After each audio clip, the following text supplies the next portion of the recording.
Yeah. And I don't know how Coach Nobody and the rest of Homeboys were able to force Twisted Minds into the defensive position. They straight up went up.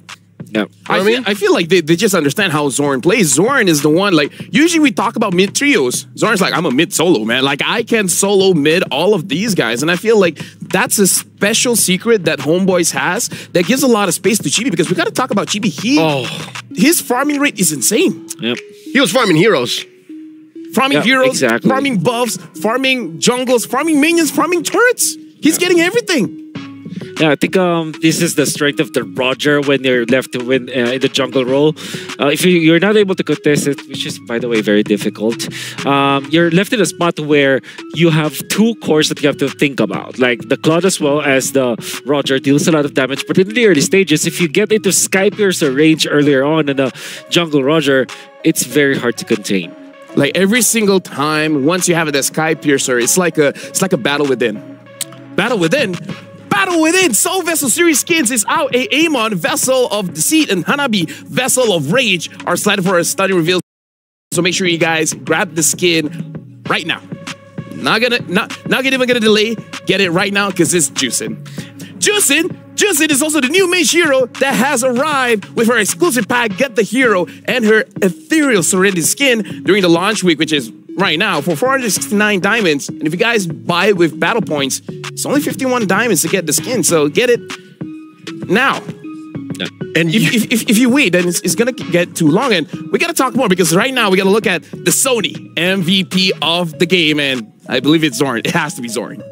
And here you are rolling your eyes at Wolves who deal with it. But no doubt, it's gotta be Zorn, right? No, it's gotta be. Like, look at got that. the kick very early on as soon as they were able to get the turtle. And then the flicker Jit Kundo was so perfect coming up from Zorn. He's gonna have another one here, the bottom lane. I like this one. Yep, Hoda shows himself. It was a good kick. Very good kick, in fact. And it was the flicker Jit Kundo, or flicker Do, because it's just that. Shout out to Merku and Naisu as well. They just arrived. But either way, it's looking at how, like, there's a lot of highlight plays, but I feel like the more important parts are the one that's not highlighted, because having one person slowing an entire team down, like put that into perspective. You trade 1 for 5. His roamer has 9 KDA. 9 KDA as a roamer. More impressive than the 9 KDA is the 90% kill participation, right? We were talking about how Chibi was farming heroes. You know who his assistant was? It was Zorn. It was Zorn, man. And the fact that they are playing Odil's, one of Odil's signature heroes. With the Farsa. Imagine getting both Farsa and Cho 2024 with Odil and Zorn. And, you definitely know what the result will be. Something else to note, his emblem set. He was rocking Wilderness Blessing. With a Thrill. And Thrill, that just shows that he means business. Yep. He needs that little bit of extra damage to just finish the job. I mean, he got some true damage coming in from the Thunderbelt, though. So Thunderbelt first item for the Cho. Might be the new meta. Zorn showing here at MSC. And according to our analysts, 13 stacks is more than enough. I think, yeah. At 13 minutes? At 13 minutes, that's a lot. I mean, he was really using his whole kit to just really, get the steps in. And again, every 4 seconds, you get that in and you hit a hero.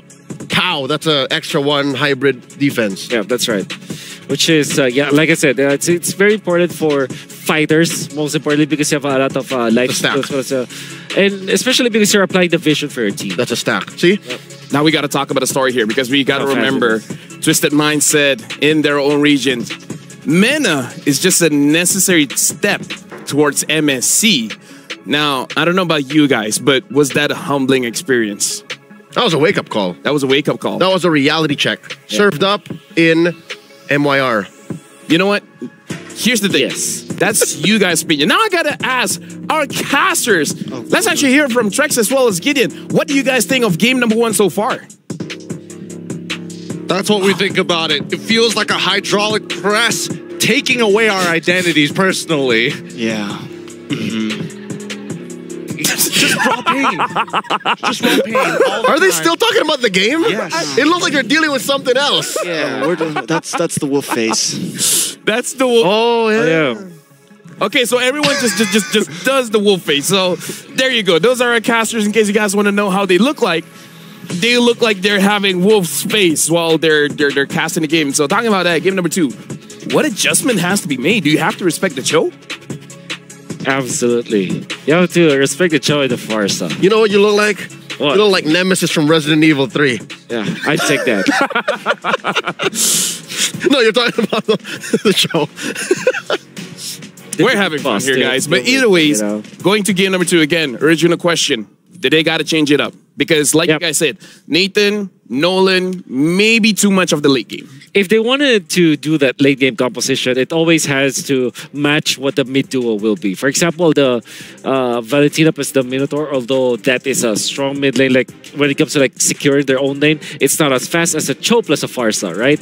So if they want to give up the Cho plus the Farsa, maybe they should pick a marksman that is not that dependent, or Nathan is like the extreme when it comes to I think we have to put into perspective. So Nathan is a 3-item hero as well. The difference is between him and like a Claude is that the items on a Nathan is much more expensive, man. That Holy Crystal, 3,000. Exactly. And the Claude can protect itself. And the Claude more reliably. Yeah. Yep. So that's one of the things that they have to change up. At the same time, Nathan as well as Nolan, altogether, they're very greedy. They need to take up a lot of space. True. Because Nolan, if you play it correctly, of course, you're going to get kills in the early stages. But then it's difficult to pull off. You need a lot of items for that. Yeah, just to paint you a picture, Nate and Nolan, those are 2 time travelers. Yeah. Multiversal explorers. You have an absentee core for the first 10 minutes. Nolan even let... Can I say it? You know, I'm going to keep it. I'm going to keep it. But now we're starting into the second game of this match. Homeboy still banning out a Fanny and still banning out that Louis despite being the first pick. So Udil's not feeling Louis for now. What are the odds of a chip for Cho trade? Dude. Chip for Cho. You thought about that? Dude, don't let the chip go. But it's likely, right? Whoa, you let the Cho through first? Dude, trust me. I've been watching a lot of MPL Malaysia games. It's worse. It's worse than the Cho. 2,000% worse.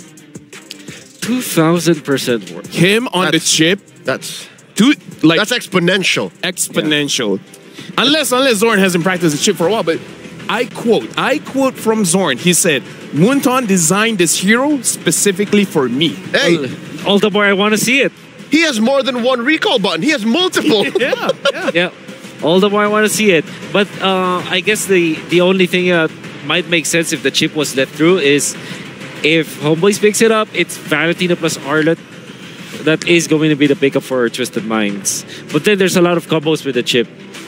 Chip Lunox, I don't know if you've seen that, but that's disgustingly strong. Oh yeah, you come out right out of the portal in your ult. Exactly. What about Chip and Mincitar? Nats has shown the Mincitar. That might be crazy, but crazy enough to work. Hey, but we still need to see the chip first. Yeah. True. Well, oh, nope, never mind. It's man. Coach Lyrics puts the cap on it. Nuh-uh. So this is Roger, right, for Homeboys. Good flex pick. Can be played in the gold. Can be played in the jungle. Put it on Chibs. Chibs, man. No, Chibi. Oh, Chibi. Put it on Chibi. Chips. We're close like that. Roger. Oh, yeah. Good friend. So you answer with Valentina in this case. Maybe get the Edith immediately if you are Edith got banned. the Minds. Edith banned. Oh yeah. Oh, so that's Valentina. Get the Moskov immediately because I think the reason why they were forced to get the Nathan before was because they didn't have a valid marksman to match the Roger. So Valentina Moskov looks good. I like that. I think Sano's got it up his pocket. Or Arlet. No, I mean, like, if they pick up the Moskov, then what's going to happen next for Homeboys? Farsa Cho again. Yeah, Farsa Cho. Immediately. So did they deny the Cho now? Maybe you deny the Cho now. Cho can do it. I think Cho can do it. Yep. At this point, every roamer should know how to play the Cho. I love it. Cho's back. Yep. I don't know how to play. Minotaur. Maybe a bit early, though, no? Yeah, too early for my taste. Comfort. Yeah, they're playing on comfort for sure. I mean, like, you're kinda, Cho Farsa all the way. They don't pick up the Farsa, they pick up the Claude. They prioritize Net's hero first. Maybe Uda's like, dude, look at my hero pool, man. Dude, does it look like I care? If this is the Claude, then you're still gonna pick up the Terizla. Maybe he wants the Vexana. maybe. I mean, between the Farsa and the Vixana, well, Twisted Mind can ban both. Yeah. From there, where do you go? What do you pick up next? What's the next closest thing to help Soren's Cho? I guess Novaria, Aurora. Is there. Aurora is okay if they're assassins. You have that Nana as well that we talked about. Yeah, Nana earlier. as well. Good wave clear. Minotaur Haven't hates seen Nana that ever hero. since the changes. Less damage, more control. Haven't seen it a lot for now. We're forced with a Terizla, but maybe you go Paquito. Well, yeah, okay, the Arlet, as we did say earlier on. But now this will be an EXP lane Arlet, which is... there's a lot of answers to that. You can pick up the Terizla if you're on the side of Homeboys. or maybe you can pick up the Bats even. X-Borg is an option, but then with the presence of the Valentina, you may reconsider that. I would say Sapat doesn't use the X-Borg as much. Yeah. Okay, you ban Terizla. Farside Vixana for sure if you're Twisted Minds. But what about banning the Terizla? Even though Valentina can pick it up, but you know, let the Arlet have an easier time. Sure, but well, there it is. The Terizla Terizla. But you never want to let go of the Farsa. I think it's just, as I say, and this I got this word from Mr. Mao. It's criminal to give the Farsa now. A lot of people tell you it's criminal, huh? This, we got to talk, Wolf. Don't know what the kind of conversation. Sounds like a legislative issue. Yeah. Yeah, well, it's Mr. Mao that I'm talking to, so. Makes sense. Yeah. Here they say the Amon ban, and then they cover up the Vixana. So that leaves the Aurora and the Farsa and the Nana. Again, the cleanest solution. Just pick up the Farsa again. And the Moskov gets Oh, banned no. again. So yeah, That's a I problem. actually agree. I feel like Twisted Mind, if they pick up the Moskov earlier, Yeah. they wouldn't have a problem. Because even if the Arlet gets banned out, you still have quite a few EXP laners open. Exactly. And this Minotaur as well, I don't think that this is the only solution. You can pick up the Grok, or there's just a lot of alternatives for the Roamer. I am I'm gonna be honest, this is difficult for Twisted Minds to draft into. What else do you pick? Maybe Crazy enough, a carry carry against instead of a Nathan. Yeah. You go- 3 items that's fast. Yeah. and Matrix, You go perhaps. carry, purify. Like, you just have to purify. Nathan again. Nathan again. So- Oh man, this is Okay. Farsa territory. I mean, like, think about this. Think about this. Maybe they think it's not a draft issue. It's just execution, guys. maybe. Right? But then you're gonna be facing what? Yuzong Farsa or Lapu Farsa. If you're the Nathan, that's so difficult to deal with. Well, the Farsa, we know that one's coming. Wow, I can't believe Yu Zhong came through. Yeah. What if they pick up something like a Paquito? Or maybe just the Barret so that you don't. Even that's bad. There's so many natural predators out there Yeah. to catch the Nathan. This the last pick has to change. This should not be Nolan at this point. But No, that would be But what else is good? If that you would be want- insanity. If you want early game, you pick up something like a Julian. box. Oh, Ruby was not in Ruby's my great. books, Ruby's though. great. Ruby's amazing. Ken Duel versus the Arlet. Reset bottom as well. So what do you pair up with the Valentina Arlet Minotaur so that you'll be faster? Right, Maybe three. a Julian actually. JJ. Jungle Julian? Yeah. Yeah. I mean, don't we usually see Valentina Arlet with a Fredrin? Like, what if they want to go utility? That's I do agree with the Julian, but still, I'm saying Yeah. utility junglers might be the one here. They can go all in for protect one. Yeah, Yeah. Baxia, Fredrin. Or get the cushion? Wait, What is I the think the last- draft is done. Yeah. I wonder what the last pick was. We'll Well, see it. I wonder what the last pick as well, but it looks like our draft has been completed. And with that, when the draft is completed, before I throw it over, Gideon, make sure Trek says it right. And now I'm passing back over to the casters. Chibi. He's got it right. We've been practicing, going back and forth. He did it all by himself, brother man. But let's get into this game. That last pick, you guys will be surprised. We have a bit of a sneak peek, but honestly, let's let the Land of Dawn do the talking for us. I'm excited for it. You know, we got Chibi, we got Udil, Udil, Big Deal Udil, Big deal, Udil. Big Deal Udil, going new deals. We'll see whether he's going to be cooking this time around. Because honestly, last game he was doing a phenomenal job at staying alive and trading resources against their opponent on Twisted Minds. But for now, as we get into this game, this could be it. Homeboys have an opportunity to make it into the playoffs if they can just beat Twisted Minds. All right, so Twisted Minds essentially bring this a very similar draft, but the big difference here is that jungle. It is the Leomord. Instead of Hoda on a more assassin-y jungle, we pick up a fighter. How do you feel about it, Gideon? Honestly, this is a bit of a repeat of the previous game, but now they have a more, well, I would say they have multiple tools to cancel out that feathered airstrike, right? As long as you displace the Farsa, she's gonna get out of her ult for some reason.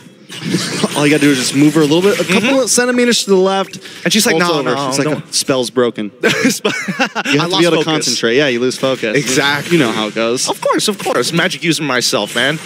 Degree in Hogwarts, they say. But for now, as we see the aggression coming up from that mid side, hopefully they're able to spill that lead after the second minute. Again, both of these teams pretty ult-dependent.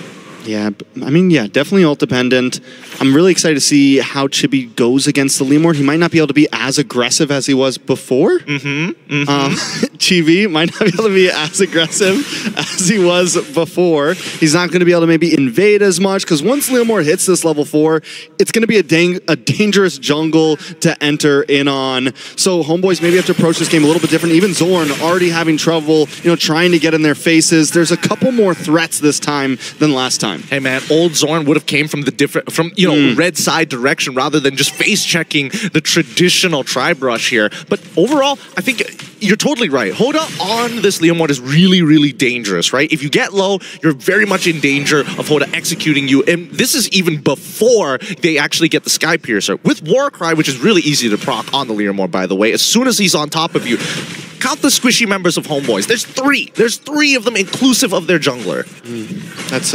It looks tasty. It looks masarap to Leomord, as the PH would say. The Filipinos.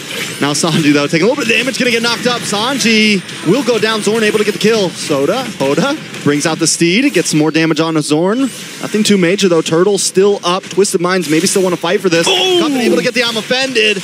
Bring it back with the IMU, but big kick on Hoda, and Hoda down Udel.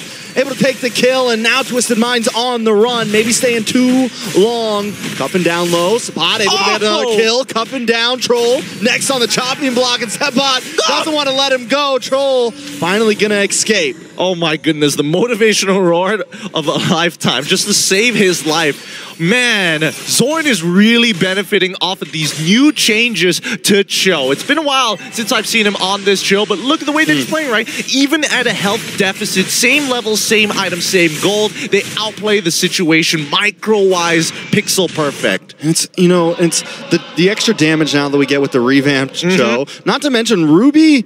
It's surprising how much damage Ruby does now in the early game and everything, and even towards mid to late. If you put a couple damage items on there, she is chunking people down, and it just holds everyone enough still. The CC, the combos, Homeboys starting off very strong. Yeah, I mean, Ruby is pretty unkillable as long as there's a wave in front of you, right? Multiple targets to proc to get the raw sustain. But let's look at the player head-to-head, because so far, Zorn has been doing well. But what about Troll? Wait, hold on the kick once again. What about Troll? What about Troll? Gonna go down. Udil 2-0-1. Was that me? Did I cast the curses? Yes. Was this the production who put it up? Who do we blame for this? You.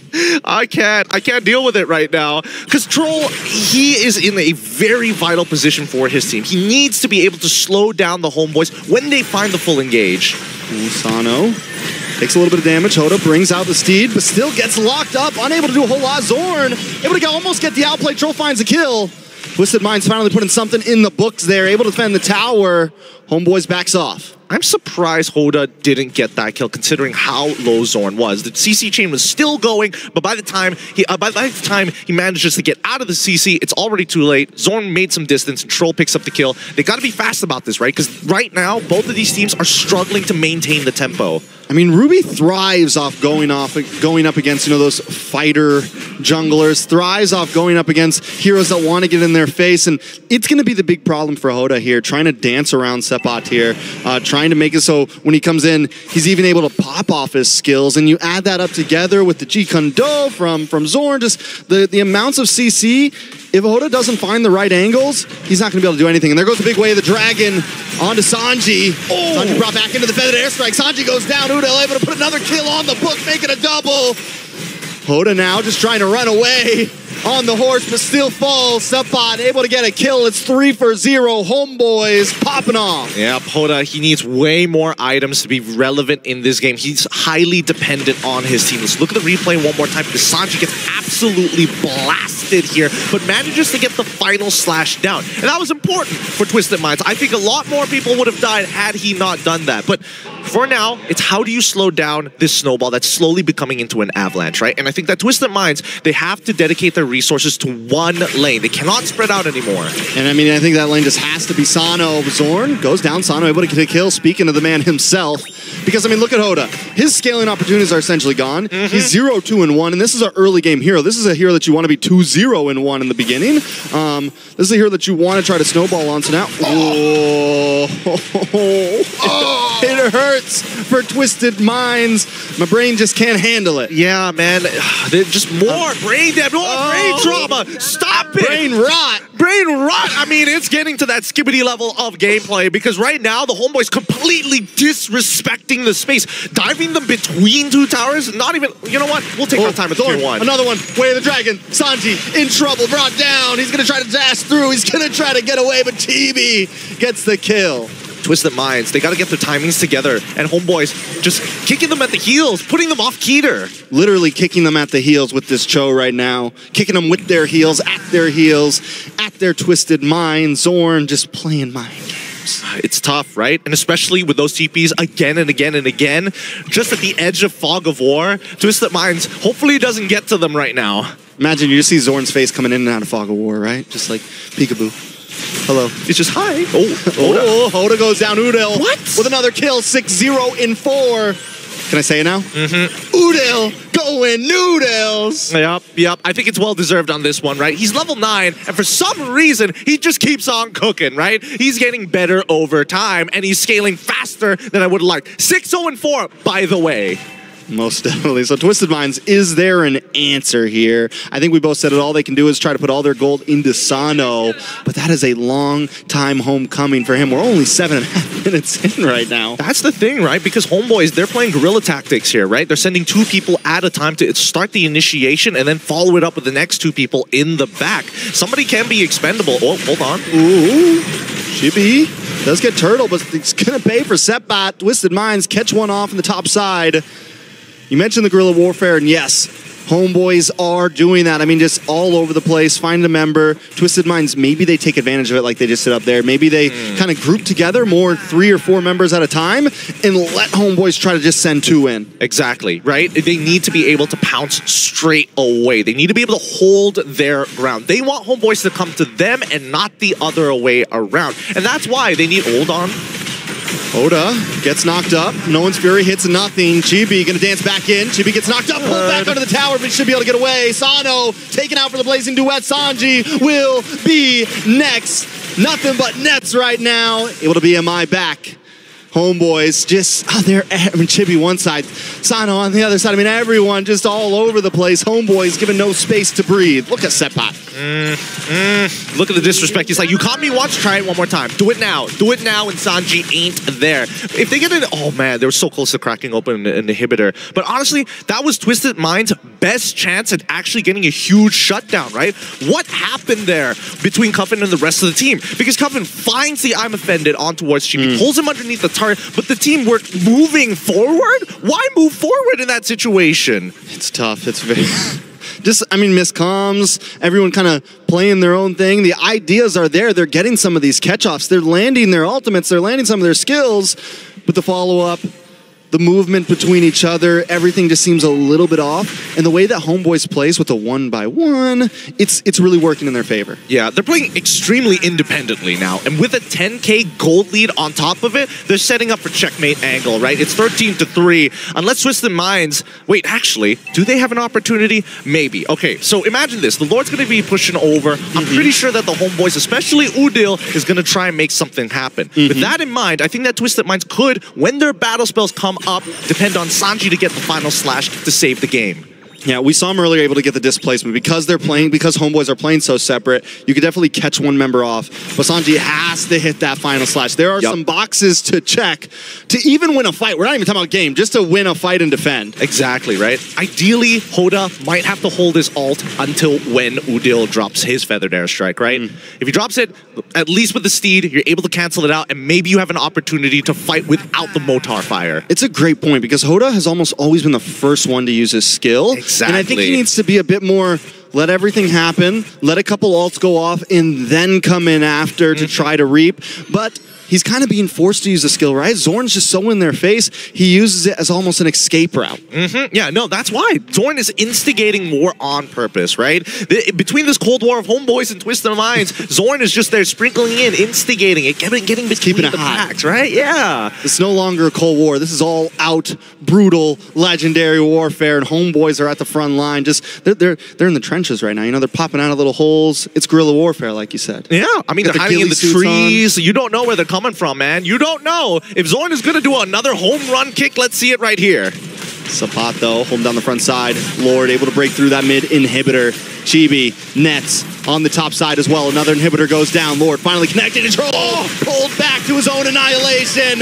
Able to get a final Minoan's Fury, but still not enough. Sapat will fall. Hoda up against Chibi. Chibi lets him go. Basanji's the next on the block. A big kick way. The Dragon taken out. Cuffin falls as well. It's 3 for 2 right now. Homeboys, can they finish? Hoda does have the Steed up. Should be able to clear the minions. Homeboys looking for an angle. They don't want to give it up. They know they have the advantage, and another wave coming, but the minions come out of Twisted Minds Crystal just in time. Troll up in 6. They might be able to defend this. The next wave, they've got Solar minions. Feathered airstrike. Oh! They don't lock down, but Chibi and Zorn stand the test of time. Troll back up, but they will be able to finish. Homeboys. Homeboys. With a 2-0. 2-0, and they move on to the playoffs. Finally, a Malaysian team making it out of groups. There's nothing more that I've wanted to see for a while, and this hopefully inspires them from their previous failures in M5. I remember that very well. And we all had such high hopes in Homeboys. There's always such high hopes in the Malaysia representatives, and this time Malaysia is pulling through. Doesn't matter what the doubters say. Doesn't matter what the players say. It does not look like an easy server right now. It ain't looking Homeboys easy. coming in clean. They're looking very clean here, but honestly, my heart does go out to these MENA representatives, right? They play similarly to Malaysians. We understand that feeling of growth, wanting to have that signature aggressive style and really showing everybody what they've got. But unfortunately, we're just a little ahead of the curve this time round. Hopefully for the next international, we're going to see Twisted Minds again. I mean, yeah, Twisted Minds has showed up, and we've gotten to know them now at this point. We saw them in Wildcard and M5, right? Now we see them here, able to kind of pull through, and this is where all the regions start, right? I mean, look at Fireflux all the way back in M4 when they were in Incendio Supremacy. Barely, they didn't even make it to top 8. Now they are a team that people consider a top 4 team in some people's minds. So definitely, we got to keep our eyes on Twisted Minds. They put up they seem to have identity, but it's just execution at this point. Yeah, it's that last layer of varnish to have that clean, polished look, right? That nice oiled up, right? That's what we need to see. Eventually, MENA is going to get there. And I think all teams across the world, when they're that 1%, hopefully they're able to achieve it faster than what is expected. All right. Well, with that, a beautiful 1-1. Can't wait to see. Looks like we're going to have a wonderful interview down there. Let's see what they got to say. Mara, Sandstorm, take it away.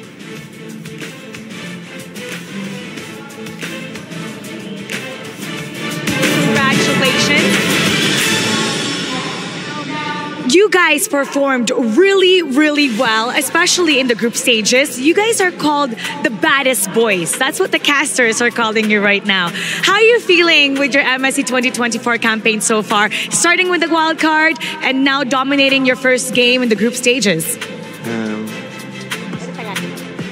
Masaya. Good. How about? Masaya, ano pa? What else? Other than, of course you're happy. What else are you feeling? What's your team thinking right now? I'm thinking championship. I love You're that. thinking championship. That's what we like to hear. Now, I do want to hear your thoughts, though. When you qualified from the, when you qualified to the group stage, you guys said that you wanted to destroy Team Spirit, and you did. Now you made it to the knockout stage. Is there any team that you want to focus on? Is there any other team that you want to destroy in the next stage of MSC? Onyx. Onyx India. Though that's a big challenge. Okay, why that team? What is it? Kasi lagi namin sila nakakalaban yung sa scrim sa PH. Siya, gusto ko sila makalaban sa international. Parang ganun. So for you, they always face them in the scrims in the PH when he used to play there. So now he wants to face them in the international stage. You know what? I like that. I like the fact that they're setting themselves up for an incredible challenge, taking on Fnatic. And I want to see if that's going to be something that's going to happen, if they're going to be drawn against them. But, ladies and gentlemen, we're going to head back to the studio and get ourselves ready for the next game. Thank you very much, Mara, as well as Sandstorm. On your screen right now, we just saw the homeboys celebrated, but now we got to look at the highlights here. And it's more or less same as game number 1, where it's all about homeboys, making sure that Twisted Minds cannot move around the map. If anything, I think game 1 had a little bit more give, because as a Nolan, you can actually get through the cracks. You can farm up and try to get there. As a Leomord, it's actually pretty honest. Like, you have to farm up, snowball out of control, and Udil this time around, not just Zorn, Udil really showed up, didn't let that happen.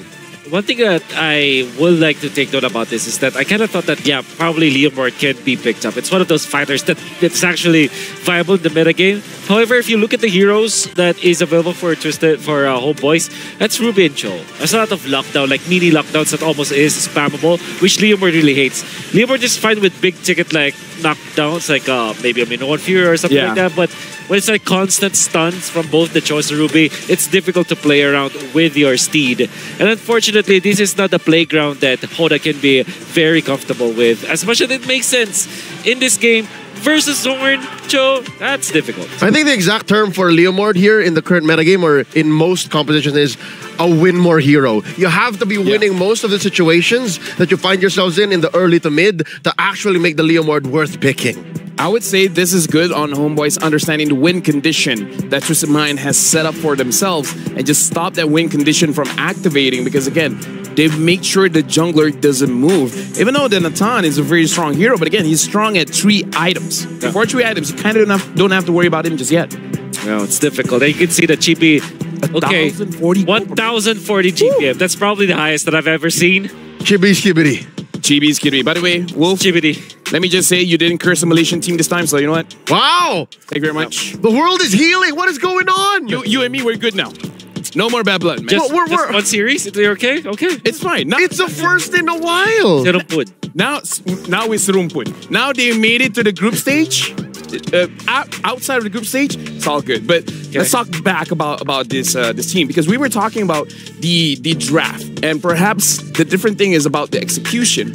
But I feel like it's hard to blame Twisted Mind when it comes to the execution when your opponents just stop you from executing anything. That's right. I think so. At that point, maybe it's a draft issue. Definitely, I think it's a draft order issue. It's not just about the heroes that they are picking up. I think of the fact that they were forced to pick up the native because the Moskov is not available anymore is a problem.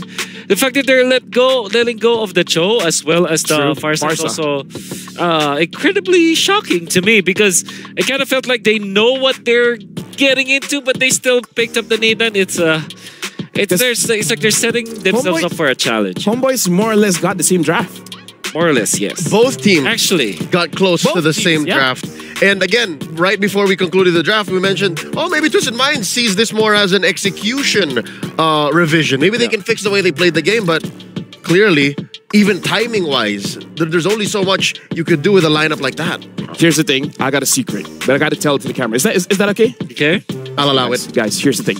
Right now, the English broadcast, we have a competition with all the other broadcasts. So make sure you guys actually scan the QR code. Let us know how we can win, right? We're going with all the other broadcasts because we're English. We want to win, right? Yep. You guys want to win? I want to win. And now let's look at our Sony MVP of the game. And looking at that game, like, Zorn did amazing, but talk about Udil as well, dude. Like, Udil's been phenomenal on the Farsa. It's pretty much nothing can stop this Farsa. Nothing can stop this duo.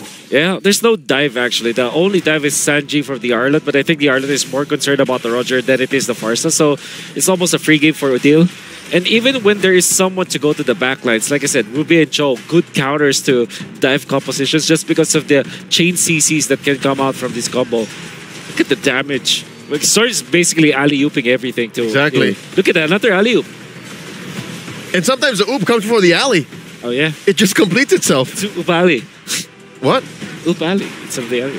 I guess. Yeah. I thought you were talking about the local Saudi dish Omali. of the Omali. Yeah. Dude, I love the Umali, man. Breakfast, lunch, dinner, Omali all day. Yes, sir. Umali all day. Yes, sir. And yeah, Udil is indeed our match Sony MVP. 13 KDA, 72% kill participation. Clean. Dude. Clean 13. And if there's anything that I want to say about Udil right now, and for all of his career, he's in his prime, dude. Yeah. This is prime Udil. I mean, he's won an MSC before. Yep. He's won He's multiple back. championships. During the Kage era, dude, that was unstoppable. But now, it's almost like he took a break and then now Yeah. he's back. But So how do you deal with that? you deal with that by looking at the SCC predictions. Did you guys predict it correctly? Did you guys thought that Homeboys was going to win? Well, it all really depends when you guys actually told us if Homeboys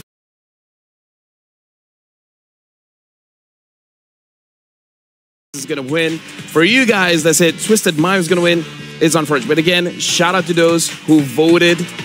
You guys are amazing, and make sure you guys are prepared to predict for the next one. And you guys can head on to stcplay.gg to actually vote to see who you guys are going to vote, because the next one is going to be TLPH, Team Liquid, Philippines, going up against Team Spirit. And we got to talk about that one, because that one as well is going to be an elimination match. If TLPH wins 2-0, we basically completed our groups.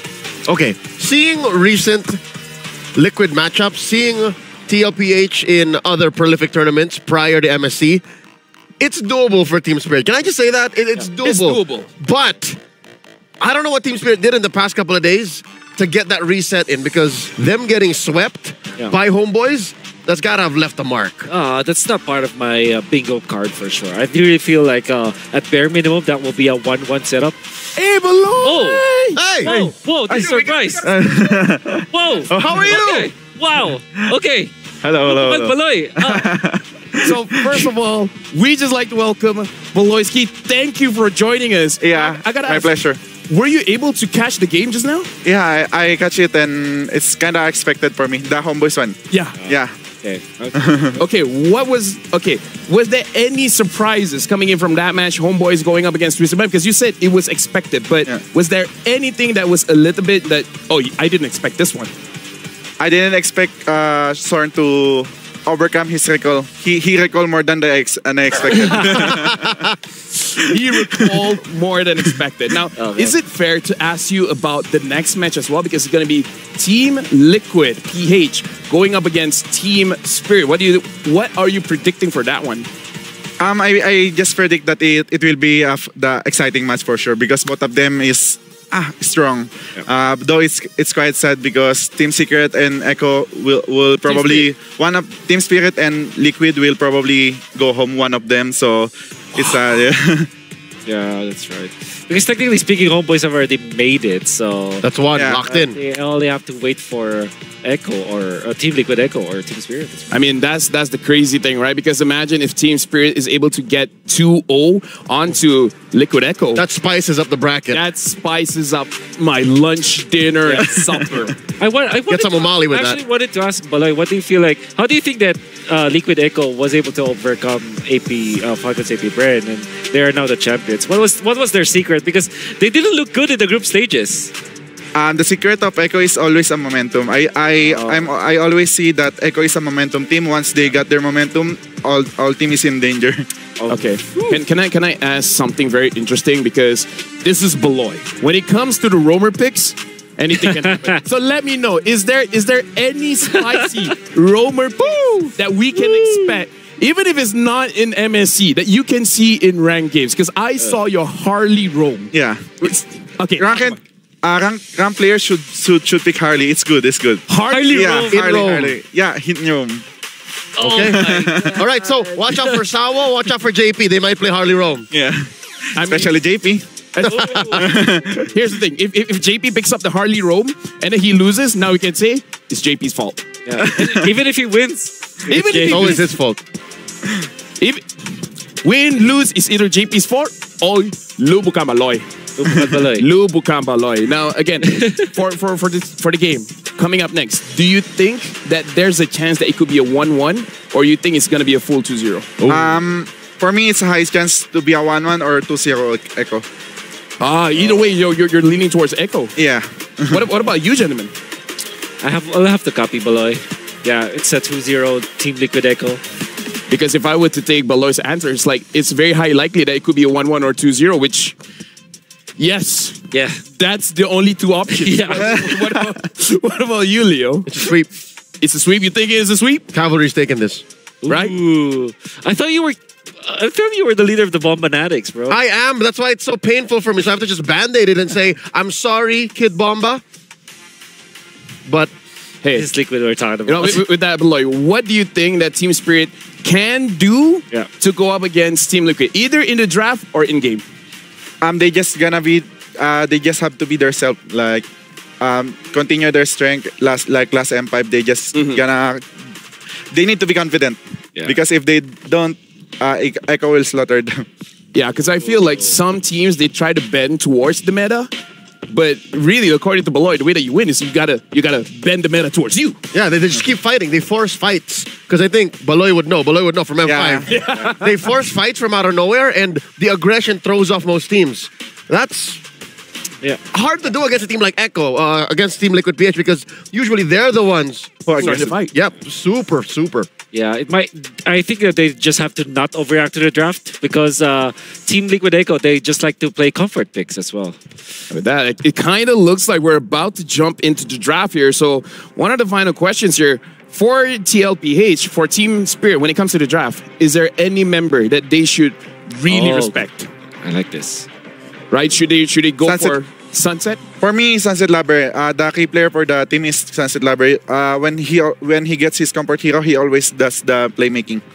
Yeah. All right, with that, we're gonna send it over to our host. Take it away.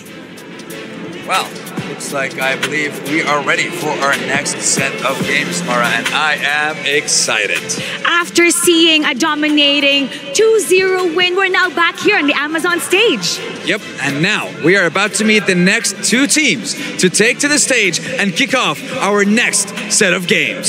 So we're going to be starting things off with a champion team from the strongest MLBB region. Now, the Cavaliers have started their dominating campaign in the group stages, dominating win over the hometown heroes, and they're now back to keep their stride. Let's welcome Team Liquid Echo.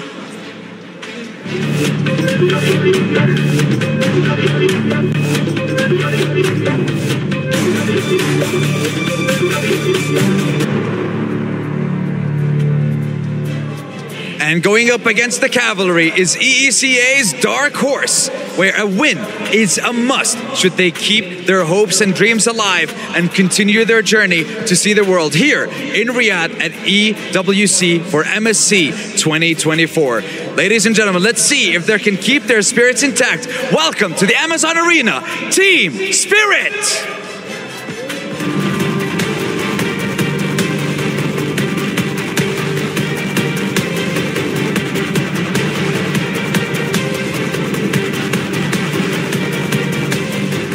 Now, all players save for Hiko managed to place top 4 at M5. The question remains, what are they going to do here at MSC? Now, they must force at least a tie to be able to prevent themselves from getting eliminated. Meanwhile, their opponent just needs to basically qualify for the knockouts with a sweep. So the stage is set. The players are ready to go. How about we head on over to the studio? I agree. Ladies and gentlemen, this is Liquid Echo versus Team Spirit.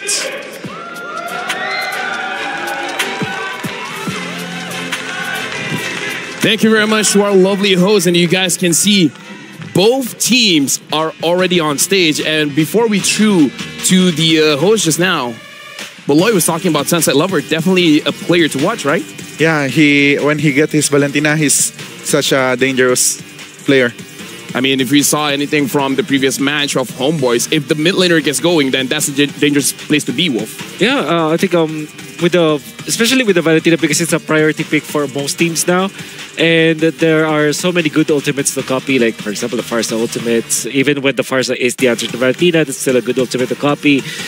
Even a Roger ultimate is getting copied now. So if you're just very adept at the Valentina, you're very scary. Talk about the Roger. There's the Roger. Yep. Benny Cutie. You know, here's the thing, right? I've watched the music video, and according to the music video, if you want to fight a Valentina, you need a Khalid. But we haven't seen that around.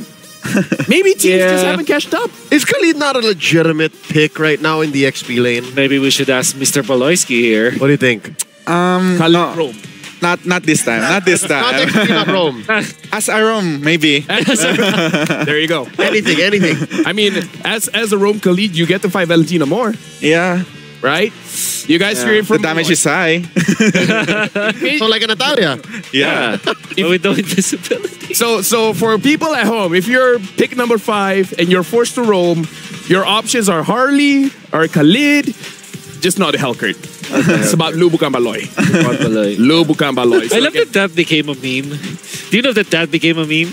Legit? Like when people are starting to play Hellcurt and then they massively fail, you just type Lubukan Baloy.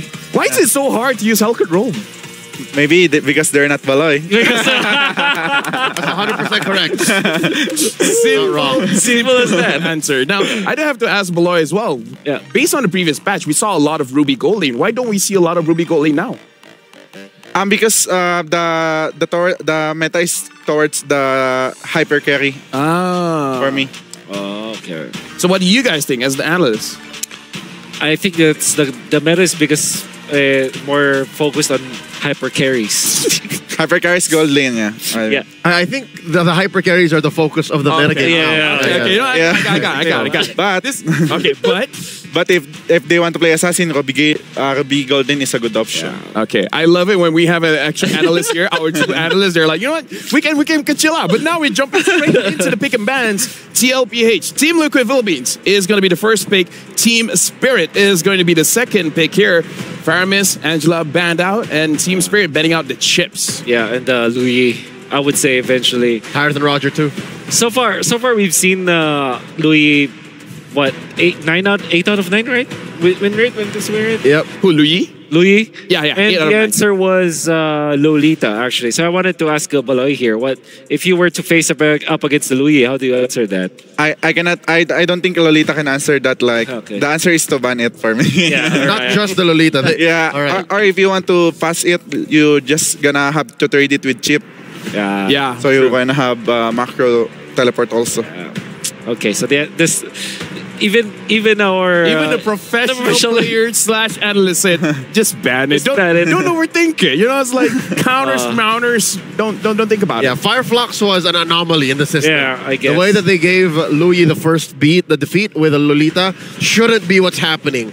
Now we have the Harith out, the Roger out, ready to go. Ling is a band that the respected call is Ling. Louis, They will probably ban Louis. They have with to. Harit and Roger. don't give it to Sanji, man. Yeah. Because Sanji 100% will pick it. Okay. Open Louis then. Okay. Yeah, they want to trade it with Roger because Roger is a top pick now. Yeah. But is it a fair trade, though? Trading a Louis for Roger. Like, is it a good... No. Right? No. Because Louis is a not a good counter, but good against Roger. Because Roger wants to go, and Louis Yeah. is like, when you go at me, I'll poke you. She can also diversion right underneath her feet. Yeah. And get out of there. There's no way the Roger can trace that. Winter Crown also is a problem. Well, unless the Roger's leap Yeah. hits you as you. Yeah, That's a difficult one. I've seen that before. So yeah, this is pick up risky. Roger, right? This is risky, right? Nino Roger. Oh, okay. From Sawo. But there's a look at this. This is Blitzstar from Liquid. They don't have to think about it. Yep. They practiced this draft so many times. Yuzong, Baxia, Yep. and a beat. If there's Roger, you pick up Yuzhong. Easy. The all-in meta of Echo. Yep. It's all about the dive. They didn't change, not one bit. Yeah. How do you answer this? Do you go Navaria against Louis? We've probably seen Navaria. very little Navaria in the past few days. But Sunset Lover is a good Navaria. Yep, exactly. There's the Valentina, which is also available. That might be the case. Valentina plus the Minotaur is something that we do have to talk about as well. Seeing the first 3 picks coming in from TLPH, do we consider this Roger to be able to go to the jungle, or is it better to go late? Interesting. I think they should like sit for now. Yeah. Like sit. Nabaya. There it is. Don't reveal it until the very last moment.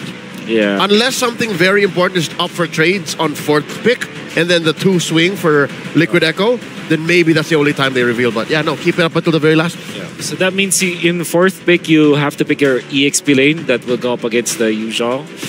That is Trisla. However, that is an easy ban, I would say, for Team Liquid. I think that they will just ban it. Trisla, maybe they'll be left with Arlet. So for Team Spirit, what do you ban? You ban the marksmans? They will be left in Arlot, and then Yuzhong win against Arlot. Yeah. Wow. That's right. It's a tough... Very tough spot to be in. But then again, you have no choice. You had to pick up the Trisla anyways. Rovers, they're getting rid of JP here. Oh, I like the Florid man. It's great versus the Roger and the Navaria. But it's not a good combo for Louis for me. Maybe they would want to force out JP to use the Harley Roam. Oh. Yeah. Or the Khalidro. Or the Khalidro. Yeah. Khalidro. We used to see Khalidro a couple years back. Yeah, true. Yeah. That used to be a thing. The thing is, if Team Secret will... Team Spirit, I mean, sorry. Yeah, Kajaban, yeah. For JP. If they don't... Yeah, Oof. On point. If they don't pick up the Arlet will now be given to Team Liquid. Yep. Which is... They still have the Arlet or the Cho. Okay, what do you pick as your EXP? Maybe you're left with Benedetta against the Yuzhong. X-Work kind of... Or a Ruby. Ruby for Team Spirit. Yeah, because they still can flex it if they pick Ruby. Ah, that's right, that's right. Let's see. I'm taking X-Borg as well, which is... X-Borg is a good pick. Okay versus the Yuzhong, I guess.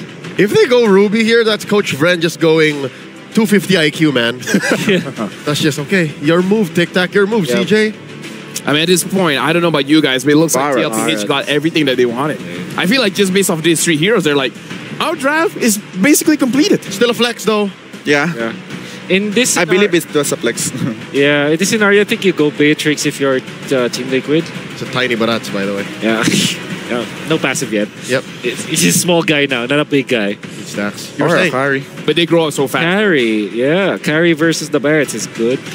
Then you look for Arlet, actually, for... Yeah, Arlet is a good pick. Combo with the Louis. Yeah, good combo with the Louis. JP loves it. One of the first few players that actually played the Roam Arlet back in Season 12. Nathan. Benny Cutie's looking to repair that Nathan win rate. Yeah. It's been a loss, Yeah, it's been losing. Matilda, but this is nearly a Harry Potter lineup for Team Liquid. It's all magic damage except the Yuzhong. That's probably my only problem with that. My only reservation for that. I mean, the Yuzhong can pop off though. Yuzhong can definitely pop off though. And then people are forced for the armor buildup. And then once you build armor, it's like, oh wait, I forgot. We're going up against a comp that has magic damage. Yeah. Again, this is Sanford we're talking about. They can just go really fast. Yeah. The only hero that really needs farm for Liquid Echo is Nathan. That's it. They're very low to the ground. I hope this is not Team Spirit picking up the Leslie plus the Navaria, which was one of those theories going up against Louis. Going up against Nathan, it makes a lot of sense, like laning stage-wise, but then that's difficult. So they just go back to the Claude. Pretty standard. Well, with that being said, thank you very much, Beloy. Thank you very much to both of our analysts. Your jobs are done. But now that the draft has been completed, you know whose turn it is? It's going to be the casters. It's your turn.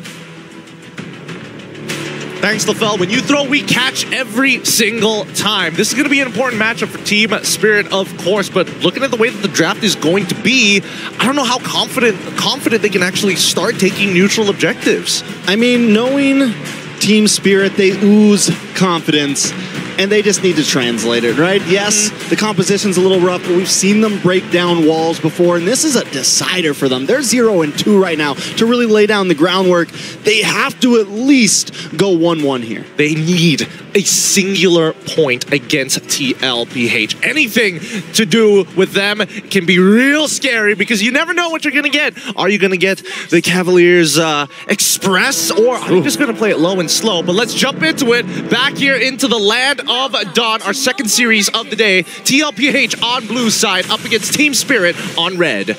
All right, so we saw this before. Team Spirit have been going the Roger jungle. Last time, though, they stuck Hiko on the Ruby. This time, what I like to see, he's going to be on the Claude. For those that don't know, Hiko, he's a young kid. He's like 15, 16. Prodigy in his own right, still has time to grow.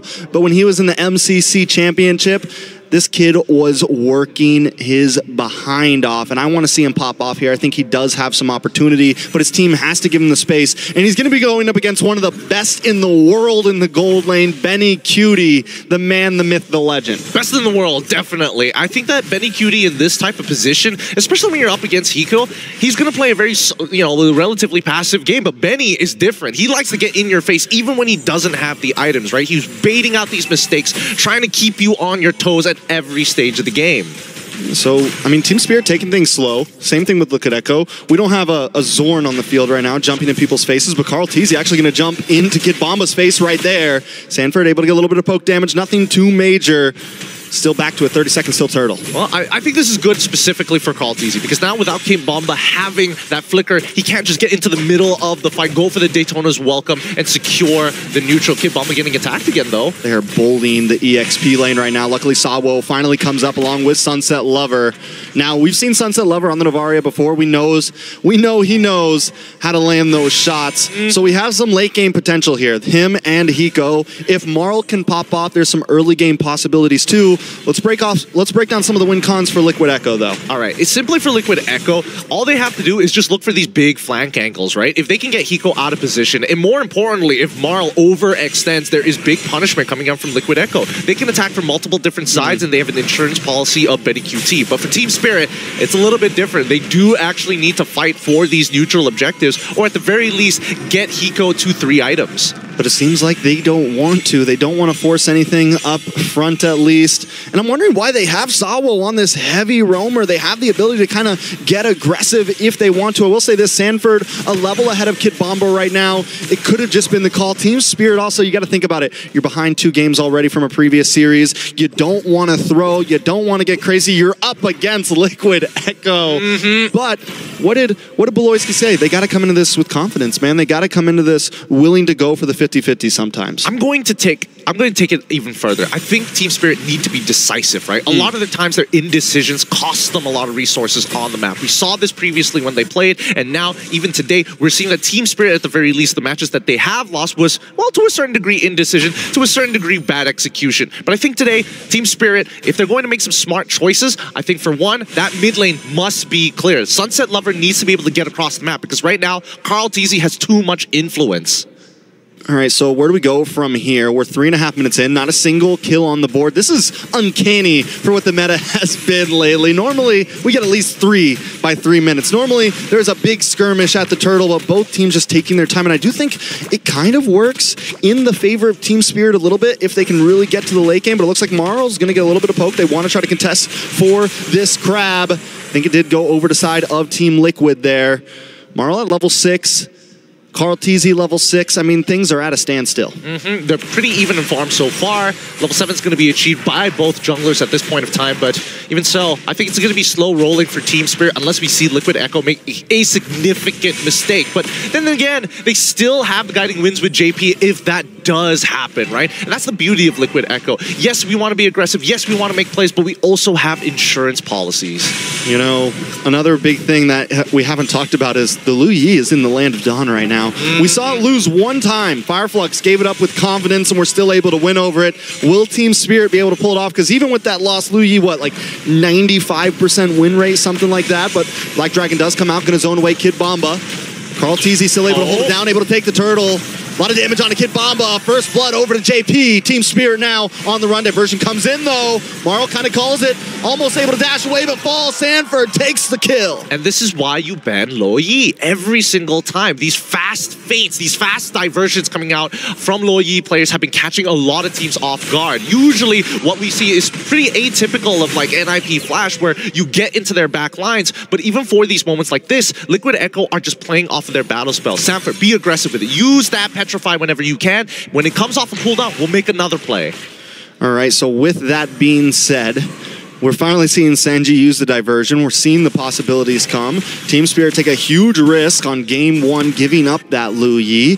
What is the answer to it? It seems like they've been trying to stay tight, right? But the problem is you have Sunset Lover on this Novaria, who's so far back, it's hard to stay tight. Yeah, I think Sunset Lover, it's okay for him to be pretty far out because I think he's going to have to use those Astral Echoes and just skill shots in general to open up this map safely for Team Spirit. You never know. Oh, Kid Bomba taking a lot of damage, able to get the nom-noms off. Will he be able to escape? Sanji gonna get pushed under the tower. Uh-oh. Also brought down to about 30%. Sunset Lover pulling up to help up.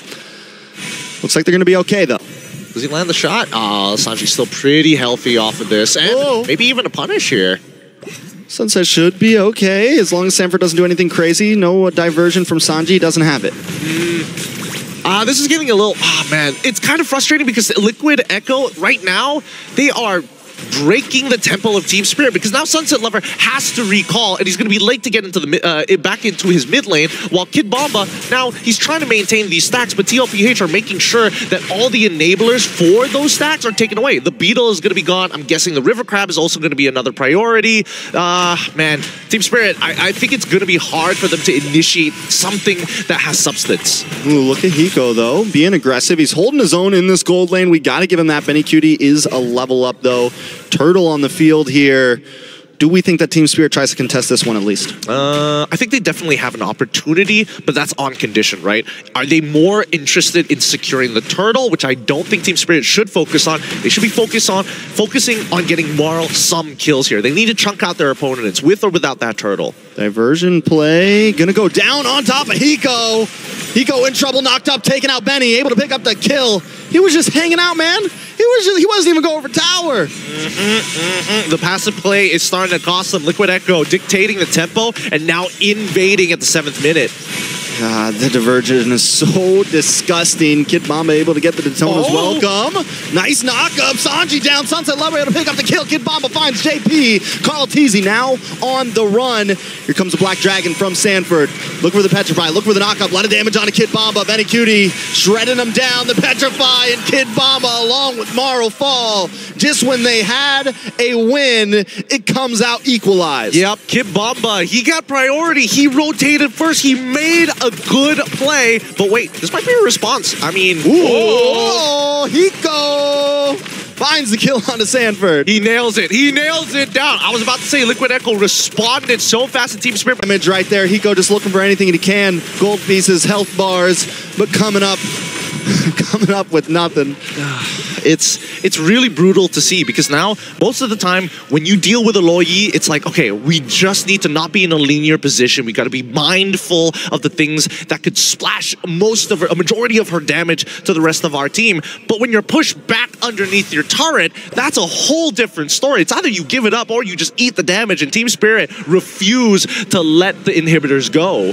Hey, I love the Echo fans in the building right there. Let's go! The cavalry is here. Cavalry is here. The cavalry buff in the building. Team Spirit, though, a little bit far from home.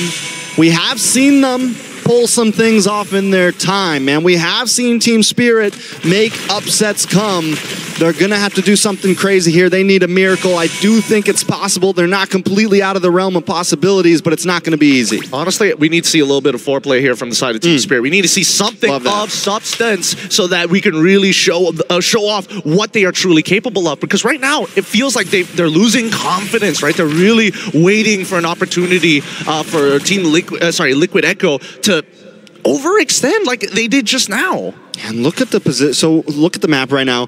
Sanji and Benny are just hanging out, right? They got a string tied to each other, and they stay pretty far back. They're never too engaged when it feels like a fight's going to come, because the goal is we just diverge into where we need to be at any point, and they're the ones who are bringing the foreplay. And how does Team Spirit even work that out, right? Oh my goodness! Oh, the airdrop! Black Dragon comes in, able to zone him out and just guarantee the Lord. Benny Cutie dashes, gets the entropy. But able to disengage, the Lord going to be coming soon. So that's how Amazon sends our packages. Every single time. Just get Black Dragon, TP it right to your doorstep. But now they're going to be back and away. Let's look at the items real quick to see where we're currently at. Lo Yi with that Divine Glaive. Oh, man, Carl, stop playing so disrespectfully. I'm trying to talk about items here. Thank you very much. Now, back to the items here. Because these Flask of Oasis is keeping a lot of the squishier members alive, like Marlon as well as Hiko. However, in terms of like the raw poke, I was expecting Sunset Lover to get more done here. But it looks like he's missing out on his third item before he can really do some work. I mean, one thing surprising though, Marl has been keeping up. He's actually 100 gold ahead right now, you know? I mean, so he's not completely out. Hiko though, with that 1-2-1, this is one of their big shredders. This is one of the people that's going to bring Carl TZ down, bring Sanford down, stop JP from engaging so much, but he's just unable to fully come online. Sawo also, those meteors, you know, I think it's, even if they are getting the damage, JP just tops them up. Yep, this is, oh man, JP, it's all his fault again. Wait. Ooh, Sawo gets a little bit of a knock up there. Sanford still playing the distance. Lord able to break through. Team Spirit doesn't want to give up that mid inhib though. Hiko able to defend, able to keep them at bay, just shooting shots from behind the wall right now. Benny Cutie just hanging out taking creep camps, man. Yeah, he's playing his own minigame, right? While everybody is like, you know, hey, stay on the front line, keep them back in their base. We cut back to like, just building the economy. This is for we're saving for our retirement fund, building up that 401k. He's looking like J. Cole in the Kendrick Drake beef, man. He's just hanging out in the backside. I can hear it playing in my head already. Inhibitors should eventually be falling, but Team Spirit, honest to God, are doing a really good job holding on. Most definitely. I mean, Liquid Echo not freezing like they. Oh, Kid Bomba gone. Bombastic, taken off the map right there. And that's going to be the blood that Liquid Echo smells. They're going to try to push in. They're not even waiting for a Lord here. Black Dragon comes in, zoning back Hiko. Hiko gets a couple free shots off. BMI's back as well. Team Spirit huddled around the crystal right now. Sanji takes a meteor to the face, but he's okay. All right, at least they back away. Now, Liquid Echo have no reason to stick around any longer, and whatever they push is just putting them in. Oh my God. What just happened? Benny Cutie just one-shot Sunset Lover. Ooh. Sunset is like, hey, high five, and Benny Cutie is like, give me the rest of your arm, I'll take your shoulders and legs. Give me your shoes. Yeah, but give me your shoes. I like that jacket, Holmes. Where's your wallet? You know what? Donate it. You can keep that. I'll leave that with you. Oh, God. That hurts. I mean, Benny QT is honestly... Ooh, Marl finds Sanford, though. Oh, he does find Sanford. Is he a sacrificial lamb? It doesn't look like it. It looks like he got, honestly, just caught off. Ooh, Duality procs, pulls him in. Carl TZ able to get a little bit of poke off. Sawo also playing the back and forth. Marl getting pokes. Hiko getting pokes. Nice blazing duet. Ooh. But Sanji just gets away. Hiko's hungry, though. Diversion is coming. They're going to send them back to their own side of the map. Team Liquid, the cavalry finally reclines. They got to keep on playing just like this, right? Team Spirit, every single one of these picks is going to be worthwhile. Now that they've hit 42k, Hiko, he's got some relevant damage in these fights. They're going for it. They need this Lord right here. Kid Bomba takes a lot of damage. Marl takes it. Team Spirit finally comes out. Benny Cutie down. This could be huge. Hiko, find another one. Immortality pops. Carl TZ going to try to get away here. Marl, Hiko, the rest of the squad decide not to force, but maybe Hiko, he's dancing, he's looking. But he decides to back off. They play it safe. No diversion play just yet. They're going to stay back at the mid. But Carl TZ looking for Hiko. BMI's but falls, and Sanji gets the kill. Lord coming out of base just in time, and Kid Bomba, the passive.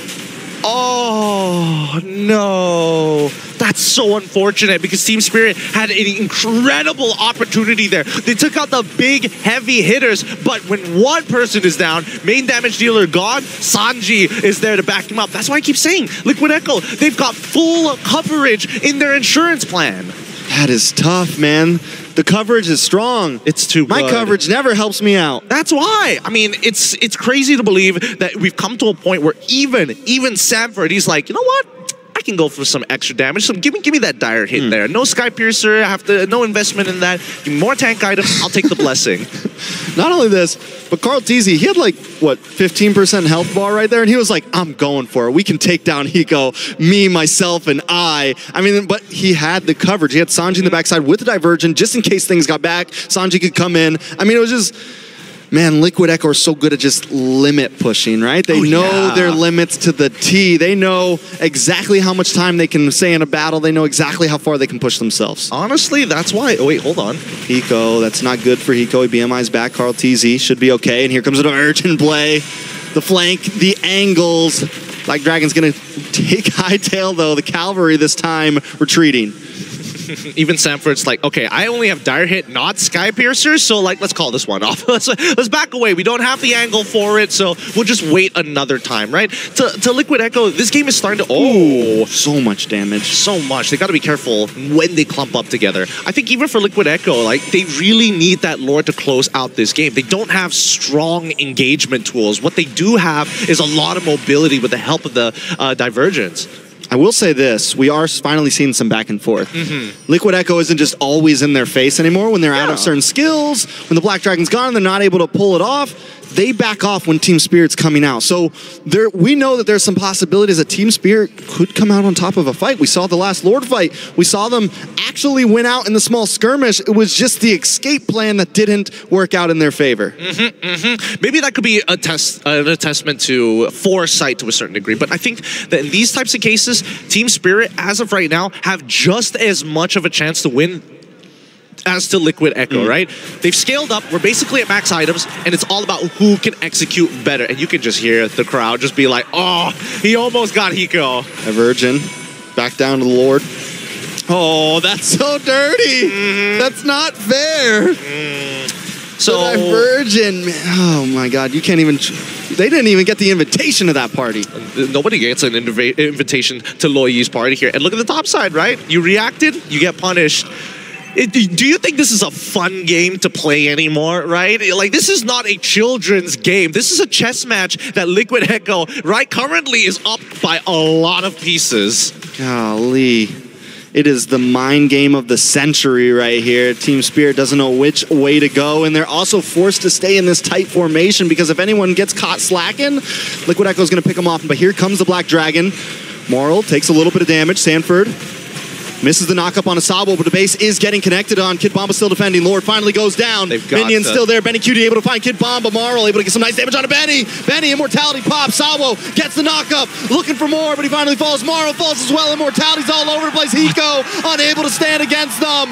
Sanji, Benny get the kills, and Team Spirit will go down in game number 1.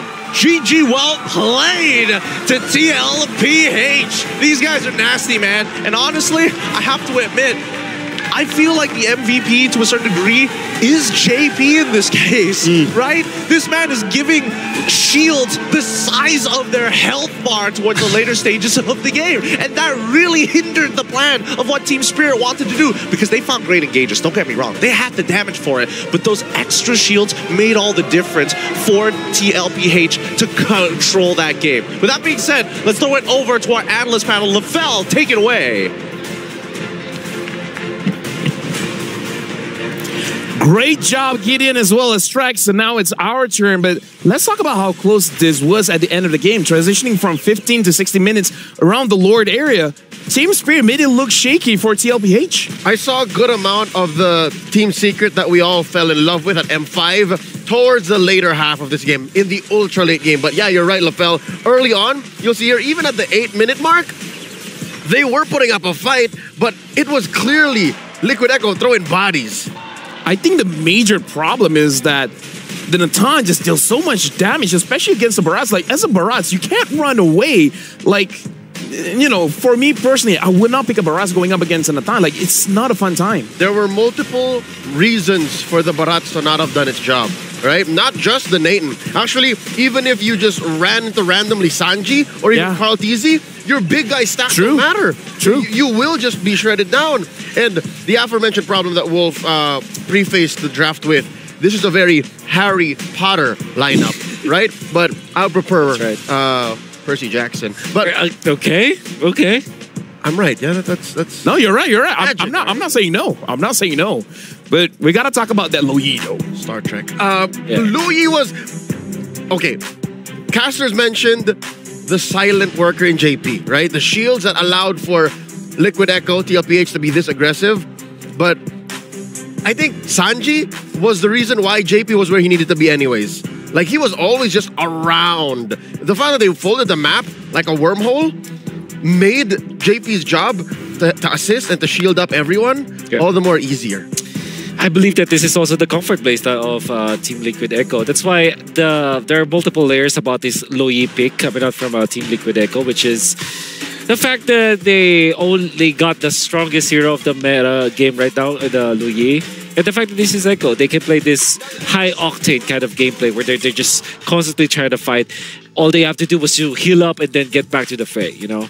Let's look back at the game here because, again, we saw instances where, honestly, Kid Bomba on this barrage was the initiator, making it so that there's an opportunity for Team Spirit to do something about it. Yeah. But honestly, in this kind of case, maybe they should have banned out the Louis because, again, the counter engages was too much. I understand why they went for it. I think they're prepared for it now. They pick up the Navaria, which we kind of predicted, and then also the Cloud, which is definitely an answer. Roger on Marl actually looks very promising. Yeah. I think that maybe given enough time for Team Spirit, maybe they could have done a lot better in this particular game. But as we are stepping into the land of dawn, it looked like they really ran out of time. Again, this feels amazing, but what else is amazing is our Sony MVP of the match here. We're going to look at our MVP, and I believe it's going to be Benny Cutie. And, dude, getting a one-shot, dude, that was scary, right? Okay.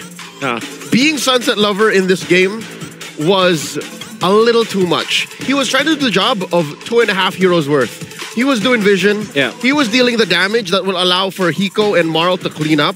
Yeah. And I don't know. Again, compared to the Valentina, that is a CQC mage. Yeah. Novaria is just way off. She's not even a Farsa, dude. Yeah, she's not even a Farsa. Funny story though, funny anecdote. When me and Balay were talking after the draft, he asked like, "Is Nathan still very strong?" I told him that it was very farm dependent, but it's still strong. He can still one shot the likes of Lapu-Lapu with the barrels. Yeah. And you saw, his words were, okay, now I have a taste. In Tagalog, of course. Now I have a taste of what the Nathan can do in the late game. And Benny Cutie was 3-0-4, I think, at a certain point in the early game. That's difficult to deal with. Yeah, right now we're looking at the highlights here. Looking at the highlights, and again, looking at how Benny Cutie has been playing, I want to highlight one thing. He was 2,000 gold ahead of his opponent. Let's think about this, because Nathan is 3 items too, but his items is much more expensive. He completed his 3 items before the Claude could finish his 3 items. How impressive is that? Very impressive for the uninitiated. For us, it's like another day at the office for Benny Cutie. The Team Liquid Echo PH lineup, as well as their overall playstyle, they just really revolve around this data. You saw that one-shot potential. Oof. Yep. If you apply that to even the likes of Lapu-Lapu with the Radiant Armor, I'm telling you, even with the Radiant Armor, because of Benny Cutie's adeptness, is that the thing? Prowess, mastery with this Nathan, he can land that combo very easily. Here you go. This is what explains it. Mystery Shop. Oh, the more expensive the item. Yeah, that's exactly like 10%. Wait, is it 5%? 5%. Yeah. Out of 1,000, it's not as big as 5% out of 3,000. So yeah, you're right. So with heroes that has very expensive builds, it's gonna be good. But speaking of which, this is why Benny Cutie is dangerous, because the Natana is good. But say you ban 5 marksmans, Benny Cutie still has something up his shoes, man, because his Beatrix is still there. It's still an option. There's very little you can do to Benny Cutie in the draft. I think one of the few times that Benny Cutie actually suffers a loss or teams can get the better of him and his team is when you when you invalidate what he does. I think that's one thing to do. When you block out Benny Cutie from getting anything done from the early to mid, But then again, you have to consider Yeah. he still has something up his sleeves. Yeah. Here's the thing, Wolf. Can you try to explain this, because he's got something special to show us. Oh yeah. How? Explain it to us. I want to see it work. Show us Yeah. the illustrator. Okay, so this is what I call the box. All right, the box. But some people call it the circle. Circle? Yeah. Because it's technically a circle, It's technically actually. a circle. It's more of a circle. And then let me draw a circle around here. This is the circle of influence. Okay. The COI. The COI, Circle of Influence. Circle of influence. Okay, well, I want to draw it like this. So There you go. basically, this is where JP can play around with, and and he just tanks Kid Bomba's initiation while Kautis is just doing his job, right? So JP will have the Purify available here, completely baiting the Barretts, right? So you can't do anything, and then you cannot go into the circle. Once somebody gets in the circle, automatically dead. Then the circle moves, right? Now the circle is around Sanford. If there's anyone that gets inside that circle once again, they're gonna be taken out. And then you have the teleport afterwards. Again, you can see how deadly this circle control is coming out from Team Liquid PH, because every time that you get into their circle of influence, you automatically just die. And that is a improvement, a development. That's cutting edge tech from what won them the M4 World Championships. It's that same strat. I think in M4, late 2022, early 2023, it was called the box because a hero named Eve was more a thing. But now with heroes like Lu Yi who work with circles, with heroes like Farsa that work with circles, literally. now it's the COI. Yeah, the circle of influence. It's amazing how the game is always ever evolving. Yeah. But the concept still roughly stays the same, which is an area of influence. And we got to look at the Filipino teams, because you guys are very good at creating influence over a certain area. Now we got to move to game number 2, because Team Spirit going up against CLPH, Team Spirit needs to win this one, because if they win, they still have a shot. If it's a 2-0 for TLPH, then Team Spirit will get eliminated. And I think that locks in our knockouts teams Our groups, exactly. from this group. Yeah. Group C. I feel the pressure, man. Team Spirit, despite their name, right now lacks the drive. I think Maybe the spirit has been broken. I hope not. That's what I'm saying. Is I feel the tension. I feel the pressure. And what was that term? That Russian word that describes their playstyle. Oh yeah. I don't know. It's wow. It's on the tip of our I want to be tongues. careful right here, because I might divide. It's called divide. It's the I might have said a bad thing, but yeah, The Vi gaming, yeah. The Vi gaming, yeah, that's right. They weren't able to do that in game 1. Nay, they weren't able to do that across all of MSC just yet. Yes. And we want to see prime Team Spirit. And I want to really back that up, because that's literally what we saw in this particular game. There was one time where we see some semblance of that. And even Baloy, because we were watching the game together, he saw that, okay, that was amazing. They could have won. You even reacted to this, Rafael. There was a part of the game where they could have won it, but there were some mistakes afterwards. When they were able to get a kill off of Carl TZ as well as Sanford, they wanted to back out. There was another play coming out from the side of Team Liquid Echo that they did, where Hiko could have survived had it been that Kid Bomba kind of guarded him from the it's like if Kid Bomba just sacrificed himself, Hiko would have lived and they could have prolonged the game, but that didn't happen. Imagine if Kid Bomba had the Terzla early. Imagine the Terzla wasn't bad now. Imagine it was if it was one of the first 3 picks.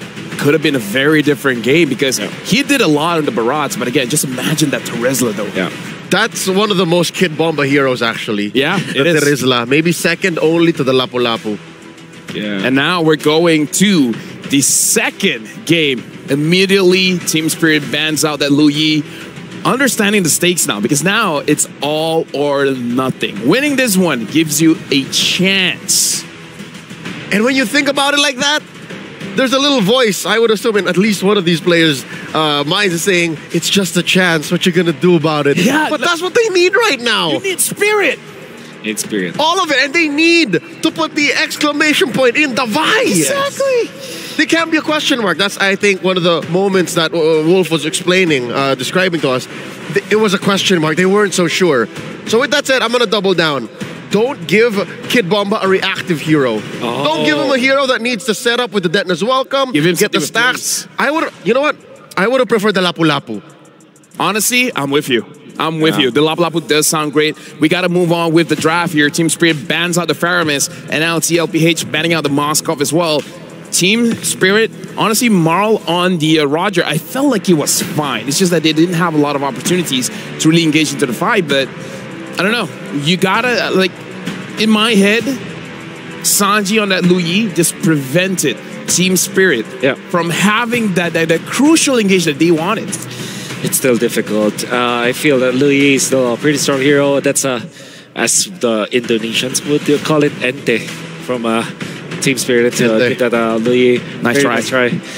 But this time they will be banning it out. Maybe they pick up the Roger again as their priority, as it is going to be open. But instead they snatch the box. Yeah, this happened before. Yep. When Carl doesn't get the box, he's like, okay, you know what? Box or no utility at all. I'm going damage. The gloves are off, pal. Gloves are off. Okay. Again, a swift response by Coach CJ and Coach Tic Tac, the Roger and the Valentina. Yes, now, Team Spirit can actually pick up that Terizla, can pick up that Lapu Lapu. Yep. Okay, I understand why they pick up the Minotaur. I feel that Saul... That was good. I don't mind. Yeah, that was good. It's actually one of the better Minotaur performances that we've seen all throughout. The Claude is definitely their answer against the Roger. But then again, you kind of expose your complete lineup now. You see 3 confirmed heroes on specific roles. Yes, Lufel. What if turns the band out, right? And then they give the option to Lapu. But then Kid Bomba's like, what about the Benedetta though? Oh yeah. What about the Benedetta? Okay, here's the thing. The reason why I think they also picked up the Barats in game 1 was they needed a little bit more of confirmed CC because Novaria does none. Yeah, that's true. She has soft CC with the slows. Yeah. But they needed a little bit more of a confirm. Oh! Edith is going to be the answer. Yeah. I think they're just this is just a shopping spree of Team Liquid Ego just getting all of the best heroes in the meta game that we have right now. Edith is one of the top roamers for sure. Exactly. I was thinking like, hey, maybe if some way somehow the Terizla, the Lapu Lapu, you know, even the Benedetta for some odd reason. What if you know Sanford picks it up here? Exactly. They could have picked up the Edith too. I don't mind that on Kid Bomba. Also, you have to be really concerned about some of the choices here for Mr. Carl. This is nearing the with just the Minotaurs was the backshot. Ling is actually a good pick. A good pick because you don't have an actual answer, so you gotta have to ban it out. Nolan's actually manageable with the Minotaur if you think about it, as well as the Claude because you have some of those shields. But I understand why they went for it. Good ban on the Novaria as well. You can see the Team Liquid, the Echo, they're not concerned about the Farsa. They're baiting it out because they can utilize the Dragon or the Yuzhong. And they can steal the ult too. Yep. I mean, honestly, for Team Spirit, if they want more sustain, they have an option on the Ruby. Yeah. Right? That's right. Like Ruby is still Julian ban. Ling is available, but so is Alpha. Maybe Alpha can be a consideration here for Team Liquid. As they do like that versus the Baksha. They actually pick that up versus the Baksha. I think the numbers are good on that. Yep. Their jungle matchup, I'll take them. Yep. Bakito. All right. So they were forced it out. I think that, you know, this smells like Ling. This smells like Ling last pick. They want to go fast. They want to go. Again, it's the same kind of lineup. It's low to the ground. It's only the Ling really you're waiting for. Yeah. Because Benicuri can take care of himself in the gold lane. Yeah, Nana's great for Team Spirit. I wonder if they're considering that. Arlott is actually really good. Better. Go for Vexana. All right, so Team Spirit, let's go very natural, very front to back. And then Team Liquid PH, they're going to oblige with that. Let's go front to back. Let's just win it. The greater box wins. Okay, how's about to answer that front to back? An X-board, cut right through it. I mean, casters, you see, this might be a front-to-back kind of composition. Fight fire with fire, fist on fist. And now we're passing it over to you guys because, again, this match is going to be insane. Thanks to Fel Leo and as well as Wolf. I agree with Wolf's statement here. This entire game is whose box is going to be better. whose box is better, whose box is bigger. I will say this, I think Team Liquid PH has a bit of a faster box here. You got the Paquito, you have some quick movements here, Valentino with the dashes, Roger as well. So just like we saw last time, we saw them attack from a lot of angles. I think Team Spirit needs to watch out for that. I think worst yet, the EXP is going to be a very big driving force for both of these teams, right? Terry Bogard, Paquito has good peel overall. Arlet, a huge playmaker, especially for Kid Bomba, right? He loves these playmaking styles of heroes. We're going to go into a pause, see what the tech issue is, and sort it out as quick as possible. Luckily, we have our marshals on hand to ensure that competitive integrity is always at an all-time high. Now, coming back to this, right? As much as these boxes are bigger, better, and faster, when we look over to Team Team Spirit specifically, when they are approaching these fights, right? Especially since they're playing the Minotaur all over again, it's a very traditional style of, hey, we're going to be fighting for neutral objectives specifically. You know, I think the neutral objectives specifically, one of the things that I'm worried, you mentioned the EXP lane a little bit ago and how that's going to be a big driving force. We saw in last game, Team Liquid heavy focus onto Kid Bomba there. I mean, they were completely just giving him a hard time nonstop.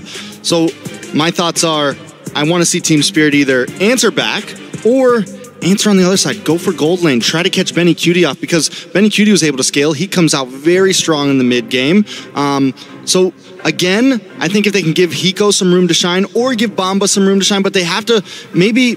They gave up neutral objectives last time. I'm not saying there's anything wrong with that, but if they're going to go for that again, they need to find something up in those off lanes. Well, I think we need to look at the technical advantages, right, that Liquid Echo did to be able to force Team Spirit not to walk to these neutral objectives easily. And a lot of that just comes down to, does Kid Bomba have his flicker available? These battle spells are valuable, but it's also a huge tell. But let's jump into it. Tech difficulty's over. Team Spirit on the blue side up against Liquid Echo on the red. So you mentioned the neutral objectives. Now we'll cover that. Like, who do we think has the better, at least in this early game? Do we think that Team Spirit, you know, having the level 4 Kid Bomba, having the big knockup from Sawo, having some of those possibilities with the Guardian, do we think they should do a little better, maybe first, second, third turtle? I think Team Spirit most likely would do better on the second turtle. I mean, it kind of depends on the EXP laners here, right? Whether Kid Bomba is trunked out, like what's the state of the lane, does Soundford not have his flicker? Whoa! I can pounce to try and take that away. Really looking for these river crabs. And this time, Liquid Echo switching things up. They're still going to go up to top side, but this time Gold Lane is the top side, and they're pressuring on it, keeping Hiko down. What? Oh, a lot of damage on a Sunset Lover there. Already brought down. Gonna possibly have to go back to base here. Does he go to clear his wave first? You can see Liquid PH waiting for him to come out. They're like, make the mistakes. Make the mistake. Oh, they dash in, get the knock up and down. Goes Sunset Lover. First blood over to Sanji. We called it. Oh, you saw it, man. You saw it and you caught it. Oh, my goodness. Wait, they might actually get one back into Sanji, unless he's got flicker, though. Tomorrow's going to chase Sanji. The disrespect. Every year, he gets more and more disrespectful. Some may say it's puberty. Others may say he's just that good. You just get cynical with age after a while, you know? You just get cynical with age.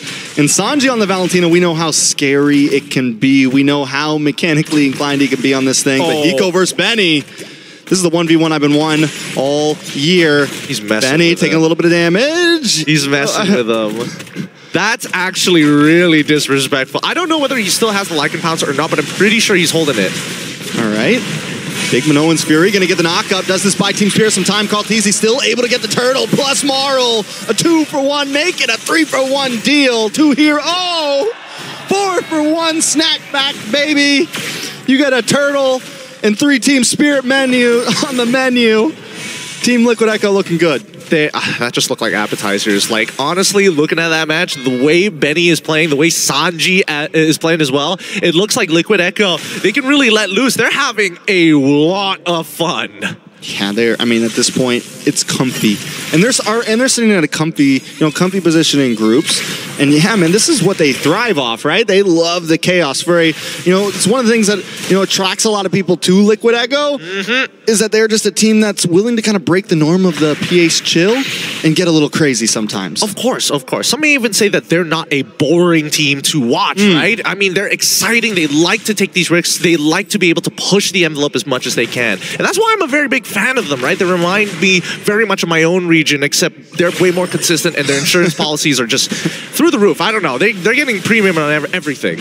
They give our crazy regions some hope of what we could aspire to be. Oh! Big hit. He going to bad spot. Able to pop the blazing duet. Marl able to come in with his Tortoise Poisons. Salvo gets a knock up. JP knocked up again and taken out. Sunset Lover puts a kill into his pocket, but out comes the last Insanity. Salvo in trouble. Marl as well. Oh my goodness. Benny Cutie, Lycan Pounce finds the kill. Marl goes down to the knockout punch. Sunset Lover under the tower once again in between two walls, in between two monsters. Benny Cutie finds the kill. Clean dive for the side of Liquid Echo, taking no casualties here. Minimal damage. I mean, unfortunately, it's JP's fault as always, so we don't really consider him part of the KDA. But for the most part of it, let's look at the replay one more time, because this, honestly, it looked pretty good from the side of Team Spirit. They got the initial pushback, but unfortunately, Sanji steals the correct ultimate to initiate this dive. And honestly, this is the funny part. Sanford's like, I'm gonna tank a couple of shots. And Benny QT said, how about you tank a couple more? Just for me. Just for me. And that's, I mean, this is the same replay of last game. Team Spirit gets one, Liquid Echo gets two, man. Every time it feels like Team Spirit gets a great play, Liquid Echo outplays. Salvo now pushed back. Turtle brought down to about 70%. Kid Bomba look for the dashes through, gets tossed up, knocked up. Down comes the Guardian. JP, oh, but the final slash misses. In the knockup from Sanji. Salvo, his own skill used against him. Liquid Echo now on the Turtle, and Team Spirit got a hightail out. No way. That could have been, that's just failure of execution, right? They had everything in place. It just didn't happen. And Team Spirit forced to take a step back, losing more tempo, and now Marl has to pay the price. And now they're in their jungle. Kid Bomba getting invaded. Sabo comes in to help out, but Sanford, he did his job, man. He's gonna send Kid Bomba back to base before he even touches lane. Yeah, I mean, Kid Bomba is trying to rush that Thunderbelt really quick here. And for Sanford, he doesn't mind. You can rush it all you want. I'm quite ahead in this game so far. Yeah, I mean, there's a gold deficit, a level deficit across the map. Team Spirit back to the starting place of we just got to wait this out and hope that we can make it to a point where we scale and can fight. Nice final slash coming from Kid Bomba, still under the tower though. Liquid PH doesn't care. They're going to take shots in the face just to get this kill. Kid Bomba trying to defend, doing everything he can, but in comes Marl. Maybe they can get something. Yes, Sanford goes down. Team Spirit finds something in the chaos. Oh, finally a save, some saving grace, and maybe a way to come back into this game. JP, I mean, he's in some trouble here, but I think, does he have flicker? Oh, he does. Gonna be okay. Gonna be okay. Gonna be okay. Just give him some time. Wait, Marl doesn't want to let him be okay. JP gets knocked up. Stop for the toss. Wait a second. A lot of damage. JP won't be able. No, not like this. JP and Sanford comes in. The response. Carl Teasy shows up. They're here for blood, and Marl goes down. Oh my goodness. I literally even. I was expecting Sanford to punch you in the throat, but it ended up being JP who took your breath away. What is this? You don't get to see JP flex that often, but man, that was a statement. I felt that one. Made me cough up for a second. That punch came through the land of Dawn, connected to me. Let's take a replay. I mean, what can I really say about that? JP, he knows that he's ahead. He's really messing with his team right now, Team Spirit. God, how does JP do this, playing the distance? This is the limit pushing we were talking about at its finest. Even Benny. Stop it! Show them some respect, Liquid Echo. Put respect on their name. I mean, I bet when they went back to their playrooms, they looked at each other and they were like, hey, how low can we go? How low can we? Yeah, they're going for an all-time low here, but that all-time low is looking good. It's a 9-2, 4,000 goal lead. Sanji looking for Sawo. Walks into Hiko though. Does get immune, but that's IMU every time in the damage! On a Sunset Lover, Benny Cutie finds another Hiko with a blazing duet, looking for anything he can, but he can't get the outplay today. Sanji, Kid Bomba able to find and takes him out. Kid Bomba with a dash through, find a slash, but it's not enough. Kenny, Benny, 3 for 1. Looking good right now. Incredible game sense coming in from Liquid Echo. Like they don't have to see them. It's process of elimination. Let's look at the replay one more time because the ambush almost looked good, but the turnaround from Sanji is just too much to handle, right? Carl TZ is having the time of his life. He's pretty much unkillable to the entire squad of Team Spirit. But what's worse yet is the fact that no matter what happens, Benny QT finds these kills, and look, even Sanji is just like, what are we doing here, boys? We're having too good of a time. I wish I had some sound for that. I was reading his lips a little there. Yeah, I think he said, word bar for bar, I love you guys, hope to see you next time. I like it. I like it. Benny Cutie, he's ready to see Kid Bomba right here, right now, not next time. Sanford as well. The whole team here. Oh, the disrespect. Stop it. Oh my goodness, they're already down. It's 3-12. You know, Bomba's the type of player that gets in your head, but today, Liquid Echo is in Bomba's head. Sabo with a nice knock-up. Sanford, though, with a response, able to flick back. No kill for Team Spirit. Liquid Echo, here to play, here to stay. Kid Bomba down. Benny Cutie with another kill. He's 6-0-2 right now, Gideon. Perfect game. So far, perfect game. They're trying to maintain it here. It's between Benny and Carl. Which one's going to have the tarnished KDA at the end of the game? All right, Lord's up. Team Spirit won't be able to contest this. They're just too quick with it. Marl is keeping vision. Sanji, I love how he goes and takes the Cyclone just in case. Just for safe measures. The insurance packages. I'm telling you, premiums. Dude, these premiums are too good, and they keep on getting profit after profit. They're like, oh, you broke our ankles. Oh no, if only I didn't get 100,000 off of it, and now we're going to take your arms at the same time. Kidneys, livers. They're taking it all. They're taking all their internal organs at this point. And we're looking for that killing blow from the side of Liquid Echo, right? When are they going to try and end this? And if it extends too long, will it end up like game number 1, going over like 20 minutes and Team Spirit finally scaling? All right, Team Spirit just defending. Lord gonna be coming soon, like a movie near you. What do they do here? Honestly, pray. At this point of time, they're not too far, right? Three, I'm gonna do some math here. 7,000 behind. Team Spirit probably have to give up all their out-of-tier turrets, but the most important part is the 50-50 when it comes down to holding these inhibitors. Either way, it's a pretty big death sentence. If they lose 2 inhibitors, 1, it's okay. Maybe they can survive. Kid Bomba, if he can get the final... I mean, that might work. Sanford gonna get knocked up. A bunch of combo. He can't move today. Hiko gets the kill. But now Team Liquid want revenge. Hiko able to just get away with a blazing duet. Final Insanity comes out, locked onto Marl. Gonna get knocked up. Can he escape? No. Godlike kill for Benny Cutie, and Lord is knocking at the door right now. Hiko's got to move up to shred this. Team Liquid, though, with one of their men down, they're gonna try to play this safe. Not overhaul, not overpush. They got an inhibitor. They could walk away happy here. I had to take a moment to see whether TLPH was actually going to do it, right? Who knows with these guys, right? True. We don't know how far deep these premiums actually go. But let's look at take a look at the items so far, and it looks like, ooh, okay. I think JP's getting a little greedy here with his build. We'll see whether he does complete it. But so far, Benny QT pretty much at the end of his build, right? He's still opting to go for some extra damage. I don't know if he wants to buy a situational item sooner rather than later. But look at how unkillable Carl TZ is. Yeah, I don't think he's ever going down at this point. And look at Benny, man, just waiting. He's doing the stutter step. Check in, wait for the play, decides to back off, but they still get a bunch here. The man's orb walking, man. The man is literally moonwalking to a certain degree. He's got all the movement in the world, and I don't think Team Spirit can catch him unless he does the Sanford, walks on and gets hit by like everything. Because there's a lot. I mean, don't get me wrong, there's a lot, but Team Spirit needs to get more than just one, right? To really come, they can't just get one member. They need to get 2 members with that combo, and then they can really come out on top of a fight. And don't get me wrong, it is possible, but it is looking grim. But last game we saw them drag things out. Can they do it again? I think it's definitely possible, right? Because Liquid Echo, they're a team that follows certain conditions to close out the game. And a lot of it revolves around the Lord. I mean, look at their draft, right? It's not like they can keep on sending JP and Sanford into this team fight composition that Team Spirit has. And at what point does Team Spirit... Ooh, they might try to go for this. Morrow looking for the in. He's trying to get in. CLTZ still gets it, and now they're in a bad spot. Kid Bomba gonna try to get away here, but the last Insanity connects. Lycan Pounce connects. Kid Bomba goes down. Benny finds the kill, and here comes the big... Now, oh, wait a second, the turnaround. Hiko shows up. This is big. Sawa looking for Sanford. Sanford falls. Hiko looking for more. Oh. TS. Gonna maybe back up, but Benny versus Hiko.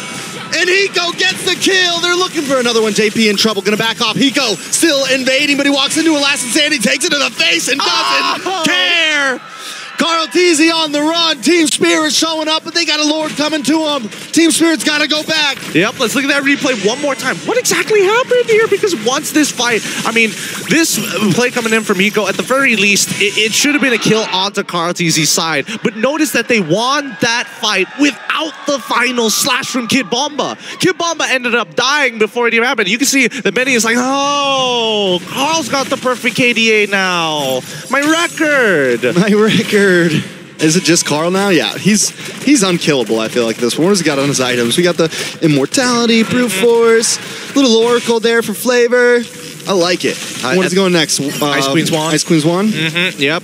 Just to really stay on top of things and peel for his team. Well, even though Liquid Echo may have made this mistake, at least for Team Spirit, that was huge for them, right? Look at the gold lead. Now they're coming up to their 42K power spike, right? Liquid Echo still ahead of them by 4,000, but that's only to buy situational items for those who've already completed them, or more importantly, for the rest of the team who don't earn as much gold like JP, or even, well, it used to be Sanji, but I would say Sanford still needs a bit of catching up to do. You know, and Team Spirit are now able to buy enough time. We saw it in the last fight. Sanji used the Minoan's Fury first. With the IMU, and Sawo responds with it after, and that's when the fight turns around. So now the Team Spirit, they've got enough items, they've gotten enough items in that they can last 5 seconds in a fight, right? To where they can use their skill second and buy time to turn the tides. Yeah, they do eat their vitamins to get that level of like tankiness, right? Kid Bomba has been stacking the Thunderbelt for a while, and now Carl Teasy, he's taking the mantle. I have the perfect KDA, but I can also tank a lot of damage. Look at that, he's fine. Even without the immortality, he's a nuisance. Unless Hiko says, hey, we need to go in now, but they don't know. Where's Benny QT? Wait a minute.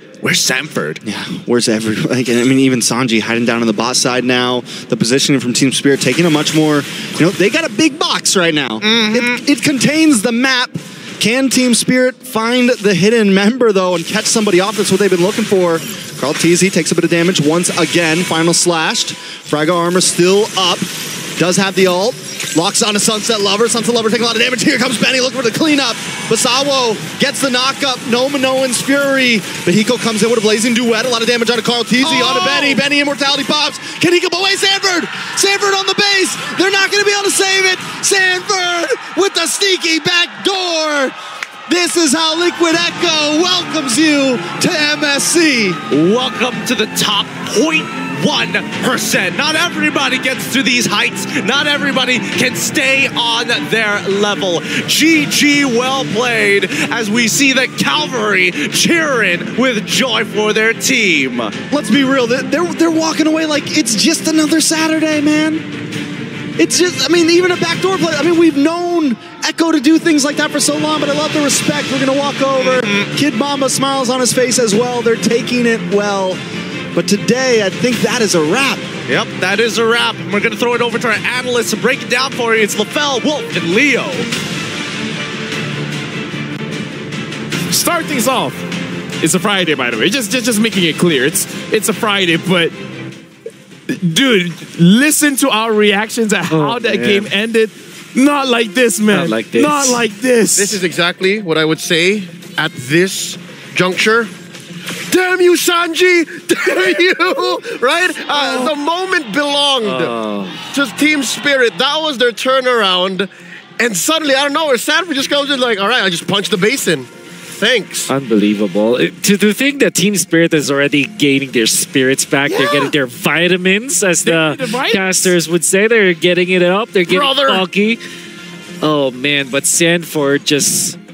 It's like really wants to win. It's like giving them the hope and then snatch it away. Yeah. That was brutal. That was brutal.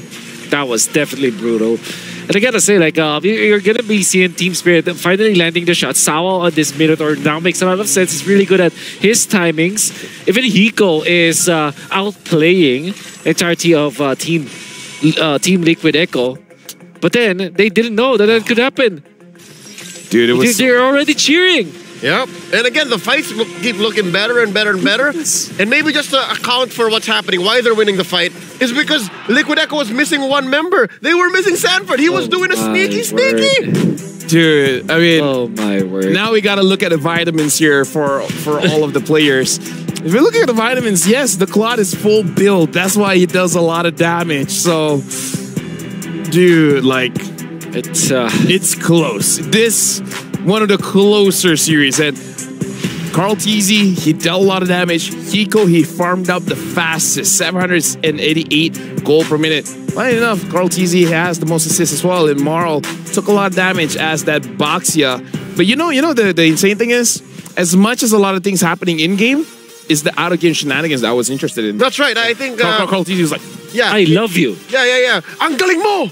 Yeah, which means you're good. Yeah, you're really good. And then Sanjo's like, why would you say that, Carl? Come on. Yeah, don't say that to our opponents. You should be cheering us. Look at there. him. See, there you go. There you go. Ang galing mo. He shouted over. Oh, you could tell from his lips. Yeah. Oh, wow. He says that a lot. Yeah. Hey, Lavelle, careful about your back. Maybe Sanford's there. Oh, my, sorry. My bad. But, dude, this... See, you have to be attentive. I'm sorry, my bad, When but... you're playing up against Team Liquid Echo, you always have to watch your back. Cavalry's everywhere. Cavalry is everywhere, folks, and you guys saw the game. TLPH 1-2-0, and because of that, they're advancing to the knockout stage, and unfortunately, because of that, Team Spirit has been knocked out. That's right. So now... Very fortunate. Dude. Oh, man, Hiko was so close here. Hiko's already dealing the damage. It's already critical mass for him. I feel for our friends, Destroyer, man. Yeah. He was shouting his lungs out. I mean, why wouldn't you? It was close. You almost took a game off TLPH, and if you would have won, like, there's a chance. There's a chance to survive. So, again, honestly, GG's all around. Team Spirit played the best that they can, and TLPH, they found opportunities on the map. The team fights were getting a little bit more difficult, so they just backdoored it. So, shout outs to Sanford, man. That's one way to put it. And again, the level of comfort that Liquid Echo was putting on Showcase here, it's to the level wherein you're right. One of our favorite things to mention here on the analyst stand and even on desk is their limit pushing, right? Yeah. They're breaking the boundaries of what's possible with their lineup, with their play style. And here, they even switched it up. Usually it's Benny Cutie who's, breaking the base while everyone's busy. Now it's Swarty. Yeah. Anyone who has legitimate damage to turrets is a threat. Oh, right? yeah. Because that's still a Paquito. You build a Paquito as damage now. It felt like a punching bag. It was a very slow backdoor play. I mean, here's the thing. You're talking about Sanford, and because of that, we're going to check out our Sony MVP of the game. And I believe it's going to be Sanford, man, because not just, what happens in the fights, but outside of fight as well, he's making it work. Here he is, coming up, the follow-through. This is one of those moments where I literally just whispered to myself, and maybe I whispered out loud, that's why Wolf heard me, and maybe you did too. They're so good at juggling turret aggro. Oh, yeah. Yeah, your whisper needs work. Yeah, I feel like the Indo side heard it as well. Good thing I'm a shoutcaster. Whisper needs work. Okay. Thanks, coach. And one thing that you have to think about this composition from Team Liquid PH is that they're quite disciplined. I would say the first 10 minutes of the game, they're not making any other mistakes. They're taking it slowly. They're making sure that they invite Team Spirit again to their box and then punish them afterwards. So this is Sanford, the MVP. 3.7 KDA. Doesn't matter. Doesn't matter. Doesn't matter. Very nice skill participation. Nice. Very nice. Very nice. Very nice. Doesn't matter as well. But the nicest Yeah. is the creme de la creme moment. Yes, sir. Yes, sir. Ignore the items, by the way. This is Double. Well, no, you don't. Oh, you don't ignore it? Don't ignore it. Double win talker, dude. This was key. This was key. This is the vitamins. The vitamins. This is the vitamins you need if you want to just Vitamin Wind Talker. Vitamin Wind Talker, man. That's what you need. Okay, so just to explain for everyone who might not be aware, Paquito has to punch every single minion and deal with the waves naturally. If you build Wind Talker on him, you get the physical damage and the unique passive that allows for you to punch and send shockwaves, magic through the waves, making it faster. That's what allowed for him to get that backdoor win. There's some commitment involved there because he sold all his good items just to be able to get the 2 Wind Talkers. Had it failed, it would be devastating. He would be stuck with just... You don't want a double Wind Talker, Paquito.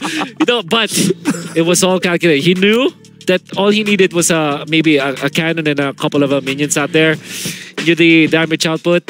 It's like he was just treating the base as a punching bag. He went all in. He went 3 minutes with the base, but all it took was like 15 seconds. Yeah, actually. You know what? Some say that's all you need. Yeah.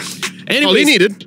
That's all you needed. Anyways, for you guys at home, let us know, how do we improve? How do we defeat the other people there, and there? We're the English side. We want to win. So make sure you guys tell us how to improve. And with that being said, do you guys miss Eterna? I miss Eterna. Kind of do. I kind of do. So, you know what? I kind of want to hear what Eterna has to say. So, you know what? We're passing it over to our Aces ROG reporter. Hi guys, it's Eterna here, and it looks like it's a 2-0 for Team Liquid Echo against Team Spirit. This does mean that the dreams for Team Spirit to make it to the knockouts have died down, unfortunately, here at MSC 2024. And you know what? We will be seeing who seeds into which slot for the knockout stage later on in our last match of the day. Will it be Team Liquid Echo at #1, or will it be Homeboys, who will have already secured that spot earlier on today? We're going to send it back over to the studio. Thank you very much, Eterna. And yes, our ALG match is going to be very interesting because, again, it's going to be the fight to get the top 1 spot. Yep. After this, though, it is going to be Twisted Minds going up against Team Spirit. They lost 0-2, so we got to see how they pick it up. And for you guys as well, the STC predictions is still live. For you guys that voted for TLPH, you guys are amazing. You guys knew this was going to happen. So make sure you guys lock in your predictions for Twisted Minds going up against Team Spirit at stcplay.gg, because we want to know what you guys have to think. And with that being said, we're going for a short break. After this, it's going to be Twisted Minds against Team Spirit.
لحظات البداية عاشت معنا، كنا نحسبها وقت للتسلية بس، نحسبها بس ذكريات. عبود أعطي أختك اليد يا ولد. ابتكرنا فيها ابتكارات، وإذا بغينا قلبناها خرافات. كنا نحسبها بس لمة وصحبة وسهرات. انتبه نوب ترى نوب. لكن كنا نشوف عالم ما حد يشوفه. لا تشغل وقته بشيء يفيده. الله عليك على صوت. عالم كبر وعاش فينا، عالم الحماس فيه يوصلك كل مرة لحلم أصعب بس ما يصعب عليك. بارد معك وين ما تروح.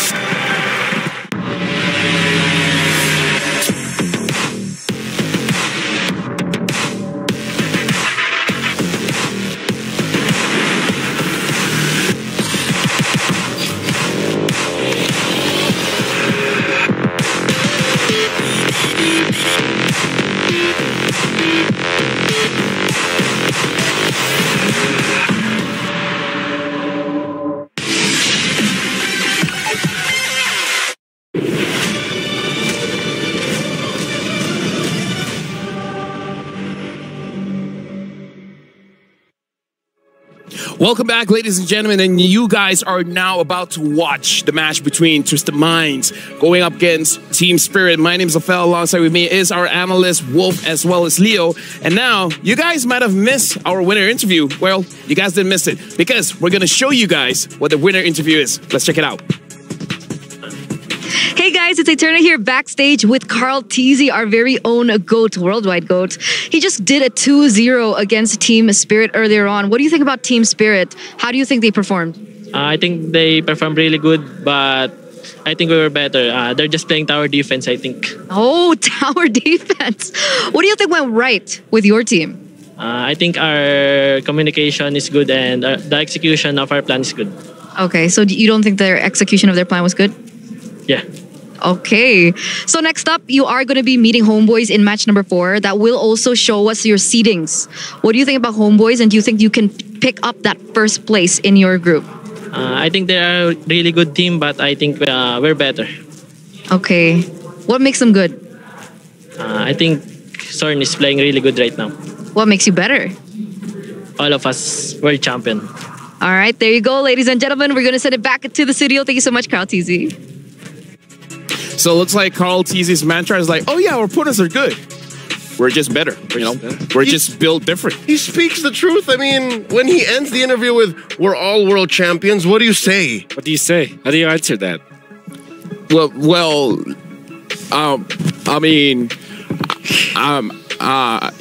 Yeah. No matter what you say after, Carl Teasy can go, yeah, but I did it twice.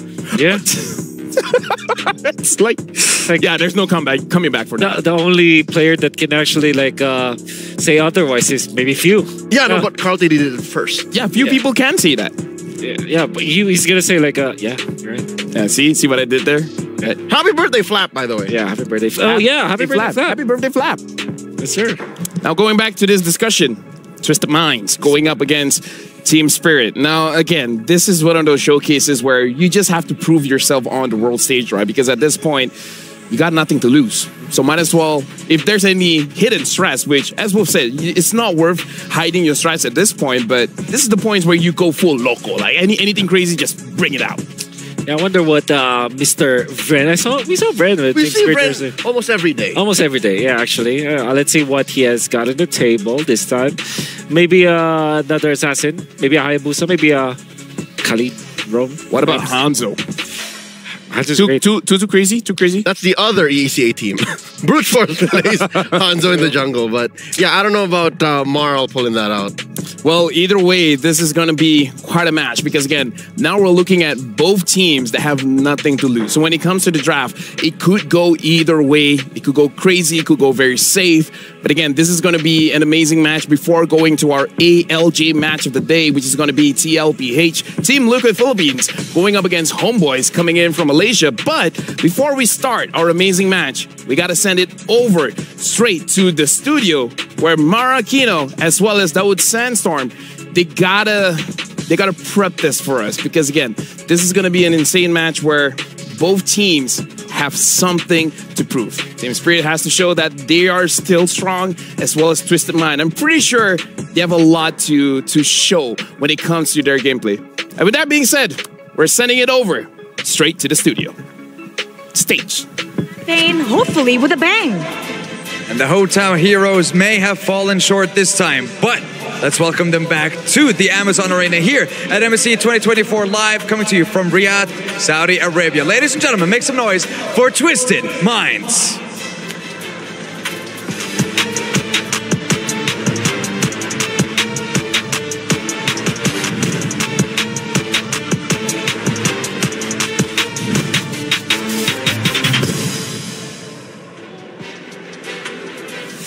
MENA has a growing MLBB scene, so with Twisted Minds coming in here for MSC 2024 is huge for the region. It really is, and we're talking about a lineup that is stacked with talented players, and still being able to represent your region on this international stage is quite an achievement for them and for the organization.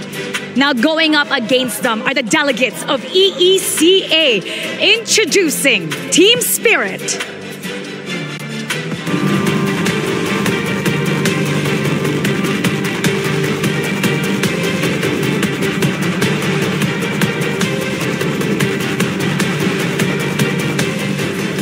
The same can be said for both EECA region and the MENA region. They are both emerging regions when we're talking about MLBB. But I cannot wait to see what both these teams are going to be able to do in their last game of Group C. Now, Team Spirit is considered to be an experienced team, but it's still a young team, lots of room for improvements. And I know for sure in this matchup, they're out to seek redemption. Of course. Now, regardless of the standings, both teams are going to be focusing on one thing, making sure that they end their run in MSC with a bang. So, ladies and gentlemen, let's see who's going to be able to come out on top between these two teams. How about we get it going? So we'll go back to the studio to our panel. It's all yours. Thank you very much. You want to know how it's going? Well, we're going because actually, you know what? I'm going to bring it back because the first thing that I got to talk about with my analyst, because we're friends. We're sano. We have worked together for quite a while. So I feel like we need to ask this question because this might be something that the audience wants to know as well. What's the difference between Team Spirit now and when they were in M5? What's the big difference? I'll tell you what I think the difference is there's a difference in this format. Oh, that's true. M5 format allowed for then Deus Vult, now Team Spirit, to actually get used to how far they can take the Davai gaming situation. Right. Here, people will think that the knockout stage single elimination brackets are brutal. I dare say the group's BO2 is worse. I agree, because back then it was a best of 3 and there were so many comebacks. Even the best of 5 series wins that then Daewoo were able to get were also comebacks, right? It was almost goes the distance. So I agree with you, Leo. I think the 2-game or best of 2 is it's brutal for Team Spirit, aka Daewoo. At the same time, they also had to acclimate with their new players, Marl as well as Hiko. Although I would say that this that them being part of Team Spirit actually, you know, there's a lot of potential in there. It kind of felt like they didn't have enough time to get into a situation where they can win. But because if you pit them up against Homeboys, for example, as well as Team Liquid, those guys knew each other so much already, you know? So TLDR, they are a team that needs time to ramp up. Needs time. They need vitamins, bro. They need vitamins, but it looks like you're right. Both of you are correct.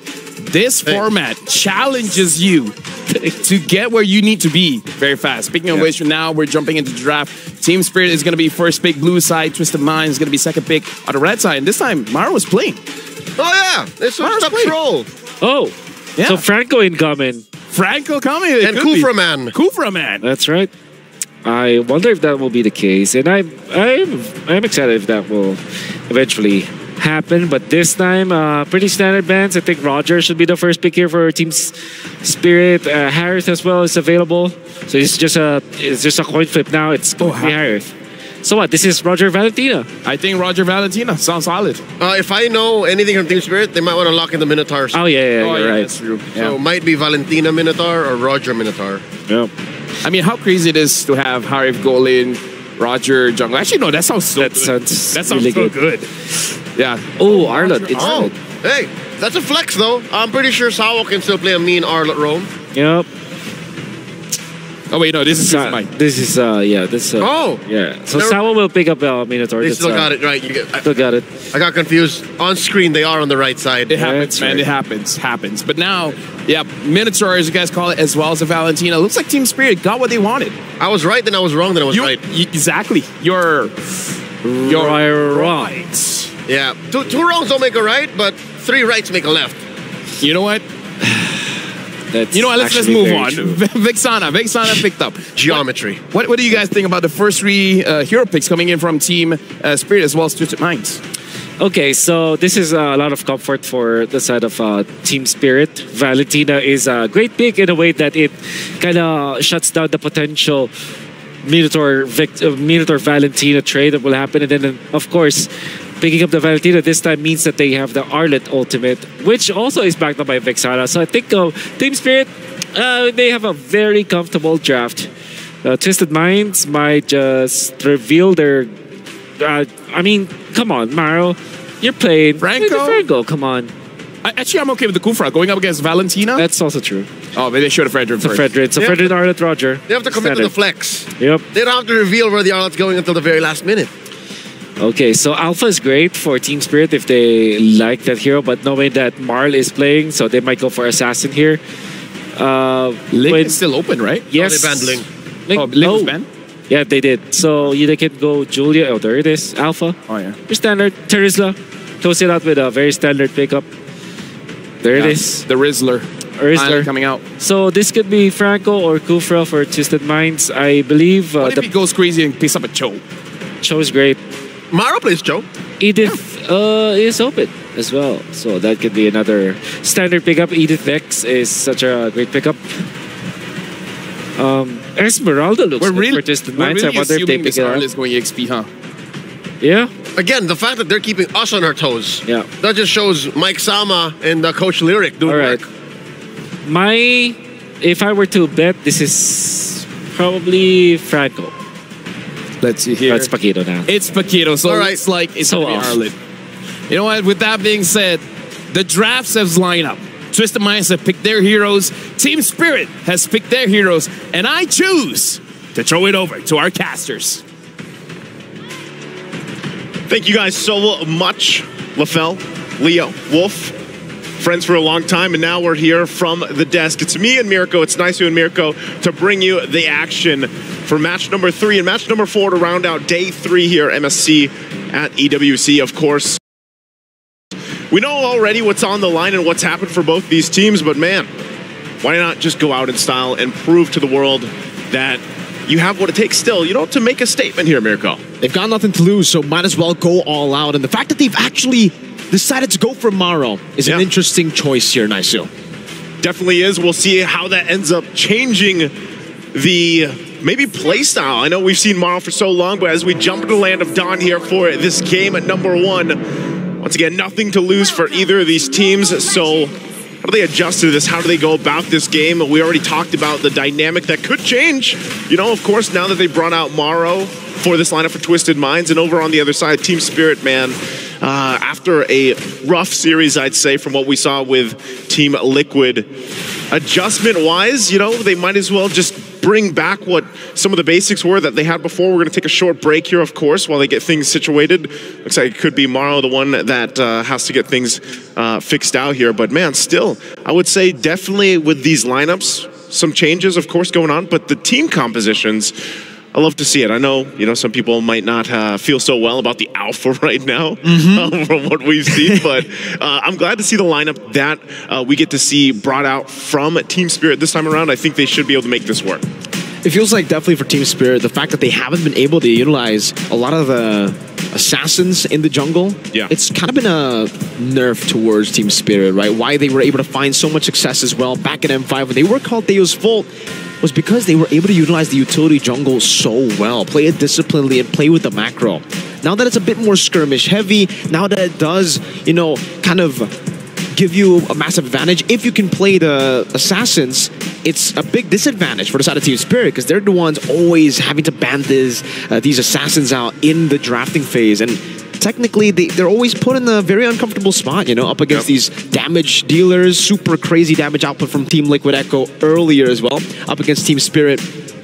And it just feels like the super fast-paced gameplay, it doesn't feel that, you know, effective for Team Spirit at least. Do you think it's partly due to the fact here, Mirko, that, I mean, some teams maybe just haven't adjusted as quick as they wanted to? You know, I mean, like, you had plenty of time, really, I feel like, going into MSC, but we're still seeing some teams opt for these utility picks and stay for that, you know, and I guess the biggest change is when we talked about this earlier, like some of the teams that if they don't bring out the assassins, they then bring out like Alpha, you know, or some of these other heroes that are bring that, it's like a little bit of aggression, but then still they kind of fall off later portion of the game.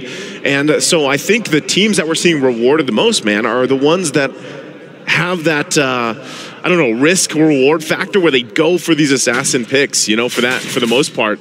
Now on the other side too, you have to look, because the Fredrin is locked in here, and it's a Fredrin versus an Alpha with a Warcry emblem, mind you.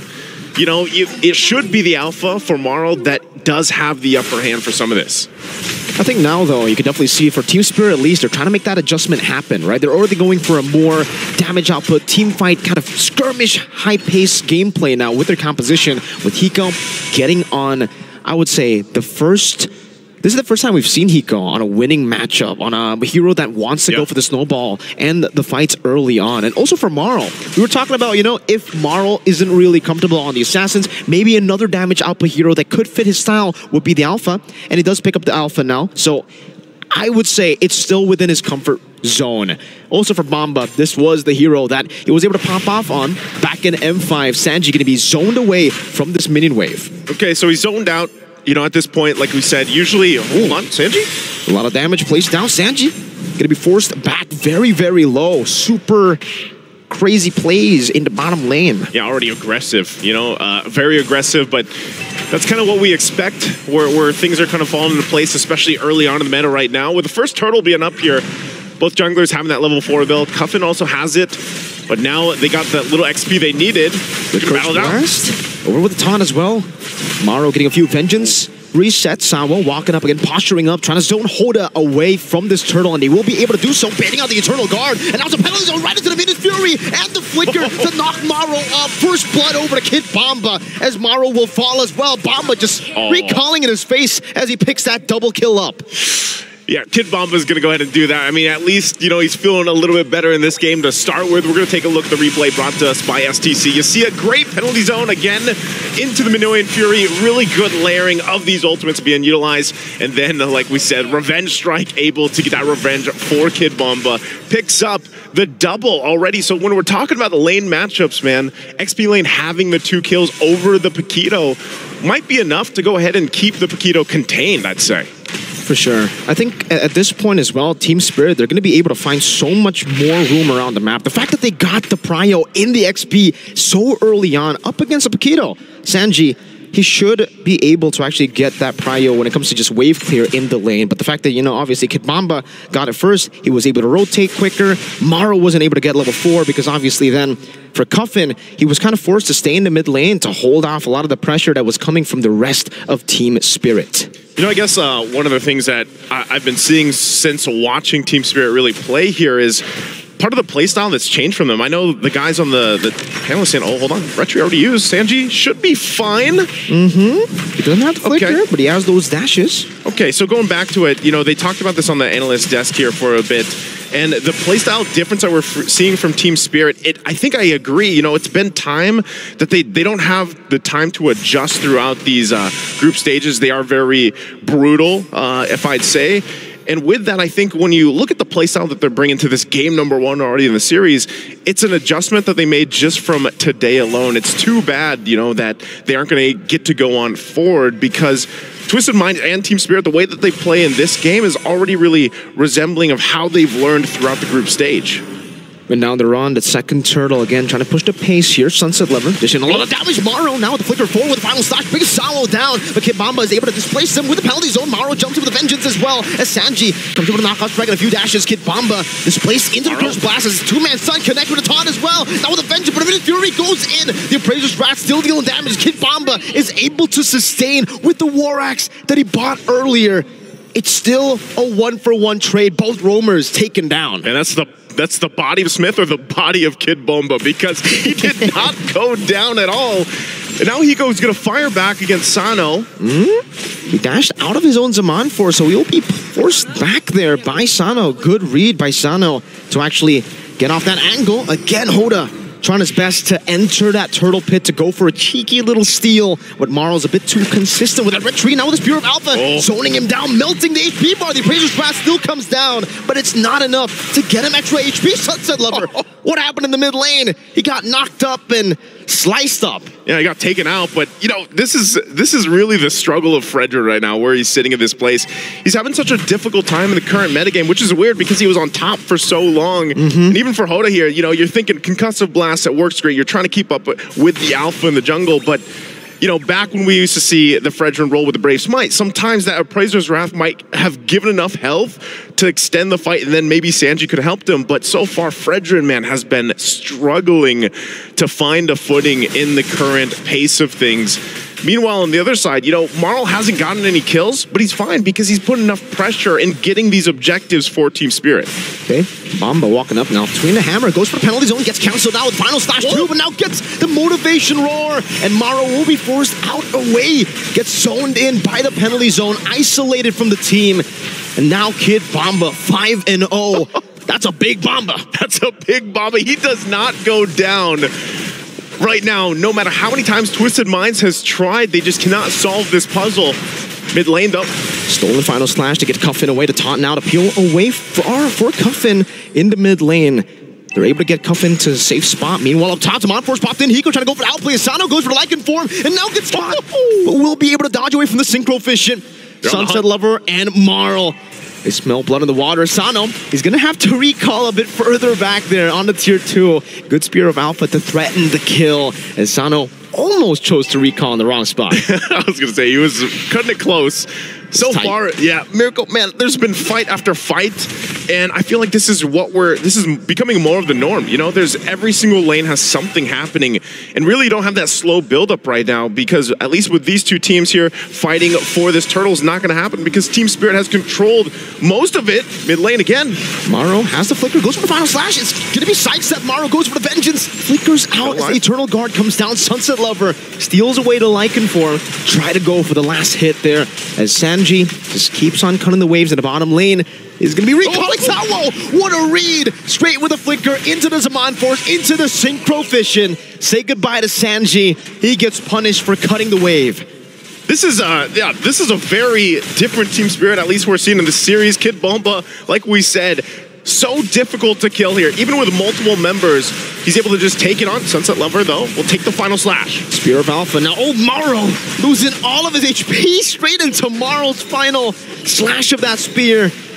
My goodness. Marl finds Maro. Maro finds Maro. Marl finds Maro. You know, and with that Team Spirit, they will go ahead and get that turret down in the mid lane. This is perfect timing for them, by the way, because this will lead into that first Lord about a minute away from this. You know, with this kind of lead, too, that they've got themselves, you know, 6,000, almost 7,000 gold ahead. Just look at the difference here, of course, between Kid Bomba and Sanji. Who you got?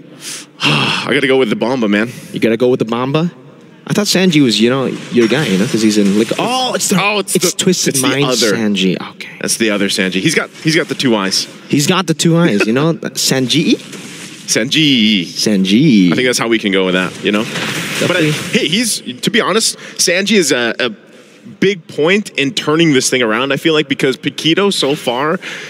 We saw the playmaking potential we saw from the last series, you know, against Team Spirit on what could happen there. So Sanji, on this time around, although it is a different part of the Sand duo, he could be a crucial part in winning some of these fights. But look at, I think the biggest thing now that the War Axe is picked up by Kid Bomba, this makes it even more difficult to kill this kind of unkillable Rizzler right now, this Terizla, man. He's all up in your face. Now he can't even be killed. He can sustain back up just with a few swings. He already had the Brave Smite. Yeah. Oh, man. Marl's just going to get rid of this Lord. That's Team Spirit with the first Lord taken away with no problems whatsoever. But Twisted Minds do find a trade on the other side of the map. Sanji again pushing it in, but this time he's learned his mistake. You know, maybe don't stay too long around the mirror play there with the cross map play. So he recalls away. But taking a look at the in-game equipment, it's the Hunter Strike and the Sea Halberd. So still a lot of respect to the sustain that Team Spirit have, but not a lot of respect to the damage that Team Spirit have, right? Because he only has a Steel Leg Plates and a Warrior Boots. I don't think it's going to be enough for Sanji, especially considering he wants to be up in the faces of Team Spirit. Yeah, and with this, you're seeing this happen time and time again. Team Spirit going to go ahead and take the resources now from Twisted Minds. They still have Lord going up top too. I don't know, man. Do you think Twisted Minds actually has enough to go ahead and defend through the first push even, despite the gap they're feeling in the items? I think it really depends if they can make a big play happen.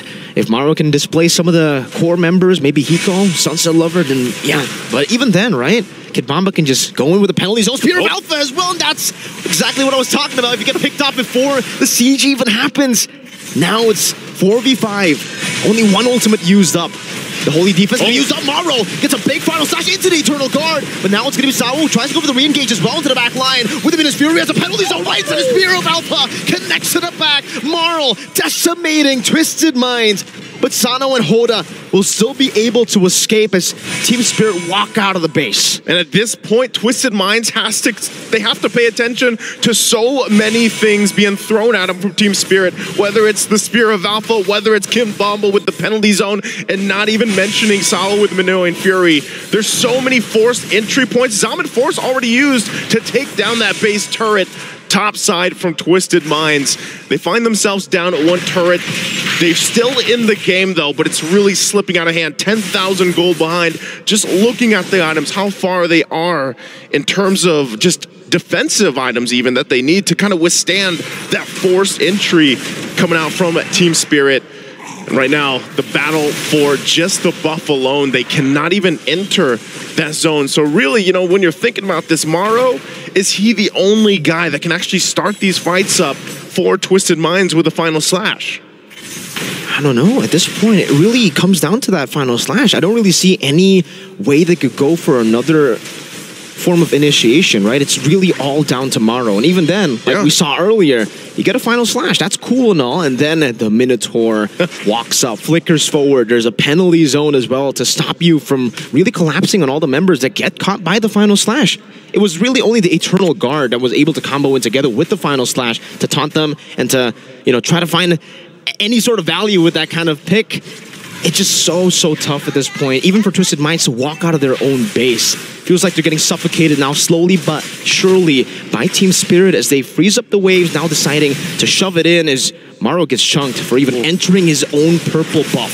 Say goodbye to the Lord. Team Spirit taking it away in the 12th minute of the game. That's an enhanced one. Yeah, this is enhanced, and this is once again Twisted Minds on the defense. Backs against the wall. They had a couple key item pickups too. That was also a Malefic Lore for Sanji. But I think even then, the question is still there. Even if they get a setup, Sano now picking that up as well, do they have enough to withstand that initial burst and crowd control already? Look at this. Look at Hiko. He's completely online. Divine Glaive, Holy Crystal. That's enough to just make Twisted Minds worry about it themselves, how they deal with Hiko, how they get through all of this. But they still have a little more time to farm up what they can, and really, you know, goes back to the question, man. Roger in the gold lane has been difficult. I feel like, I'm not sure specifically the win rate, but we saw this all through the wildcards into here in the group stage. And now they have to defend. Stolen final slash. The final slash connects on the tool. There, now with his Fury flickering forward, finding 5, but there's no follow-up from the rest of the team that was displaced earlier by Maro on the final slash flicker. Still for Team Spirit, unable to clear the waves properly to actually manipulate it to crash in together. So it'll come in one by one. Great defense by Twisted Minds. Maro, again, trying to go for the final slash. Finds it on Kid Bamba. Displaces it right into the Eternal Guard and the Curse Blast. But it only baits Maro in with the Vengeance into the Zaman Force. And Hiko gets rid of him. Now another wave in the bottom lane. Still going to be worked down upon Sanji. Tries to go for the knockout strike. And Eternal Guard comes down towards Hiko. Gets the wave cleared out, and Twisted Minds, they live to see another day. Okay, Twisted Minds actually did a great job there. defending with that whole situation and then also being down nearly 10,000 gold. I gotta say, successful defense from the Twisted Minds. And with that, they buy themselves more time. And all that really means for them is that they can go ahead, farm up. They need these defensive items. They really need to be allowed to play into what Team Spirit's throwing at them. And so far as they buy themselves some more minutes, you're gonna see here items falling into place. Oracle's also there. Yeah, there's a whole lot of magic resist available because also playing against the Eternal Guard, they're gonna shove Hoda out. Still looking for the buff if he can get it, but it's not going to grab it at all. Look at that. A ton of shield, man. The shield. Oh, Maro. Okay, he's out. Shh. You don't know. He got out. No, he got out. You know, Hiko didn't realize. It's okay. It's okay. We'll make him confused there. You know. But at this point, yeah, for Twisted Minds, it's really all about scaling up. But even then, I don't know. If they go to the late game, it doesn't feel like they have any crazy hyper carries in the late game either. You know. If this wasn't Roger, then maybe. Like maybe if this was like a Claude or a Natan. Yeah. You know, I think there's a big play-making potential. The problem with the Roger in the gold lane is like, even late game, if you get there and you entry into this lineup that Team Spirit has, there's a high tendency that you just get knocked up and stopped. I have to agree there. You know, there's not really much Sano can do. In these skirmishes in the dive, he's really going to have to wait for the rest of the team to actually bait out some of the resources. And Sanji up top, like informed, stolen by Sunset Lever. Now that's going to be Sao walking up. Hoda is going to be deleted. Maro gets a three-man final slash in the back line. Get caught by the penalty zone. Bomba is just making things work in the back all alone. Doesn't matter. He's the man. He's the Bomba. He's the kid. He hasn't died.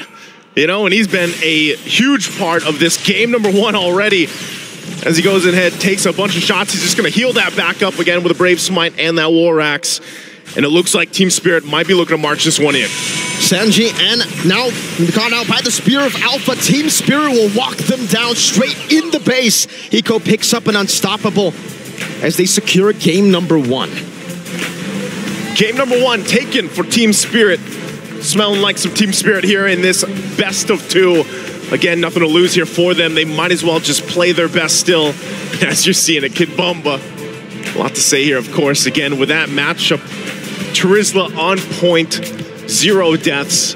And he started off, man, with that double kill he got early on. Really just proving the point that, you know, if he does get his hands on some of these signature heroes, gets to play the game, he's going to be a pivotal point for the team. So let's go ahead and have this broken down further by the gentleman on the stand.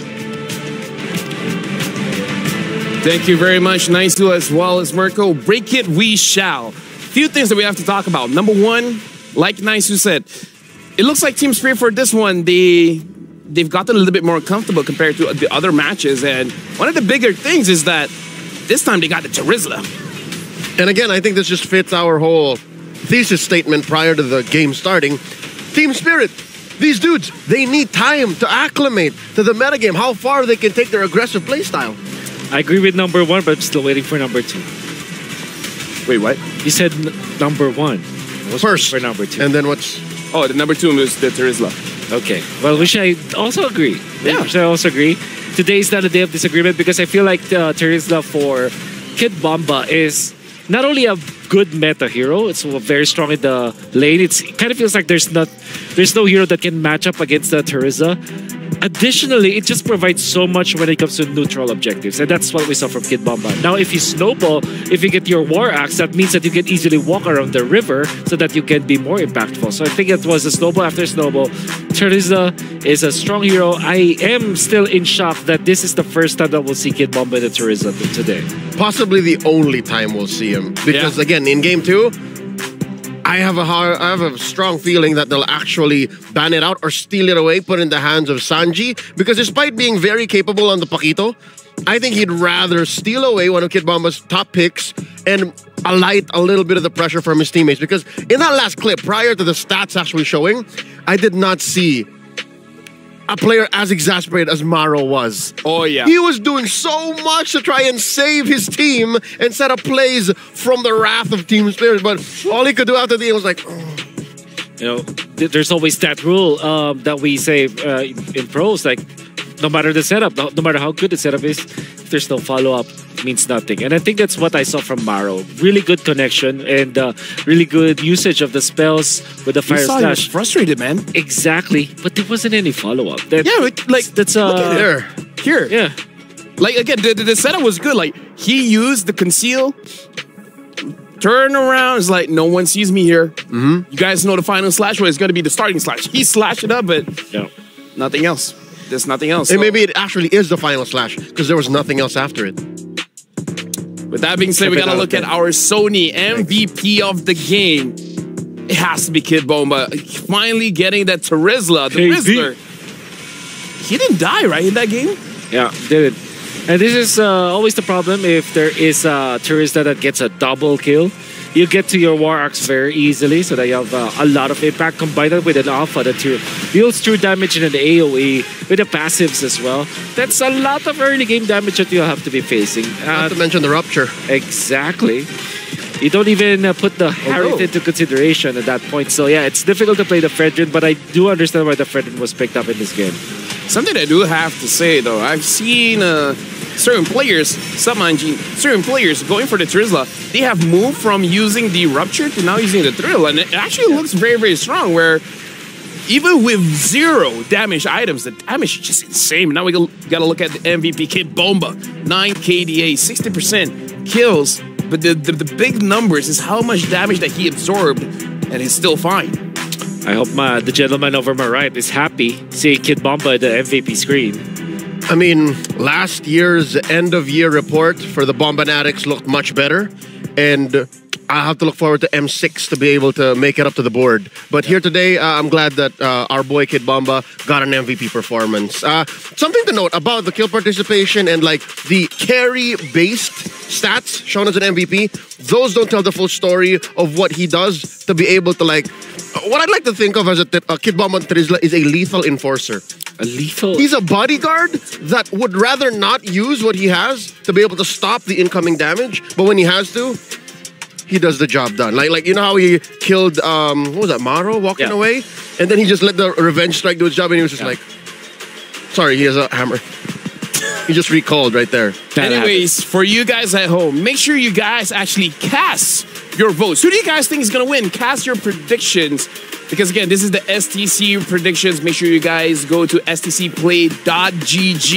Let us know who's going to be winning this match. Is it going to be Twisted Minds, or as per game number 1, is it going to be Team Spirit? With that being said, honestly, keep this website in mind, stcplay.gg, because the final game of the day, we need to know your thoughts. It's going to be Homeboys or TLPH. With that being said, our gentleman again has been giving us a lot of good info. But I hear that we have a report coming in from our Aces ROG reporter. Eterna, what you got? Hi guys, it's Eterna, and we are outside the Amazon stage right now with Nico as well as Zinan. We're gonna ask them who and which team they are supporting right now. So we'll start with you, Nico. I support Liquid Echo and AP Brand and also Onyx, Fanatic Onyx. Okay, so 3 teams. What about you? For me, it's Fanatic Onyx, AP Brand, and Echo. All right, so we have, similarity between the 3 teams, right? We're seeing, Filipino teams as well. Are you guys from the Philippines? Yeah. I'm from Philippines also. Yeah, we're from Philippines. Okay, that's great. So what is your prediction for the finals? Because technically, Team Liquid has already come to the point where they're going to make it to the knockouts. But if you guys had to make your predictions for top 3 later in the knockout stage, who would it be? Top 3? For me, Liquid Echo, Onyx, and AP Brand. Same, defending champion, Fanatic Onyx, AP Brand, and Echo. Okay, so we have some mixed reviews here, mixed predictions. So we're going to throw it back to the studio. Thank you guys so much. You know what? It's crazy that they actually zoomed out, because in my head I was like, wow, Eterna looks tall there. Oh, we were thinking the same thing. Right? Yeah, we thought Eterna looks tall, right? Crazy. That's crazy. Speaking of which, I want to ask our casters, Mirko, Nice, do you guys thought Eterna looked tall there? Because she looked to be tall. That's crazy. Crazy. Yeah, she did. Hey, we're happy to be here. I'm surprised also Eterna's out there withstanding all the weather out there, man. It's hot. I mean, she can handle it, right? She's not that tall. She's pretty far away from the sun. Frederick. Mirko. Wow. Joseph, tell him to not say that. Mirko, here's the wow. Like, I don't think you're allowed to say that. Marco, I think you won't get the makeup remover now. You gotta go for it. But again, thank you very much. Nice as well, Marco. If you guys didn't catch it, that's our casters for this series and the series coming up next. Speaking of coming up next, game number 2, boys. Team Spirit looking pretty good. Getting the Rizzler. Will the Rizzler be let go again? No, I'm gonna put my foot down. All right. Okay. Look at his foot. Yeah, it's actually like down. You know, my foot is down. Yeah, they gotta steal it. They gotta steal it. Put on Sanji with 2 eyes or ban it hard. That's it. That's my take. So, were you already satisfied with one Rizzler game from Kid Bomba? You're okay with that? You're set with that? Yeah, I think rather we now go for diversity. Okay. Lapu-Lapu. Okay. That's a Kid Bomba hero. That's Kid Bomba hero. That's a Kid Bomba hero. Lapu-Lapu. Hey, when it comes to diversity, my wish list today, if it's not, it might not come from Kid Bomba himself, but my wish list today is Bane Jungle. That's Bane! That's always in my wish list. All right. What are you talking about? That's well, we have the same wish list. From who? Yeah, so Doesn't matter who. Doesn't matter who. Doesn't matter Bane who. Jungle is great. Marl. No, okay. Hoda. Okay, Hoda, yes. Maybe not Marl. I mean, Marl. Oh, Marl. Okay, you know what? Yeah, my bad. okay. I was confused. But Bane Rome? You know what? We need Beloy on that. If Franco and Bane together. If Beloyski says Bane Rome is legit, it's legit. Yep. You can't argue with the Beloy. For sure. My peers. It's a Bane voice line. Right now we're looking at the teams. They're about to get ready for the draft. And we're already looking at the teams, discussing it. Maybe they're like, maybe we should give them what they want. Bane, EXP. That's pretty normal in ranked games. Not in my ranked games. That's like that's a nothing pick, you know what I mean? Okay. It's a nothing pick. All right. Yeah. Apart from that, I would wish for the Franco from Maro, if Maro. Just one for the road. One for the road. One for old time's sake. Old time's sake, yeah. Throwing back to as far as M4. Yeah, I think the most recent Maro Franco Dessa was a PLI from the recent MPLI in Jakarta. So that's one there. I would also want to see Harley, but not in Rome, actually. In jungle? Jungle, perhaps. Yeah, honestly, jungle or is mid. fine. Jungle or mid. Zask is also one of my wish lists. We saw Zask a record twice so far in MSC, right? Was it during the wild card? One in the wild card, right? Yeah. one in groups. Oh yeah, that's right. Okay, I remember the wild card March coming in from Bob, and he did well. Okay. He did very well. But now, again, for this matchup, I actually agree with you, gentlemen. It's like, if I want to see anything interesting, it's definitely in the jungle, right? Because I feel like EXP is locked down. The goal lane is definitely locked down. The mid, you have a few. You have a lot, actually. You have a lot of good picks in mid. You even see fighters in mid. Oh! Fighters in mid? Charizla mid? Does that happen? Okay. Imagine Team Spirit actually gets the Charizla, but then it's like, you know what? I still want the Lapu. Someone else take this Charizla away from me. Yeah. That's pretty bombastic. That's pretty bombastic. That seems like a Coach Bren. Let me get Charizla. Psych. Yep. Give it a Sunset Lover. And I wonder what Coach Lyric has to say about that. I think so Tarzan is it? Oh, there's a switch up. All right. It's the Maro Tarzan variant. Tarzan variant. Of Twisted Minds. Yep. Tarzan yet to be unlocked, I would say. DLC. I get it. But either way, right now again, I'd like Team Spirit's first pick, Twisted Minds' second pick. I'd like to correct something I mentioned maybe 2 days ago. What did you say? It's Tarzan who is in doctorate school. It's Tarzan who has an MD. Oh, really? Not Troll. Dude, that's still impressive. Doesn't matter who it is. Wow, wait. You mean like a MLBB player, like a doctor? That heals people, yes, like in real life. Wow. Like if I get sick. Yes. Wow. A lot of the players of Twisted Minds have great education. No, they do. I've heard. That's right. Sanji. Sanal. If I'm not mistaken, Sanji with 2 eyes is an engineer. What? Well, if I just got a diploma. What? Why is that crazy? Why are you achievers? You got a degree? I play Mobile Legends, bro. All right, there He's you go. married to the game. I'm married to the game, bro. Here we go. You know who doesn't want to join this conversation? Who? Gideon. We're jumping straight into the draft here. Valentino first pick for Team Spirit. And again, just to recap, they bat out the Ling Angela as well as Moskov. Twisted Minds batting out a Chip, Loyi as well as Harif. Speaking of which, I wonder how's the education for our casters. Let's shift to a different. Why don't we just focus on the draft? Like Roger, for example, is available right now. Do you want to pick up a Fanny? Terizla early.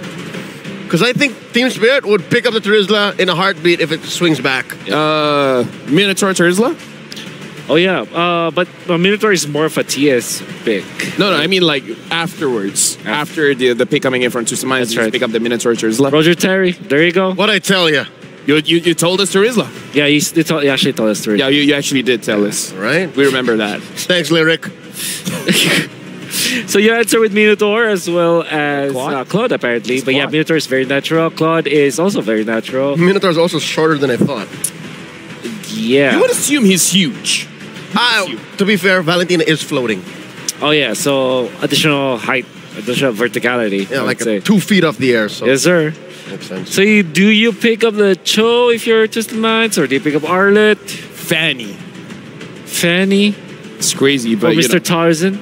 Who knows, right? If you want to switch it up. Hayabusa. You know what? We haven't seen the landslide in a minute. Oh man, are you kidding me? It is Tarzan. It is Tarzan. That's true. This is Tarzan. It's a good Wolf. It's a good pick. All right. I know. We have our wish list, but it's a good pick. I understand. Like, yeah, sure. First 6 heroes of the draft, meta heroes. Okay. I died a little knowing it's not a Bane, but yeah. Que sera. All right.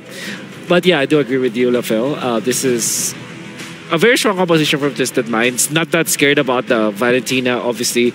Basha works especially well against the 2 heroes of Team Spirit because it doesn't give a big ultimate to Valentina. At the same time, you neuter the healing potential of this of this Minotaur. You can delay your dominance ice. It's fine. That's right. Yeah, very good pick. That relieves your economy. Fermis is going to be banned here from Team Spirit. Apart from the X-Borg, you maybe a ban the Alpha, actually. Actually, the Alpha sounds like a pretty legit ban. If not, you can ban on something like the Arlet, the Yuzong, like really respecting Kid Bomba's hero pool. Gentlemen, it's happening again. Mid lane's pretty tight. Yeah. Look at this. What else do you play in mid now if the Vexana gets banned out by Team Spirit? Farsa, Novario, but they're not the best. I would say Farsa is pretty good. I think that's worth the ban. I would prefer the Farsa, but what if Twisted Minds picks it up first? That's yep. So okay, you ban Farsa, I would say, much better. Or yeah, Vexana. Either or, right? Either or. Either or, then they pick up what's left, and then what? And then Twisted Mind was like, psych, Terizla mid. Okay, I'm reaching. But you know, it's like I understand. This, look good. Vex or Farsa? What are you gonna leave out? I think Farsa. Yep, Farsa. Okay.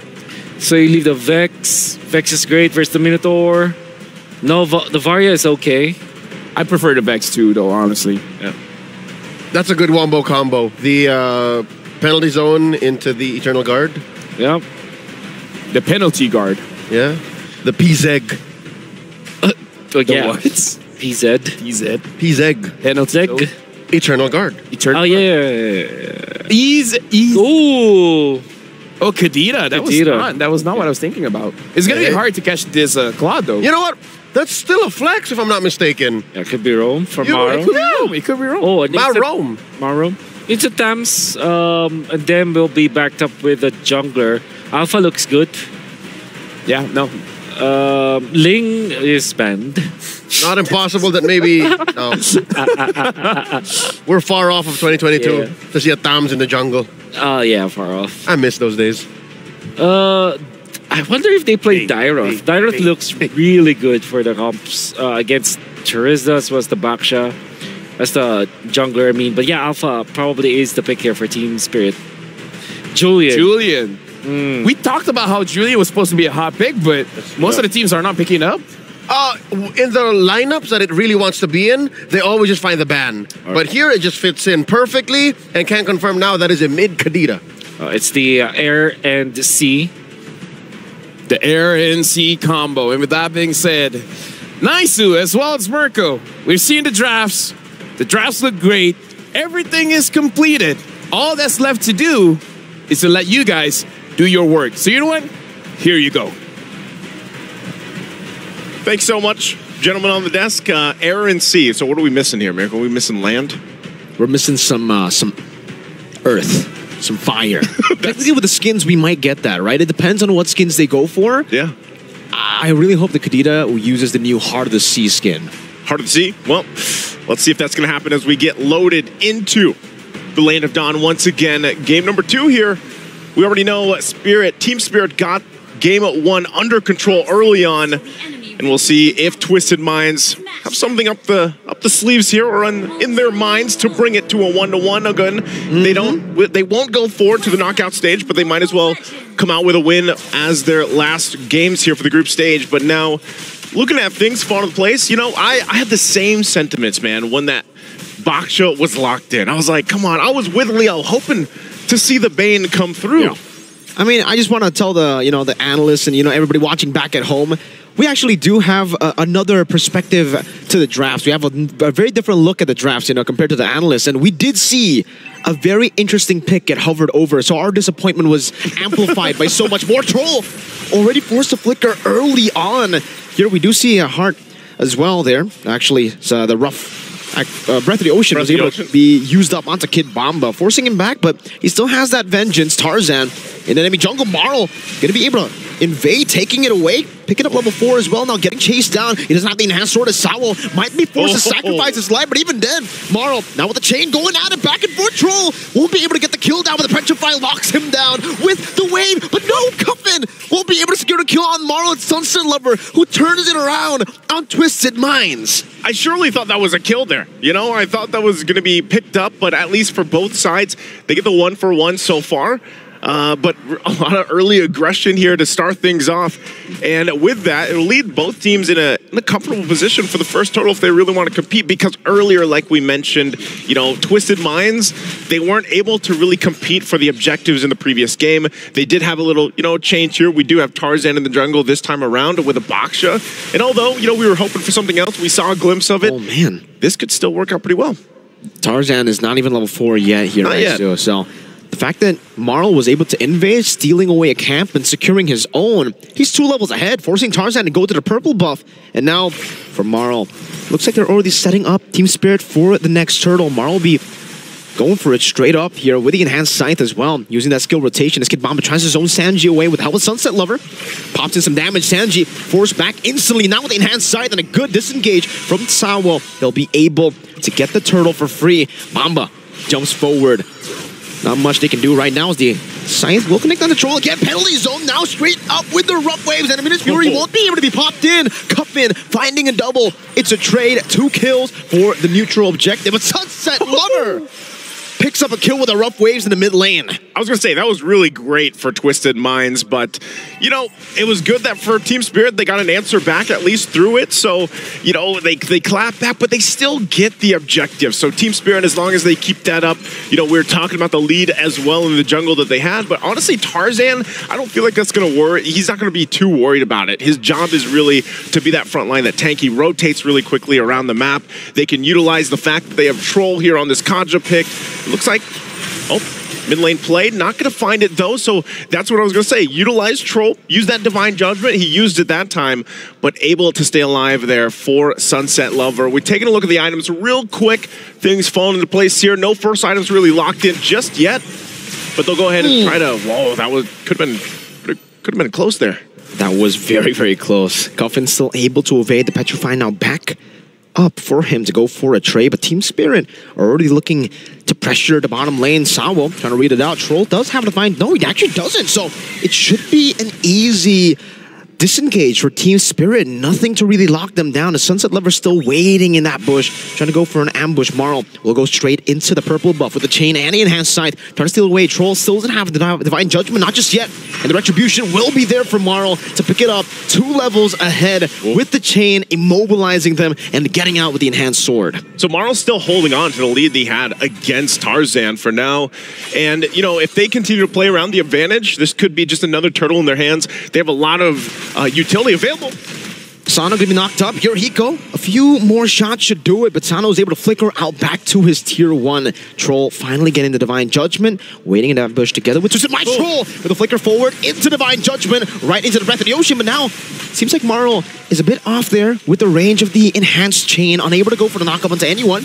Bamba walking back and forth. No Divine Judgment to play with. Marl going to be knocked up by the penalty zone as Tarzan dives in deep as well. But now gets completely obliterated and the turtle gets stolen away too. Now it's Team Spirit who get an amazing trade off the board. It's a kill and a turtle.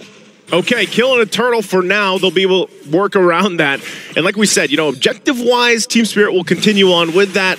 They'll play this lead that they have in terms of objectives. But if Twisted Minds can somehow continue to get some pick-off potential, then they'll go ahead and turn the tide in their favor.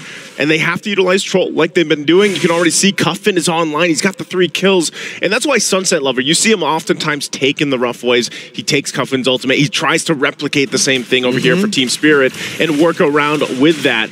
But ultimately, Twisted Minds is going to be okay as long as they just keep farming up, getting the gold where they need to.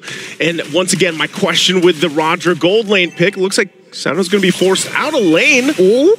With the chain, Sano's still able to escape. There's no burst here. Marl decided to go for the knockup instead of the immobilization to go for some more damage. Tarzan, shield unity towards Marl. He pops the chain down just in case Coven wants to go in, and he utilizes that sword to escape. It's a purple buff, secure for Tarzan.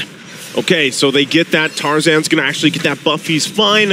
And meanwhile, once again, it's pretty much just both teams kind of feeling the areas out. They want to go ahead and start looking towards these tier 1s. Sanji? Up top, going to be 2v1 into the Sunset Lover rough waves that he stole away from Cuff in the mid lane. Seems Team Spirit, they have the neutral objective lead, and they're going to be equalizing there as well. Enhanced Chain against Tarzan. He forces out that Puissance from Tarzan. Yep, quite tanky still, even if he is technically behind.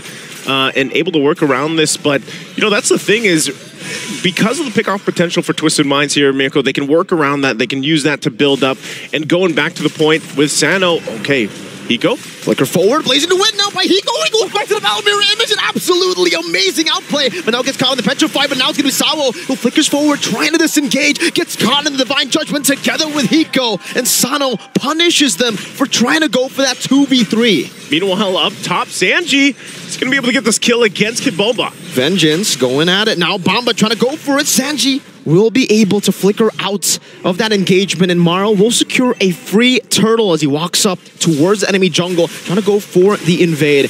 Trying to go for Sanji too there. Man, I feel like Marl's having the time of his life. Let's take a look at the replay. He goes back, so this is already after the BMI. Great catch, great read there from Twisted Minds to go ahead and deal with this, and they'll get Sawo. Of course, after that, there's some trades happening here, and of course, the objective is also taken. So I feel like Twisted Minds making good plays like this, good reads. But the thing is, how do they stop Marl? How do they stop? Because Marl's having a great time in the jungle, man. He's farming up. Look at the items he's already got locked in, working on the next tier. Even though, just look at, he's only got 1 item locked in. Oh, there's a pull. Right into the breath of the ocean and the rough waves. Tarzan picking up the kill right now as the Ministry Fury gets popped down too, and now it's going to be 3 knockups onto Tarzan, who's still able to soak all that damage in. Troll immobilized, but still able to dash out as Sanji also try to really go for the lockdown earlier with the penalty zone, but is unable to really find anyone else except for Bamba. 1-0, but Team Spirit still have the map prio. Hiko in the bottom lane, taking a few hits from that hammer of Sanji as he swings it. Now he picks up the Queen's Wings. Yeah, he's got that. And that's what I was saying. Twisted Minds, for the most part, to stay in this game, they just got to focus on farming up, utilizing their power spikes like this with, like I said, with Troll. But meanwhile, for Sano, he's 2-0 on this Roger that really hasn't been able to shine too much from the gold lane, but he's already set himself up really well for this game, because later on, once they get those knockups, once the penalty zones are landed and everything else, he should be able to have a decent time to go in, pop that Warcry emblem, and then get the damage out with the Lycan Pounce and get out. That's what they're hoping for when they get near these objective fights, because look at the control that Team Spirit has. They're going to go ahead and set up already around this Lord. Conceal going to be used, though. A desperate attempt now with a flicker as well. Hiko reads it, but he walks in to a different part. I think he canceled the Divine Judgment Troll. It's still up. Still has it. Troll didn't tap it in time there, even though he got close to Hiko. Now it's going to be Sanji, who's punished just a bit with the enhanced scythe. Half of his HP taken away, but he does still have to sustain right now as Kid Bomba will be the target, but it's going to be misplaced. Breath of the Ocean, Vengeance down for Kid Bomba, paying a whole lot of resources. 3 people knocked up together with a blazing duet. Now Hiko still able to space out away from the penalty zone, and that's going to be Marl jumping in with the enhanced sword, doing a lot of damage together with Sunset Lover. Still caught in the midst of it all. Sanji swinging the hammer down as the enhanced sword will be used up again. Sunset Lover steals away the rough waves, trying to escape. Sana go for the chase down into Marl, but he gets the sword again. Marl, the escape artist. What an escape! And they're gonna go back and get Sanji. Sanji swinging the hammer down. Marl, oh, he went in a bit too aggressively. Now Sunset Lover gonna be caught down in the Breath of the Ocean, straight into the Divine Judgment that's come back up. What a long team fight. 2 times we saw Troll get the Divine Judgment. That's how long the team fight was. Oh my goodness. I don't know what the replay is going to show there because look at this. A great setup from both teams to fight this out. It was very extended. Marl, this is part of the Great Escape, able to survive. Sano as well goes for him, tries to chase him down, but escapes through that. But it all leads us to this Lord. Now by both teams want to go ahead and secure this first big objective in terms of the Lords for now. Twisted Minds, if they somehow are able to get this, it'll give them that advantage they've been looking for. Sano still, like I said, having a great game on this Roger that does find some difficulty on really approaching some of these fights from the gold lane perspective. But it looks like no team wants to commit to this just yet. Tarzan might go ahead and dance this one off. They can rely on Troll to start a fight. The Flicker is available just about, so they'll be able to make a play around it. And with that, Cuffin too, he has the Petrify.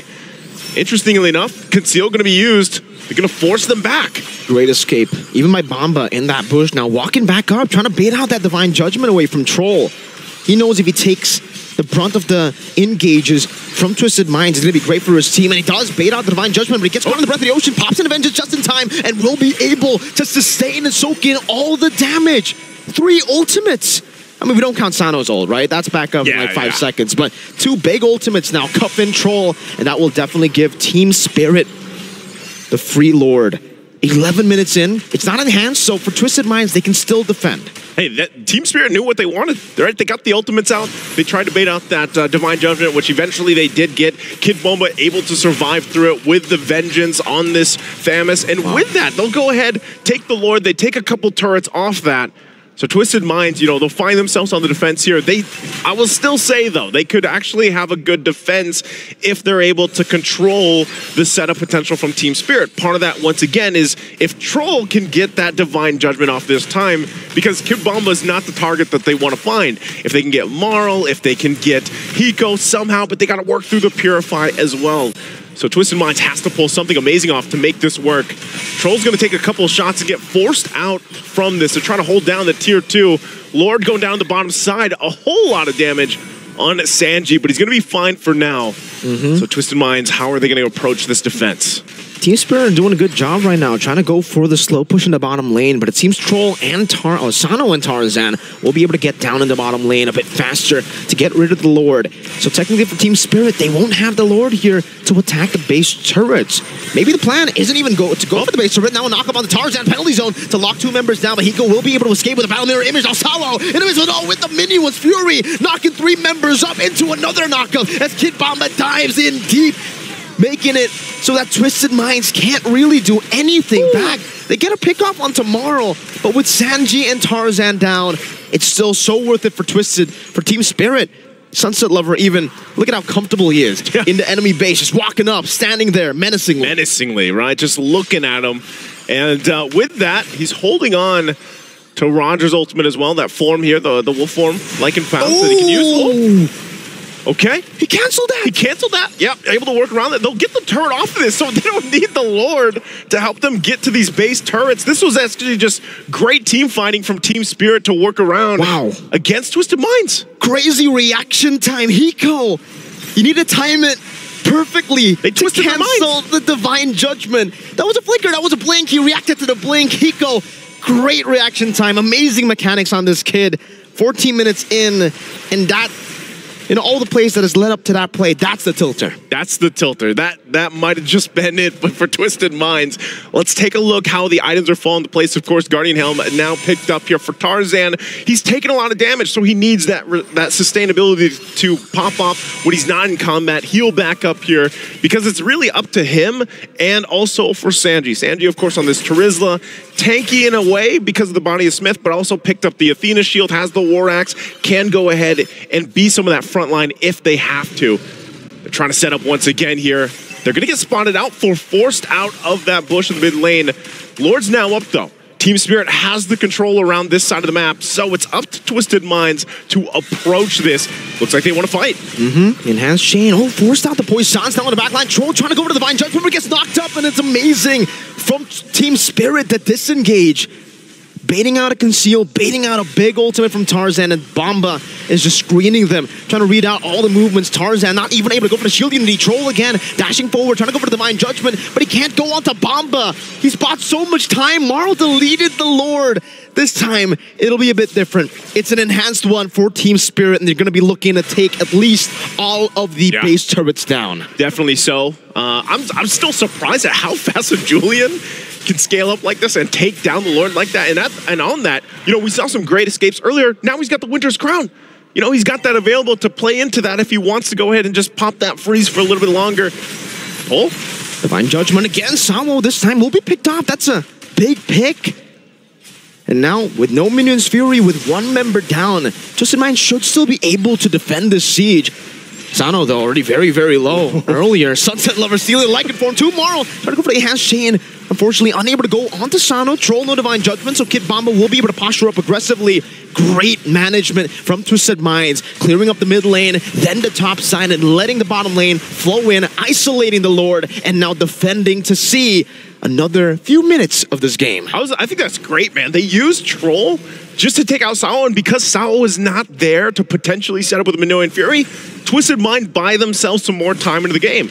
That single decision really helped them keep them into this game, keep it together. They buy themselves time to farm up the items that they need. And again, Sano has done a good job at playing this Roger, being able to find his own entry point. Sometimes you might see him going 1v1 with Sunset Lover, but for the most part, he's really patient on the entries. And that's what they got to do. If they want to get to a point where, all right, Lord's coming up in a minute and a half, we want to be able to contest it. Troll now has the immortality, mind you, so he can actually go ahead and utilize that flicker. If they can get a key target and work against the couple immortalities you see there from Team Spirit, this could give Twisted Minds the advantage they need approaching the objective here. It's all about finding the key targets, but it's been a bit tough to do that in these skirmishes with Bomba, Sawo always in the front lines. They really have a lot of tools to actually disengage or to actually soak in the damage. For Sawo, it's a disengage. You get the knockup down, you kind of stop that pick-off from happening. For Kid Bomba, he's just like, yeah, I'll take it. It's okay, just vengeance. Divine Judgment, no problem. I got that vengeance. And look at him. He's posturing up, walking up to everybody. This is the Bomba mentality that we all fell in love with back in M5. That's why Leo created that fan base, man. The Bombonatics. Bombonatics. I thought they upgraded now. Didn't upgrade? Isn't there a new term? I don't know. I still heard him say Bombonatics, but maybe it could be like... No, I think he's waiting for it to sign off, but Bombonatics will go with that for now because Kid Bomba so far, that's what he's doing on this Thamus. Look at him. Oh, he's just going to jump in? Yeah, he doesn't care. Now onto Cuffin, forcing the oddity back. And Cuffin can only just respect it because, again, if they all in onto Bomba, if they use their resources onto Bomba, they lose. At least earlier, it was just the vengeance. Now it's a vengeance and an immortality. You know what they're missing, man? What? Just Minds, instead of the Baksha, they should have went with the Akai. Oh, the Akai. Yep. And then gone with the skin. That might have been the answer. I can't... Oh, that's true. If the Kung Fu Panda did go up against General Kai, maybe it'll be a bit different. But knowing how that early game played out, even with the Baksha, I think it would be a little bit too scary to go for the Akai. Very slow clear speed.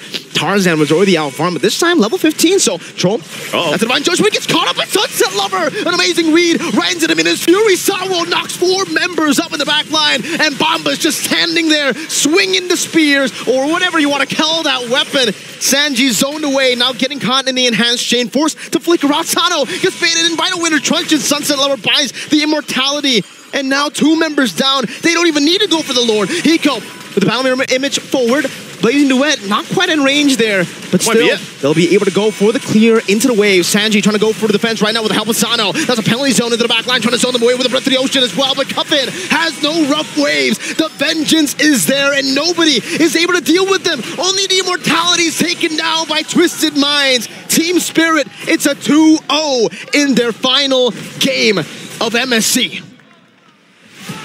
And Team Spirit will go ahead and rally up for the last game, getting a sweep against Twisted Minds. And man, what a game for them. What a series that we got to see from Team Spirit. A little reminiscent of what we've seen in the past. And it's unfortunate that they weren't able to just bring this into the knockout stage, because man, it is so fun to watch these guys play, especially when they're on their A game. They're a phenomenal team, man. It's unfortunate that we don't get to see them, you know, qualify to the knockout stages, but GG, well played to both Team Spirit and Twisted Minds. Even though they weren't able to qualify to the knockout stages, they showed us exactly what they were made of, right? Even here, in a match where technically it doesn't matter, they popped off, they performed, they showed the world that they're still here to play, to win. Definitely are. Let's go ahead and throw it over on stage to hear from our hosts.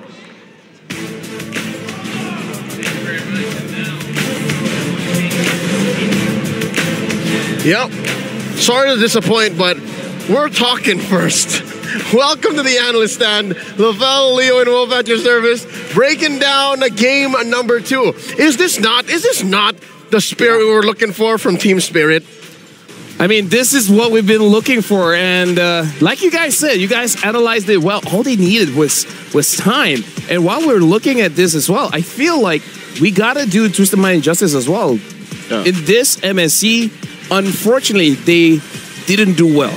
But again, it should be all up from here. What else should we expect from them? Like, honestly, it's up to you guys. You guys want to talk about Team Spirit? Go ahead. You guys want to talk about Twisted Mind? Go ahead. There's a lot of things that Twisted Mind has to work on. First, I think is the way that they calculate whether or not they can go on to Heroes or not, because there are so many times where Team Spirit runs away with a sliver of health, and I'm not saying that only in this game, but that's also applicable to the other series that Twisted Mind also played. It kind of felt like they didn't naturally know how much damage they can deal, and that meant that they were always left in a knockout spot. Even in the last part of the last clash, where you saw Kaja try to initiate, but he was then initiated upon it, and eventually the jump from Sawa just finished the entirety of the members of Team of Twisted Minds. Yeah, I reckon that might come through in number 1, just reps, right? For sure. Go through and play with more teams as a roster.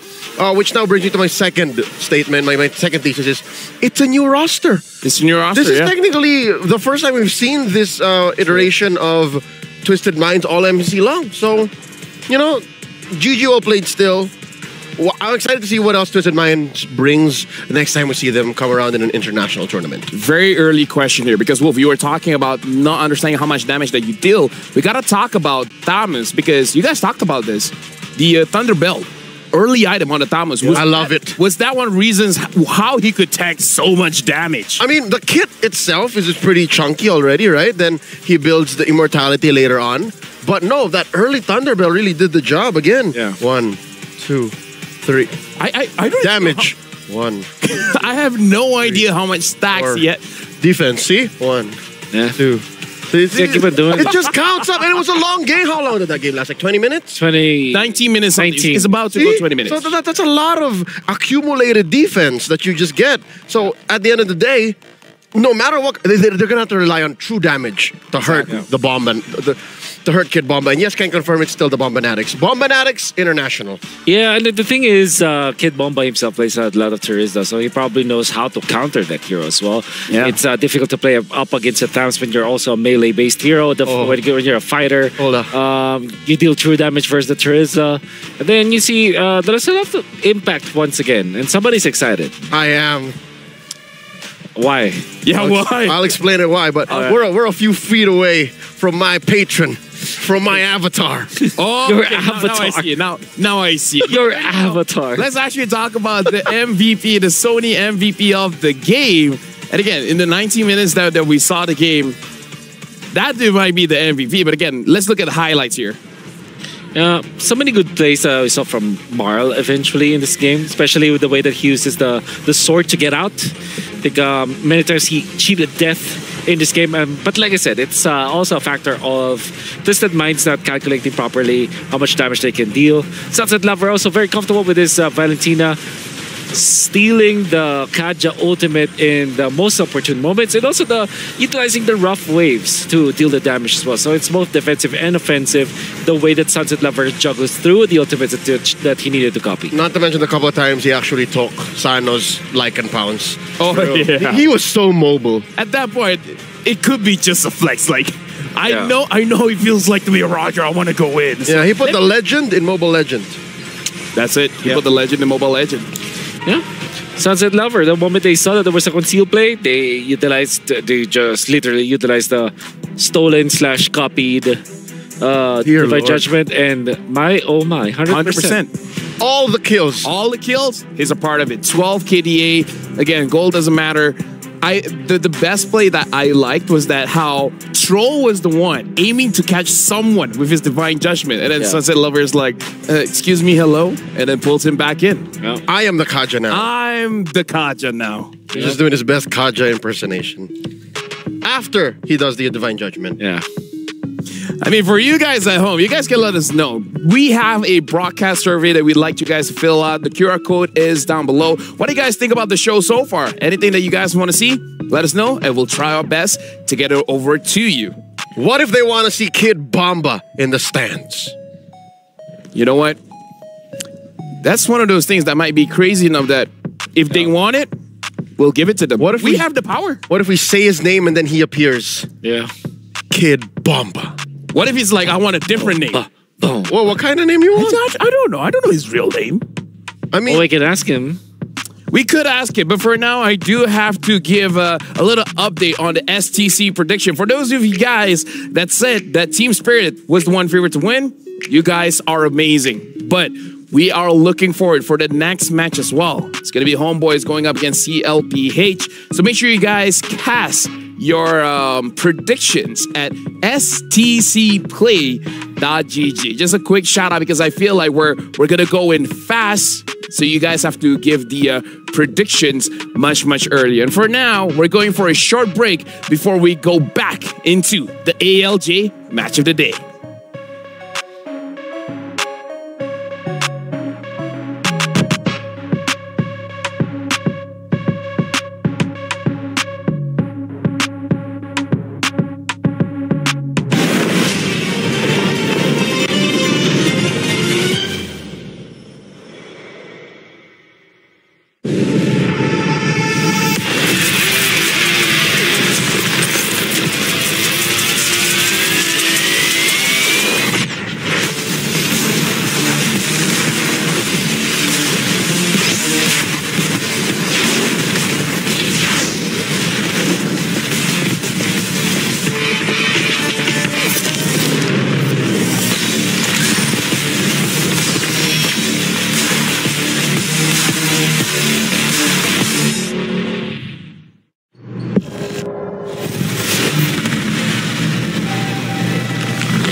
لحظات البداية عاشت معنا،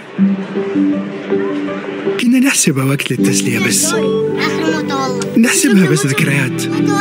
عبود أعطي أختك اليد يا ولد. ابتكرنا فيها ابتكارات، وإذا بغينا قلبناها خرافات. كنا نحسبها بس لمة وصحبة وسهرات. انتبه نوب ترى نوب. لكن كنا نشوف عالم ما حد يشوفه. ليه تشغل وقته بشيء يفيده؟ الله عليك عليك صوت. عالم كبر وعاش فينا، عالم الحماس فيه يوصلك كل مرة لحلم أصعب، بس ما يصعب عليك. بارد معك وين ما تروح.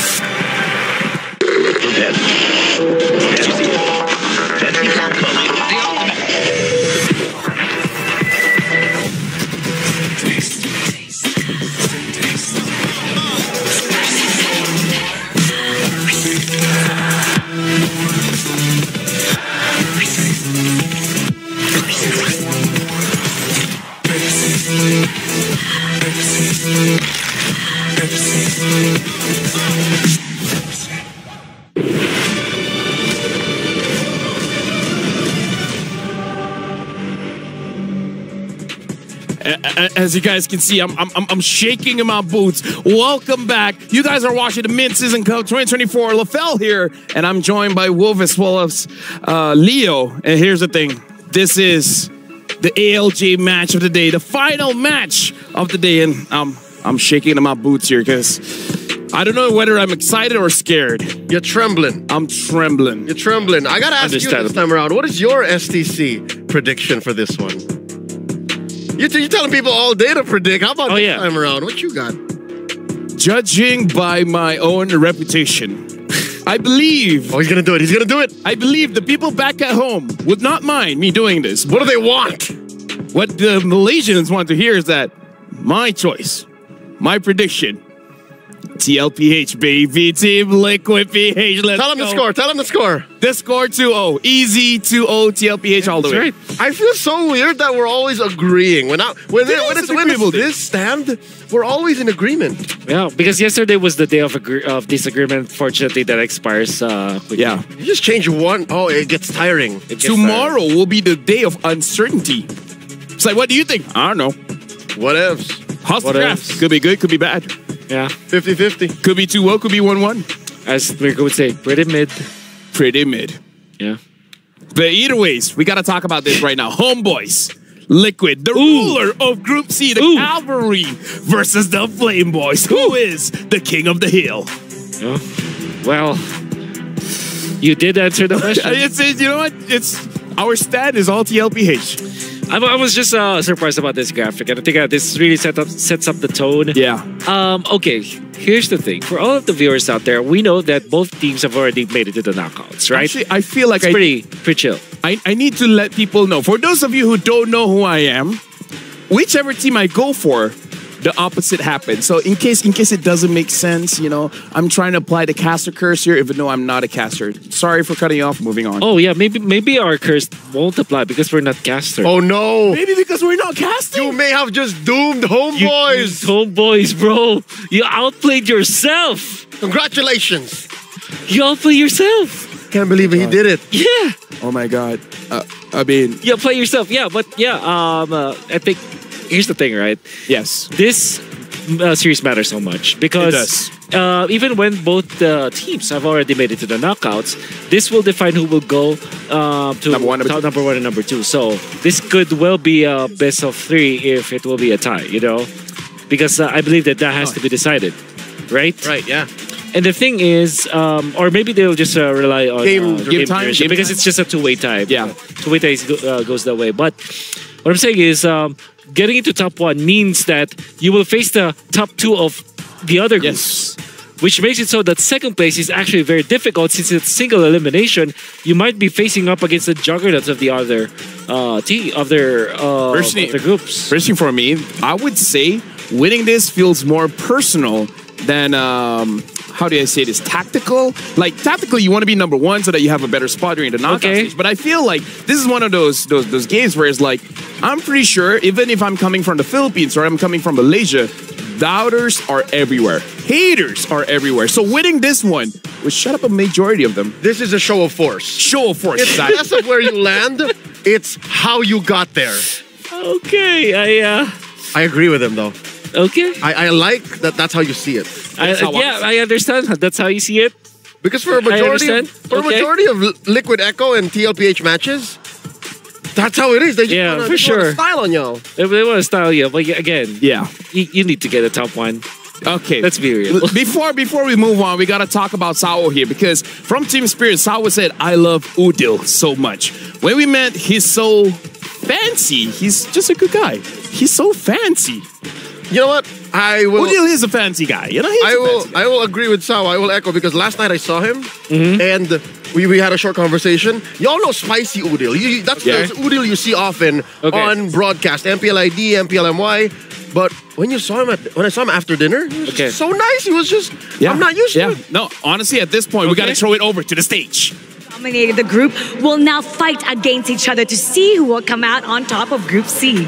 And now, presenting first, the baddest boys all the way from Malaysia. After a sweeping win against Twisted Minds, they are now on a 6-game win streak. Ladies and gentlemen, make some noise. It's Homeboys!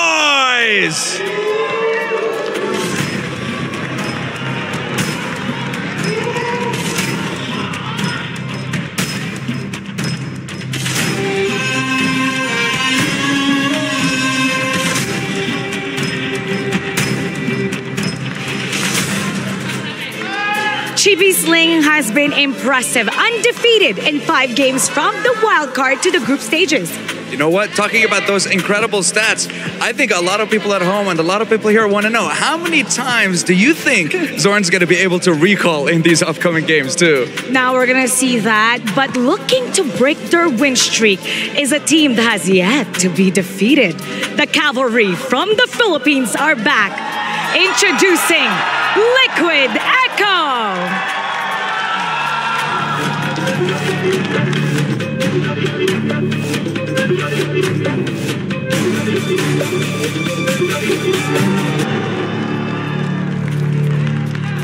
Team Liquid Echo, the last time they met Homeboys in an international tournament, they managed to take them down 2-1. Is it going to be the same case here? That's what I want to know. Well, we're also wondering, can Chibi lead Homeboys against Carl and the Liquid Echo? Now, this is going to be the fight to the top of Team C. Well, I think the players are ready and the stage is set. So let's take it on over. Back to the panel. Thank you very much, Sandstorm, as well as Mara. And gentlemen, Sandstorm had a good question. And the question is, how much can Zorn TP in this game? Right? Because now it's against CLPH. This might be a game where he might be a little bit limited. To be fair, when you're talking about Zorn and an amount of recalling, you can never really put a number on it. You can give it an over and under. So for this whole series, best of 2, 300. It's a good start. Them's amateur numbers. 300 is the rookie numbers. I'm thinking like 700 per minute, maybe. Yeah, 752. That's the basement. 752 is the basement per game. Per game. Per game. Yeah. You know what? I think if there's any other occasion that you should be recalling so much, this should be it. Play in Echo's game. You know, in Liquid Echo's game. They like the TP. You like the TP. Everybody loves seeing you both TP.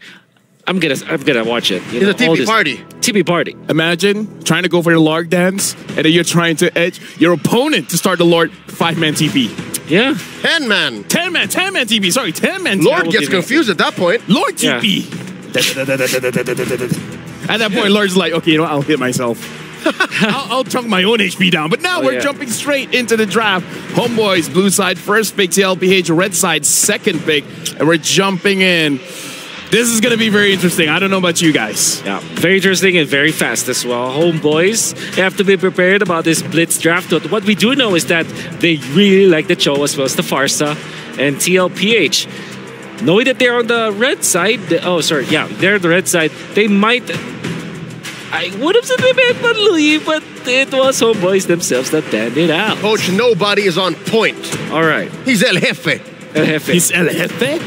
Yeah, Jeff. It's actually... Oh, okay. That makes more sense now. But anyways, I feel like TLPH should ban out the chip sooner or later. Something that they do have to be careful of, I kind of feel like, is actually going to be Udil. Because I feel like Zorn, even without a show, he could do more or less what he wants to do. But Udil on the Farsa is deadly. So personally for me, if TLPH they want to go for a Valentina, maybe they got to consider the Farsa matchup. Yeah.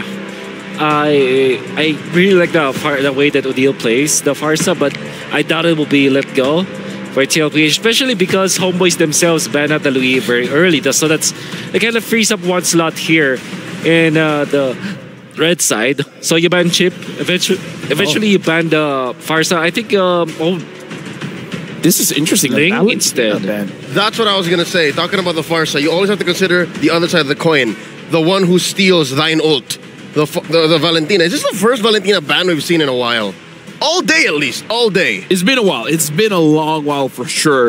And Homeboys banning out the Yuzong. So this is targeted ban. This is not like a meta ban. It's targeted bans. Okay, so Roger Moskov is open.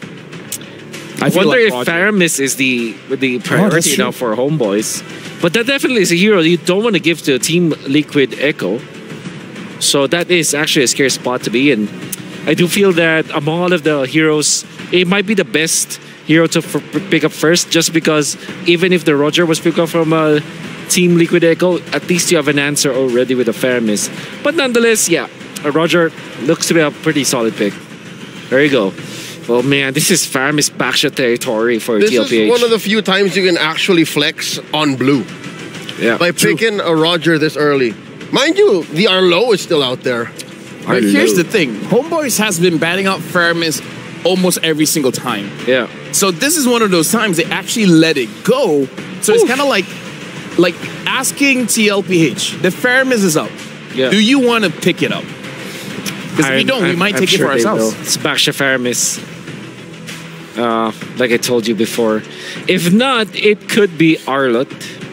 And the Edith, which also TLPH really likes to flex. And slash or, yeah. But yeah, the Faramis just such a good pick. It's a great answer. Oh, there you go. It's the Edith. It's one of the variations of this one. Especially because even when they give the Faramis to Homeboys, they're okay. They have the Edith anyways. They have the Baksha to kind of neuter the sustain. And obviously the Edith is great versus the shields of the Faramis. And they can also still pick up the Claude or the Farsa on the swim back. That's right. If there ever was a team that you would try to bait out picks from, I don't think Liquid Echo is the best one to do that now against. No, I do agree. At this point, Homeboys, Faramis is an amazing hero, but Udil seems very comfortable on the Vexana. So even if it's up, maybe that won't be the pick that he's going to pick up. But I feel like Udil should pick his hero now. And Angela?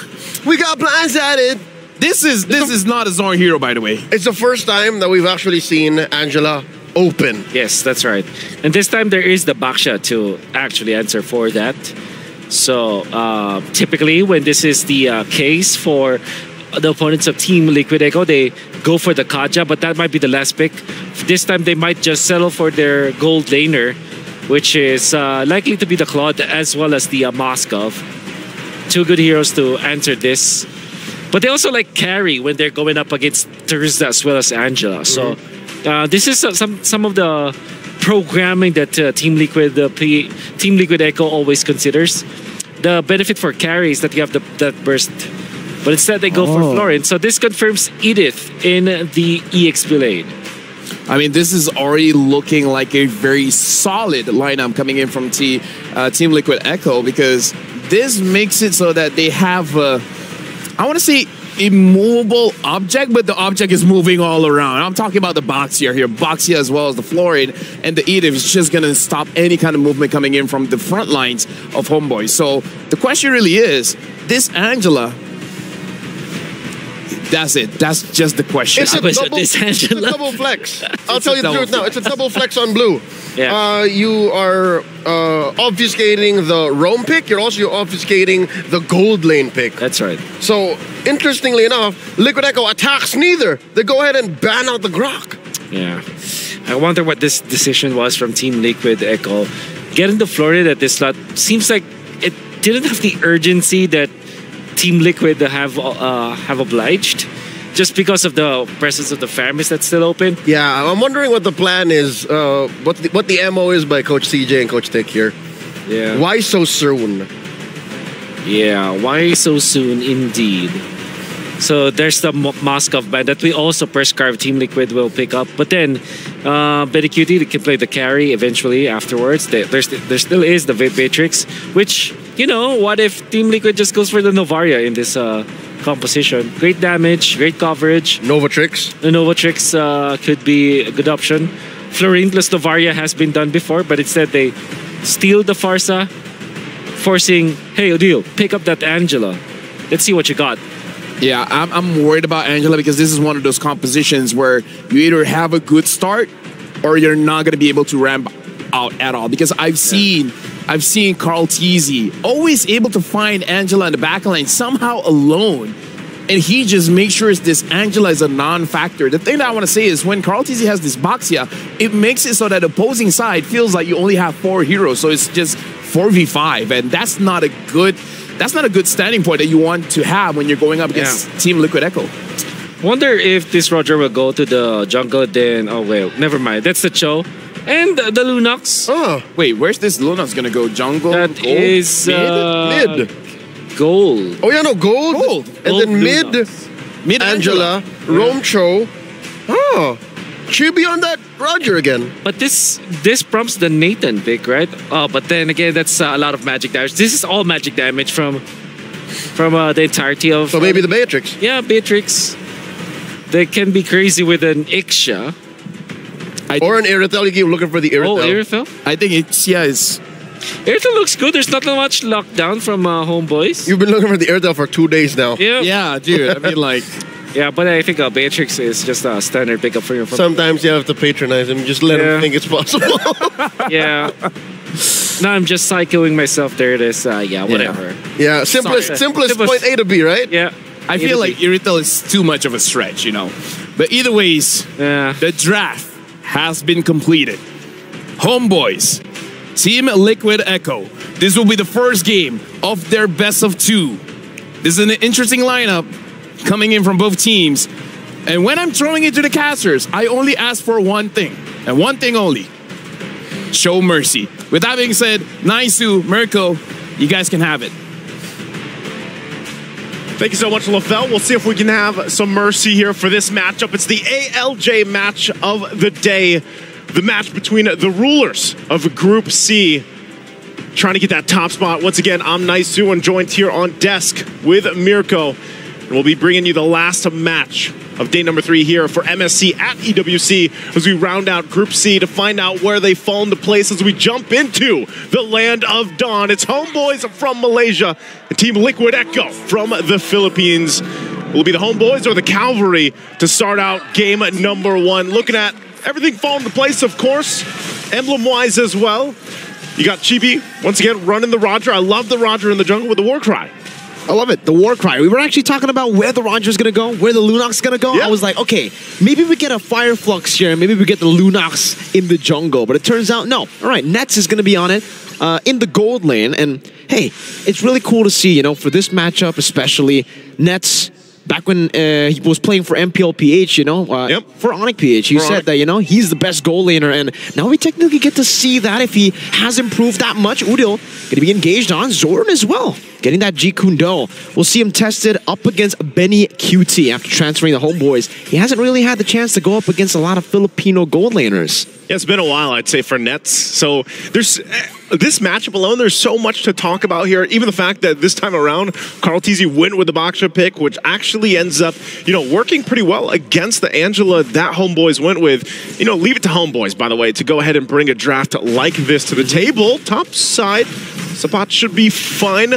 Does get quite low, but it goes has that passive as well. The body of Smith there to keep him alive a little bit longer, and it will not go down just yet. I think the other thing you have to point out too is Zorn on this choke pick. We saw how good this can be back in the wild card stage, Mirko. We did, man. Zorn, not even just a wild card, even just earlier, we saw how lethal Zorn can be on the Cho. When he finds, you know, the jam, his momentum, it's very, very hard to actually get away from him. He's a very annoying player on the Cho especially. I think I would say on anything that can actually initiate. So 50% of Mobile Legends here. I was going to say, that's quite a big pool of heroes that can initiate, but Turtle's going to be initiated already, but Carl Tizzi is going to start that up. Trying to get that level 4 for Homeboys, but they might be a little bit too late to the fight here. Zorn doesn't have it either. He does have the Shunpu, though. He's going to go over to G Kundo all the way to the back line. Chibi winning out of the red tree battles. Carl Tizzi was stunned up in a penalty zone. Zapatsu going to hammer down as Sanji picks up the kill. That's first blood over. Chibi will not be able to escape. Liquid Echo, they say it's fine. Get the turtle, we'll take the kills. Yeah, Liquid Echo does not matter to them. Oh, hold on. Do they? Okay, they get the brilliance out. Some extra shots coming out as well, but Liquid Echo, because of the fact that they were able to get those 2 kills, loaded as well on Sanji here. That's going to help them out in the damage department, and then play around the power spikes that come pretty early on if you look at this. And that's why I'm wondering, for Nets picking up this Lunox, you know that can overload the damage department early on, but even with how the last fight went, Zorn is still doing what he does best. Just showing, oh, hold on, mid lane. Forced to flicker out, Udil. Wow. LaFell was already talking about this pick right in the mid lane. It's kind of concerning to see Udil on a pick like this when usually he wants to go on the carries. If it's not the Valentina, you definitely see a lot of that Farsa. And we did get to see that just before match number 3. And match number 2 when he played together with Zorn on the Cho. So it's already very interesting to see him now on a passive, reactive pick over the carry roles or over the proactive picks that we're used to seeing. But even Benny Cutie, you can see Now I feel like for the Beatrix, back in the day, we always expect the Beatrix to go for a pure 1v1. You know, like she's the dueler, she's the duelist. But now it's more of a non-lane whenever you're up against a Beatrix. All he does in the lane is clear wave. That's it. And then rotate over to the mid lane, does the same thing as well. Yeah, pretty much. You know, and at this point, honestly, if you're going to pick the Beatrix up, now again, we saw this get the Savage before, what was that, on day one, I think it was, with CW, but it's still a hero that has a tool for every situation, and sometimes that might just be clearing waves for a while, getting that gold lane experience. Sanji, though, used that Feathered Airstrike. I don't think, Chibi's not going to be able to follow. Heart Guard was actually used, too, so it looked like some miscommunication there from Homeboys. For sure. I think Udil's call was definitely, go in, I can get you the Heart Guard, but Chibi wants to play it a bit safer. He knows here, Zorn, able to go for the kick, onto the way, the Dragon, wrong angle, though, Sanford jumping in with the Onward and the Earth Shadow, now with the Primal Wrath. Chibi canceled out of the Light Compound. Zorn going to be getting rid of in the back line, and that's a turtle again this time for Liquid Echo as they dominate game number 1 in the first 4 minutes. My goodness, who let the cavalry out here in game 1 against Homeboys? And time again, as people have been watching Homeboys, they've been like, man, they're looking good. But right now, Liquid Echo is just dominating the early game. That time around, they also managed to get the objective. They got the turtle, they got some kills, and a bunch of extra gold as well. Look at this, Benny Cutie just picks up the BOD this early on. BOD in the 5th minute of the game. We were talking about how much of a menace he is just clearing out these waves. Zorn, again, up top, really trying to be annoying here for Sanford, trying to delay him into the lane, and that actually does work out very, very well for Homeboys. Sapat is able to get so many hits on the turret, so at least it'll be a trade. Bottom lane tier 1 for the top lane tier 1 as Udil claims that Flask of the Oasis. Now Zorn gonna go for the way the Dragon again onto Carl Teasy, not able to find it just yet, but now finds himself in the proper angle to go for it. The way the Dragon onto Sanford, though, no one's there to follow it up. It's actually going to be TLPH who rotate faster. Benny Cutie rotating and getting the kill on Zorn, punishing the guy who was meant to go for pickups. Yeah, I think again you're playing the Cho. Oh my goodness! What is that damn? That's big damn! Benny, my goodness! Have some mercy, LaFell said to the casters, but maybe he should have said it to Liquid Echo. 7-0, 6 minutes Benny. in. What? All he has is the BOD and that Fury Hammer. I mean, a little bit of extra damage, but my goodness, the damage department is already there for a Liquid Echo this early on. And I mean, everything that they just managed gives them that 5,000 gold ahead in terms against Homeboys. And Homeboys, Zorn, what he was trying to do early on, trying to find a pickoff, is going to be increasingly more difficult now because of the gap that you're seeing here in terms of items. He's going to have to be much more calculated in the approach to deal with this. Turtle, I think this is just for the taking for Liquid Echo. The first turtle, Homeboys was able to contest it. They were able to get a really good steal. And then the next 2 turtles, it was just, pure domination for Liquid Echo. Able to control it, set up properly as well. And this time, no contest at all. Zorn trying to go for the way to Dragon. But again, Sanford, I don't really think he's the right target to go for. Now with Carl Teasy with the shield unity, Sapat, Udil, everybody from Homeboys, they can't even step foot in their own jungle. Sanford's doing such a good job at being that front target, because do you really want to kick an Edith towards your team? No. I mean, she's just going to pop the Primal Wrath, and then it's a disaster from there. For Homeboys, that's the thing. We kind of have to look at where can they find hope in this game already, falling further and further behind. It looks like they used Concealed down there, but it's only Carl Teasy. He goes for Sanford. They're going to go on to Sanford now with the Chaos as well. Sanford just walks up with the Onward, has the Primal Wrath, flickers back again. 2v5 in the bottom lane. Sanford sustaining it, but will finally be taken out by Zorn. Now with Sanji rotating as well. That's a Feathered Airstrike to deal some damage. Chibi getting rid of Carl Teasy, but now Benny Cutie, the big damn carry, is here. The raid boss looking to go for the cleanup. The Bennett's Rage not in range. Zorn with the G Kundo. Great disengage, and Homeboys will be able to capitalize on that 2v5.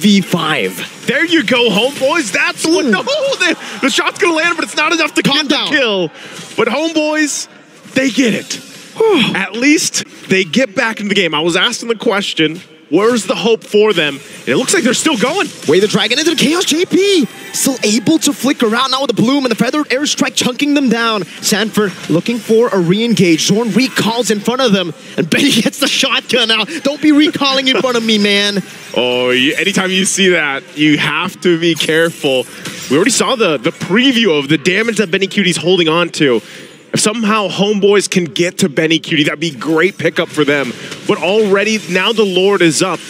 I would say, you know, with what happened for Homeboys in that whole exchange, I'm not sure if it's enough to actually go toe-to-toe contest when it comes to the Lord here against Liquid Echo, but so far, at least they find a little bit of hope. The Nets is a big part of that. He hasn't gone down. He's been able to farm up. Zorn's going to take some damage, though.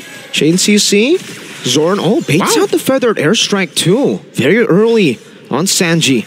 And now he'll be forced to recall. He doesn't have a lot of mana, but it does seem like he's actually going to choose to stay around the Lord pit. Angela in the bottom lane trying to go for that macro advantage with the wave clear. With the global presence, Sapat has the penalty zone. Can go for the chain CC onto Carl Teasy, but Carl Teasy goes over Shield Unity. Chibi walking in, and he wins it! Now with the Rectory battle, one Sapat jumps in deep into the back line. Sanford gonna be able to still tank in so much damage in the front, soaking it in, but ultimately will have to disengage. They can't go for more. Homeboys, great steal.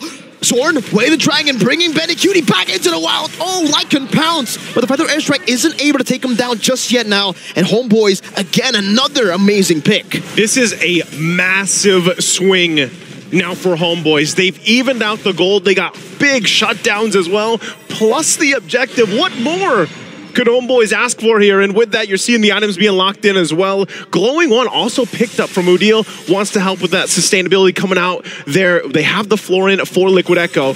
They should be able to make quick work of this Lord. Nothing too crazy should happen off this, but what that's done for Homeboys is giving them a fighting chance to now get space to work with on the map. Great space to utilize now, but Carl TZ, good Shunpu by Zorn with the TPs. I think the Wood Sandstorm, he asked the question. Now, we definitely got to get someone in production or maybe the analyst to count how many TPs he's doing, because Zorn is already finding his jam now in the 10th minute of the game. It took him a while. Usually we see him TP very early on. Yep. Now Zorn is getting it in the 10th minute. But let's talk a little bit about the scaling of both these teams, right? Because for Homeboys, with the Lunox, with the Roger, they actually have some proper scaling to play with. They do, and that's why I was mentioning it earlier with Nets, for the most part, as he... mid lane. Shield Unity into the Poison. Chibi still able to evade from the Feathered Airstrike as Zorn pops into Conceal. Still no full initiation. Zorn wants to go for it, jumps in with the Jeet Kune Do. Shunpu's back out as Sanford pops into Earth Shatter. Both teams playing it slow, resetting. He's doing such a good job at... Even if it's just baiting out the Feathered Airstrike, that's what Homeboys need. So Zorn now...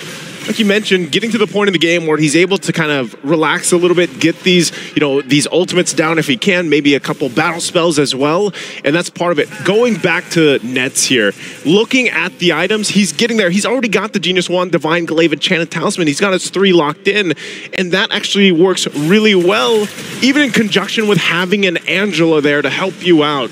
So we'll have to see, again, the damage potential from this Lunox picks later on. Oh, they jump in. Onward, Earth Shatter. Try to time the Shunpu. Not that time. Zorn, unfortunate for him. He gets sniped down by the Renner's Apathy. Liquid Echo now utilizing that advantage. Try to go for the siege in the mid lane. Nets trying to go for the clear, not able to do so. Sapat will just give it away as they send Udil up top. Sapat. He's going to get cut off? It's going to be cut off. I think he was trying to get through the wall, but the purple buff spawned. So it cut his escape off, forced to flicker out there. And at least, he's alive, but he had to utilize the flicker, so that's not available for him now. And so with that, he doesn't have this possible engage tool to go ahead and fight off into this Lord, but Chibi's going to start it up. Actually really front-sided this. Sapat now part of the fight too, the rest of them as well. Zorn going in with Conceal. Trying to bait out that Purify from Sanji, but it stays with it. JP gonna be scratched down by Chibi just a bit, forcing to flicker out as Carl TZ uses the Tortoise of Poisons, losing all of his mana. Feather Airstrike by Sanji to poke them down, slowly but surely. The Lord reset it. Zorn again, now inside. Way the Dragon, used up by Zorn, and he's forced to flicker. Raider Shatter by Sanford, right into Benny QT, who follows it through. One-man advantage for Liquid Echo. as they play around nets, jumps in with the chaos, unable to find Sanji. The bloom comes in, and Sanford again finds the onward right into the shield unity to change CC Chibi, but he's still able to escape now with the penetration, not connecting nets, gets the brilliance off just in time, but Sanford is able to catch him just in time as well. Liquid Echo though, secure the Lord. Benny on the Renner tries to go for the snipe, there's no one there for him. Homeboys, they gotta give it away. My goodness, I know we have said multiple times that the Lord dance has changed. It's not technically a dance anymore, but it's more like a puzzle. It's more like a board game because, man, Liquid Echo played that like chess. They bobbed and weaved within that zone. They got the ultimates out. They re-engaged when they had to disengage at first, and then they came out picking off the right targets, giving them the Lord, and now giving them this advantage as they get ready to approach the base here. Homeboys, though, fully lined up, should be able to at least hold on possibly some of the base turrets if they can withstand the initiation from Liquid Echo. They still have a Lunox, but Liquid Echo have a Farsa. Feathered airstrike, that's all they needed to zone them away. And Udil, oh no! Udil in the bottom lane pops into hard guard and will be able to escape. Carl Tizzy didn't have the shield unity that time, and it's a great distraction. Chibi, what? Caught all alone, Sanford brings him back to the team. Overextended. What? Why was he there? Why was he there? Well, with that, Liquid Echo, they know they can go in. Shield unity, Sanji flying by. Udil forced to flicker on the feather airstrike inside of the base. Udil still able to get out. Nets gonna be chunked down as well by that feathered airstrike. 3 base turrets taken down with one big mistake from Chibi. Zorn. Can he do something? The saving grace goes on the Betty Cutie, finds the engagement with Raiders Dragon, but a penalty zone locks them down for nothing. Nets is unable to get them. It's only JB who gets taken out. Benny is able to kite away. Zorn has to conceal, but he's unable to find anyone else. Now it's a killing spree as Benny goes into the Menace Rage. Sanford with the Primal Rad now following down, trying to go for the mobility. The feather airstrike there, taking Nets out. Zorn has the Jikundo. One last snipe. Zorn able to evade from it with the Shunpu, gets immobilized, but is still able to run away. Homeboys, they're able to defend, but 3 base turrets have been taken away from their base. They hold on to the game, but man, again and again, Liquid Echo really showing the prowess in terms of team fighting, even into this base. It's amazing that Betty Cutie was able to survive that last exchange, even when Zorn awaited so long for that initiation. He did have to use that flicker, but he's 7-1 right now. Just had that one death earlier on when he was shut down, but so far it's been really difficult for Homeboys to find the answer. How do we get to Betty Cutie? How do we get past even once that artillery is set down with the feathered airstrike? And that's really what's just working so well for Liquid Echo in the lineup that they have here. And my goodness, Sanford on this Edith pick. She's been a hero that has played its role, played its part so many times for so many teams, but in the hands here of Sanford, really just kind of difficult for Homeboys to get past, even when he pops that Primal Wrath form. So Lord up once again, Homeboys resetting, readjusted. Their base is fully exposed. They have to keep an eye on the possibility of what we've seen the Liquid Echo do time and time again. And the Lord is now up. Liquid Echo will go ahead and approach this. Meanwhile, Udil is planted top side. But I'm not sure if Homeboys really wants to contest this Lord here. Doesn't seem like Liquid Echo are going to go for a full commit just yet, but they do, just with a few more shots. Zorn concealed to the back line, trying to go for it. Sanford will be able to secure it. Now it's going to be Chibi again, caught in the front. Gets sniped down by Benny. Just with a basic attack, he dealt that much damage. Benny chasing him down. Zorn still able to escape with the Jikundo. Look at Sanford with the Primal Wrath. Benny trying to kite him off, and it will be JP with a flicker forward. Zorn will not be able to take this damage. Sky Piercer for Benny. The TPs start counting them from Liquid Echo as they take Zorn down. 5 members strong with a big Lord in the mid lane. They'll wait for it. Lord walks in with them, and the cavalry is here, and they're looking to close out the game. That's a 4-man penalty zone right into the winner crown, but what is it for? They're going to be gunned down by Betty Cutie, who's an absolute monster in game number 1. TPs all across the board as Liquid Echo take the lead. And the cavalry is out, and the crowd goes wild with them. Team Liquid Echo, man, oh man. Are they again at the peak here? Or is there more yet to be seen from this lineup? Homeboys, it looked like you know, they were holding on a little bit there. They were finding some signs of hope. The homeboys have to go back to the drawing board. It just was not enough to deal with everything being thrown at them. Just talk about it time and time again from Liquid Echo. Homeboys, hopefully they can find an adjustment.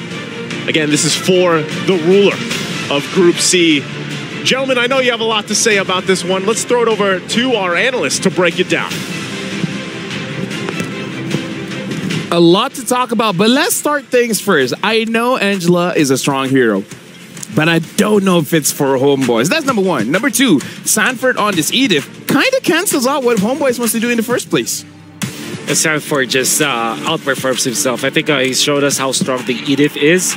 And I do have to agree with your first statement. It kind of feels like it's not a Homeboys hero, let alone an Odile hero.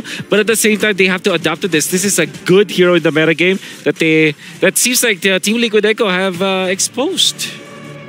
I still can't get over Sanford's Edith. Yeah. I very vocally just spoke to myself again.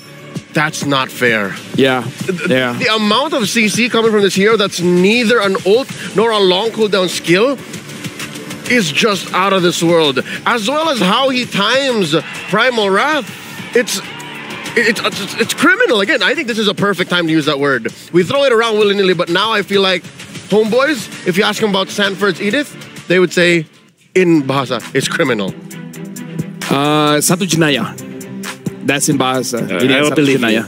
But here's the thing. The thing about Homeboys is that they're slippery. This Edith prevents them from being slippery. And I feel like they thought this Angela will make them more slippery, but then it becomes the problem because I saw the damage numbers just now, and Sanchez at top. And then it's like, you have to wait for the third or fourth highest damage, and then you see someone from Homeboys. And I feel like that's a big issue. Homeboys is slippery, and they do damage, but without either of those, it's not Homeboys. Yeah, one thing that Homeboys may not have acclimated themselves into is the idea for Team Liquid Echo, wherein if they see someone, if they see a low-hanging fruit, they're gonna pick it. They are gonna be committing to that. The word that they use in the Philippines is bigyan, which kind of means like you commit to it, like you hurt that guy. Grab him, get him. You know, get him. So that's literally what happened in the latter portions of the game where Zorn showed himself, Odile showed himself. There was a time where even Chibi showed himself. No hesitation whatsoever from the side of TLPH. They will go onto that hero and commit to that all the damage that they have. Yeah, because we see in the fights where Sapat, Zorn, they try to go for Benny Cutie, and to their credit, they were able to catch Benny Cutie, but then Benny Cutie has friends. Everyone's around him is there to protect him. So it's something that I feel like Homeboys has to be careful of. This Angela pick, Angela is strong. I'm saying Angela is strong, but maybe not for Homeboy style. Yeah. And that Edith is making you not slippery. It's making you very sticky. Not for Homeboy style and not against a team like Liquid Echo. And also there's this factor of the Florid, which we saw kind of revealed the Sanford here already, which we kind of doubted. But then if you look at it in a theoretical manner, like the idea behind it, it's the Roger counter. Because Roger wants to eliminate people as soon as possible. But if there's a Florid, there's no way you can stop that. Because of the Bloom passive, Bloom in general, which you kind of eliminate that anti-heal factor, right? For 2 seconds, you're not able to eliminate people, and then you're left in an awkward spot wherein you cannot dive. That's probably why Chibi is not that confident jumping in, because he knows that once the bloom is up, he's gonna be put in a spot where he can be gone upon because he cannot eliminate people constantly. The way I see Roger in the current metagame, or when he's really doing work, snowballing out of control, is as a parkour artist. You want to have momentum. You want to jump from point to point, target to target. But what Florin is a huge speed bump. Here's the thing. We're going to talk about it a little bit more, but we got to look at our Sony MVP of the game. And honestly, in this game, the MVP is going over to Benny Cutie. While we're looking at the highlights, I do have to say, shout out to our analysts. I think you guys got it. This Florin prevents Roger from doing what Roger wants to do. And the same thing as well, again, I just want to say it again, is the Edith. Crowd control, and then your opponent keeps on healing. It's hard for the Roger to do much. The fact that we keep on bringing up multiple points of Liquid Echo's performance that we're super impressed with means Benny Cutie's performance is pure payoff. Everybody helped set up what he did. And yes, he did die a couple of times, but that's only because, again, Liquid Echo has that as a part of their character, as a part of their trait, right? That's just the way that they play. Hard, fast, and sometimes they get caught out. But credit where credit is due. HB did what they could with a losing situation. The thing that I have to say about Benny Cutie is that I feel like he's 2 minutes faster. Anytime when you say, oh, this is the original timing for this kind of item build, I kind of feel like he's 2 minutes ahead. Yeah. Even KDA. Even a KDA 11, KDA here, GPM 7, 5, and 3, 65% of the kills. Benny Cutie, give him an ultra late game marksman, and for him, it's just like a mid game marksman. And that's the thing with TLPH is that they create chaos on the opposite side of the map, and you're way too focused on it for what, 5 minutes, 8 minutes, and then you're surprised. Oh, Benny Cutie is left in the kitchen. He's already getting everything, eating everything, and now he's bulky. You know what? This personally for me, folks, I'm gonna need time to brief here. So, Wheezy, I need your help. We're throwing over to you. So, come on, who are you interviewing, man? From great to goat, all the way out from Malaysia, RSG. We have Repo in the building. How you doing? Yeah, I'm doing good right now. You're doing good. Pro player here to enjoy Saudi Arabia. Enjoying the Saudi Arabia, then the heat or here, the sun. Wow, so heat, so. Yeah, it's definitely very hot. Speaking of hot, I heard you're dominating in the XP lane and you got some fancy moves to show us. Yes, of course, because I have many EXP lane, but yeah, I'm dominating the Malaysian, but I didn't get here to play. Yeah. Well, I'll tell you what, I'm an XP laner main myself.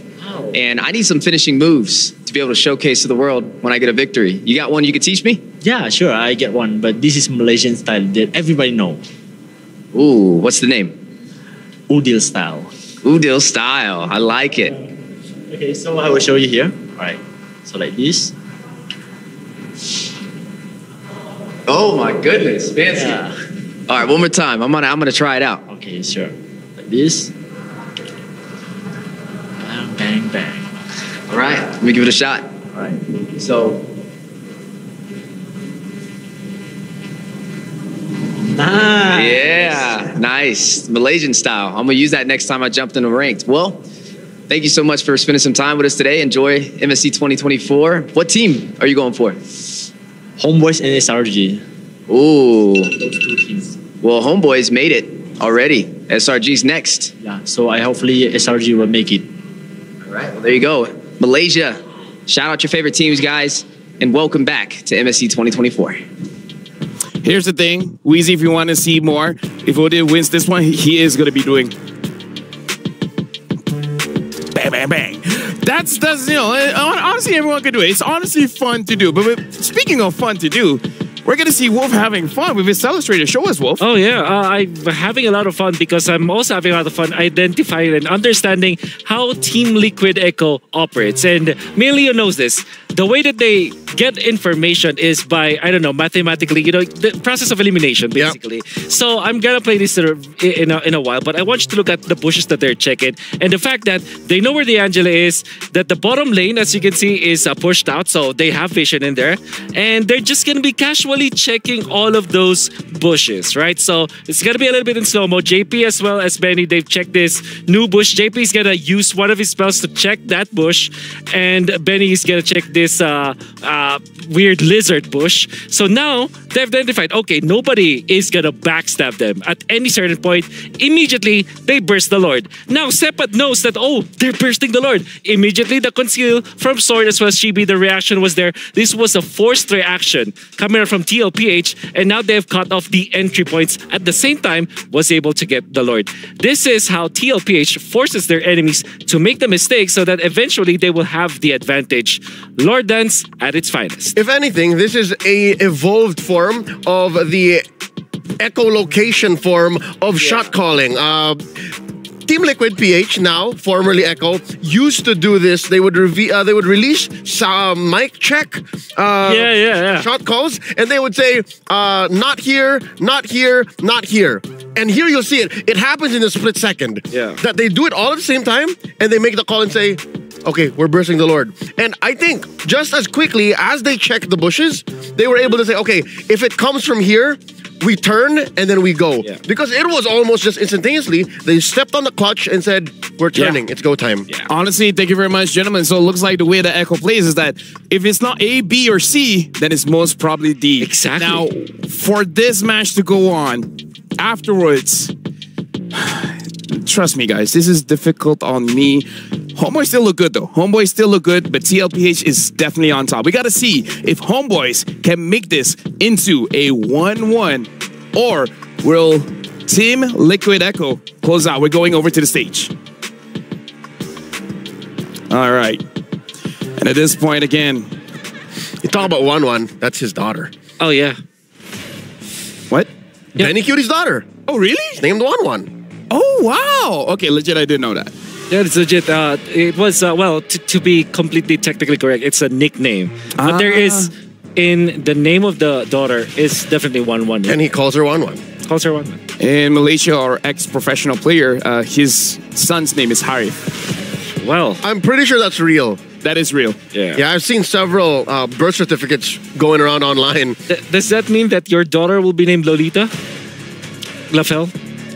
Let it be known that I'm actually pointing at Lafel because he probably don't see us. And Lafel is reacting in a very unpleasant manner as of now. Lolita. Lolita. Here's the thing, gentlemen. I might say yes. My wife might say no. At the end of the day, we all know who gets to make the decision. Yes. All right, so Yes, now we're sir. jumping into the draft here. Team Liquid Echo, first pick Homeboys, second pick instantly ban out the Ling, as well as the Fairmans for Team Liquid Echo. Homeboys not wanting to let go of the Lui as well as the Yuzong. I foresee a lot of openings here, given that Liquid Echo is the kind of team that if the box is open, they'll just pick it up first pick. Yeah. We are in that realm. So this has got to be the chip ban. Thank you for banning the Angela. Oh, yeah. It's like a TLPH. It's like, yeah, we'll give you a favor. Oh, no! Chip is open. Valentina is open. Box is open. Chippy. Is this the time? Chippy, Is this Chapa.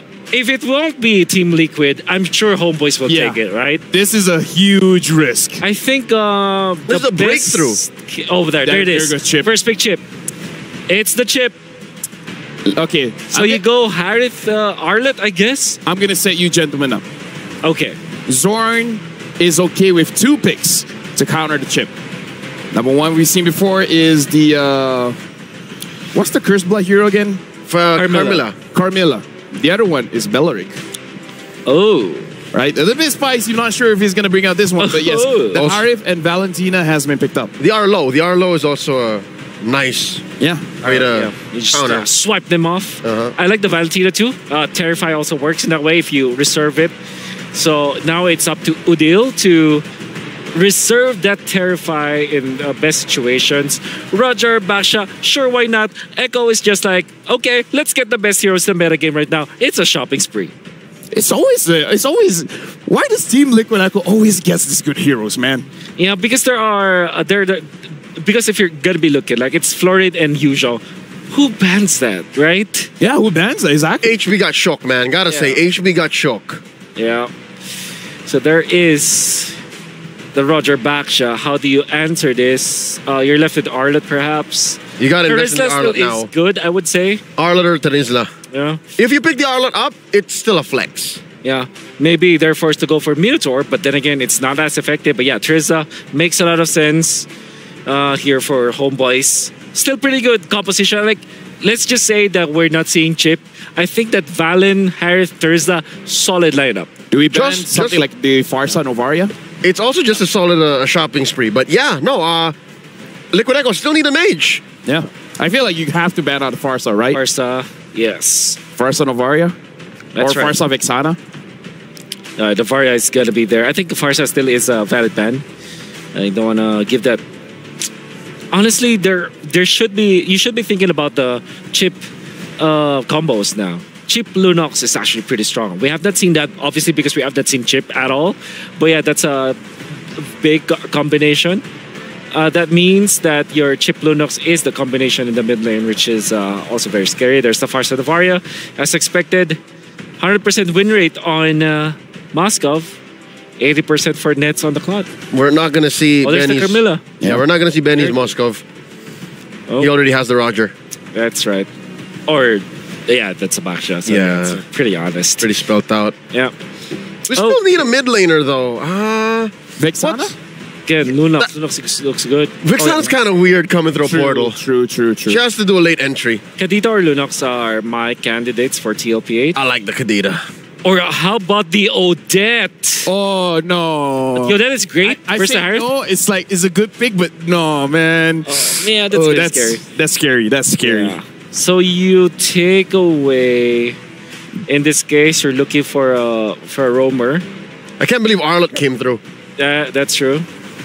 Matilda, I think you might be forced to go Matilda or Arlott for homeboys.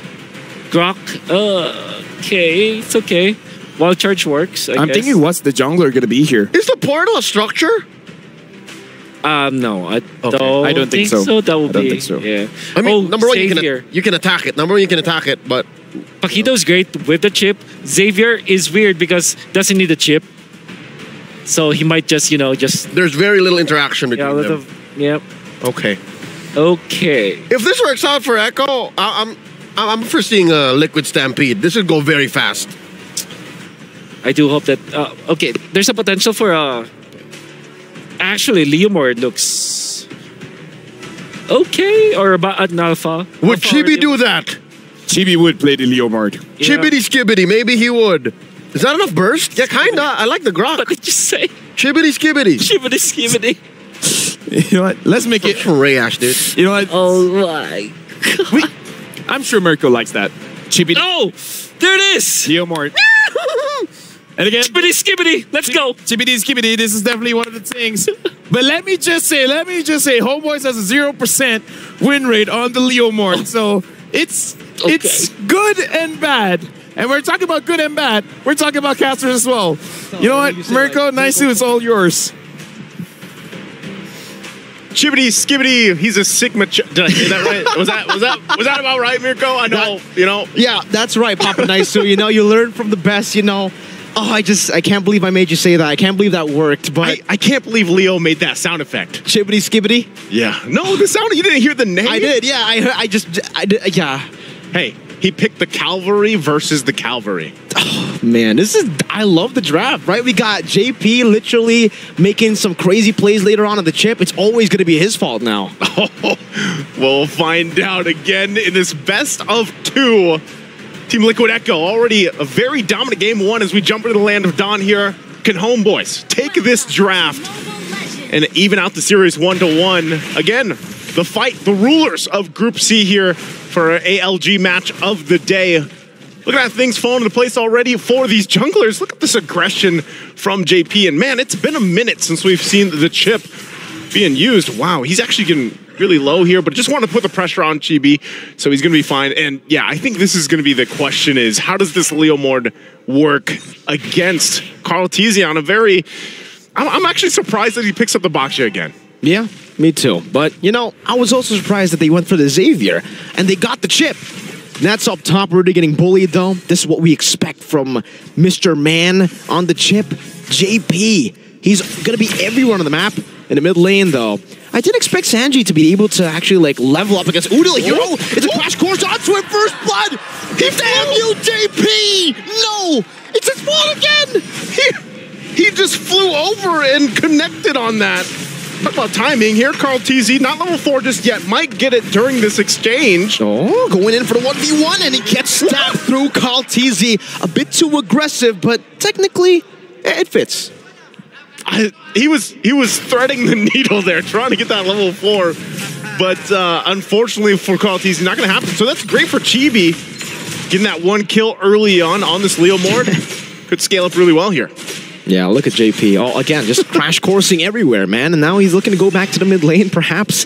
Liquid Echo with that little skirmish, though. Chibi does get 1 kill, so it's actually kind of worth it for Homeboys, I feel, in a way, right? Because Chibi does get the snowballing a bit faster here. You can already see Zorn as well, trying to be that annoying force in the jungle with this Grok. Pops in the barrier, unable to go for the reset on the turtle. But but Sanford is already posturing up. Teams for Supply does have the penalty zone. They can go for it. JP going to be zoning Chibi away. Crash course into the back line, forcing Chibi to use the horsey horse. And there you go. Jumps into the back. Carlteasy. Oh, it's a mobilization with a Mystic Field. JP picks up a double. He gets 3 kills and it's all on him. He might be going for a triple just there. 3-1. Is JP the carry here? The Mystic Field straight into the punch of Sanford. My goodness. Liquid Echo again, like they did in the previous game, starting off strong, starting off fast. And, you know, JP, to question, he just got the level 4. He now has the shortcut available. So what more is he going to bring to the table and bring to this fight? Wild Charge. Zorn with Wild Charge, but it's only on to Carlteasy as they get immobilized by the Mystic Field. Now Chibi joining the frame, missing the skill shot. Carlteasy gets caught by the Synchro Vision. And this time, JP won't be able to pop that shortcut in. So no Sanford to help them out. Great here, great pickup for Homeboys, actually to get a kill in the hands of Nets. You know, we saw the Lunox in the last game. It did not work out the way they wanted to, so hopefully this time around, prioritizing the Harith pick here, they have this. Nets can start to scale up pretty well. He's going to be big in utilizing the Harith in conjunction with the Grok pick into the Wild Charge, and then even the penalty zone to speak here. They both have Fury Hammers across the board alongside the Trizla and the Leomord picks. That's actually enough early damage to help with some of these skirmishes. They just have to play around once again the fact that JP has been on fire now that he's holding on to the shortcut. At any moment, the cavalry could literally come through the portal, and what seems to be a 1v1 is then a 1v4 or 5. You can see Udil holding on to the ultimate as well. So this could be pretty interesting, the fact that Homeboys does have a Valentina on their side. Turtle up though in just about 10 seconds here. Chibi patiently waiting. JP's right there in position. I don't know. Do they know? I think they know. JP knows, but does JP know that JP knows? Udo rotating as well. Has a shortcut. They catch him now. JP able to get the crash course down. Puts down the shortcut, but that's going to be Udo who puts it down. JP forced to go back. And now, you know, there's really not much that Homeboys was able to get there. Sanford, this damage that with the knockout strike as well. Oh, the flicker, Sanford! Getting the kill on Udil. 1-2. And now he's gone. Chibi, shield unity, cancel it out. Still JP walking up with the crash course, and the Wild Charge connects into the back line. Chibi still able to secure the turtle, but now gets engaged on. The shortcut is there, but nobody's following it up. Benny! With the help of the dawning light, Benny again with the light can pounce under the tier 2. In the 4th minute of the game is the Liquid Stampede that we were talking about. Benny's still able to escape on the knockout strike. Nets gonna be knocked up. One last shot should do it, but he's still able to escape right now. JP and Sanji again. It's back up. Wait, usually it takes a while for Xavier to get those low cooldowns, but he had 2 dawning lights in that whole exchange. My goodness, Liquid Echo again, a full force ahead. A new version of that express forward. Homeboys trying to catch their breath here because it just seems like everything is layered perfectly from Liquid Echo. And again, as they were setting that up, before that all broke out, it was on JP giving the information while Cartesi went for the turtle, and then it all broke out, utilizing the shortcut as well. Oh man, and that is going to be the Sky Piercer already locked in for Benny Cutie. Udil does get the Enchanted Talisman out. He's got to be able to scale up on this Valentina pick. Some of those Terrify mechanics would play a part as well. Still holding on to the shortcut, but here JP goes in again. Yeah, with the shortcut, Sanford trying to go for it. Now it's Cartesi jumps in, knockout strike by Sanford. Gonna be caught in the Mystic Field, Nets disappearing. Zorn under the turret, it won't save you, not this time. Benny again, just scratches him, claws his way to another kill. It's another 3 for 0 for the Cavalry. How does Homeboys play against this? I mean, look at him, look at JP. Oh my God, this nerd, JP. Look at him, he's so annoying. He's just walking TB down. Look. Oh my, how do you deal with this? How do you deal with this? That's the question, and there's a reason why Chip is constantly banned out for the most part, him and Luyi. The structure that they can bring to a game, the chaoticness that they can bring to a match really makes things difficult to play, especially when you're behind. We're talking about 6,000 gold behind at the 7-minute mark as they can't do anything about this turtle being taken by Carl Teasy.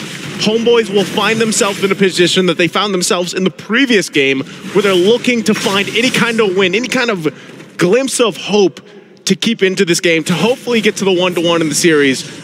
But right now, Liquid Echo in full force, in full control of this. Oh, again, it's JP bringing him back into the bottom lane. He does finally get punished for it, but it's a good trade. He got the gold laner just with that. Sanford rotating all around. Everybody's going to be ignoring him. Sanji, let's see if he can win this one. Usually in lore, you do it. A dotting line against 3 members. Nah, I'd win, he says. But just like the lore, he dies.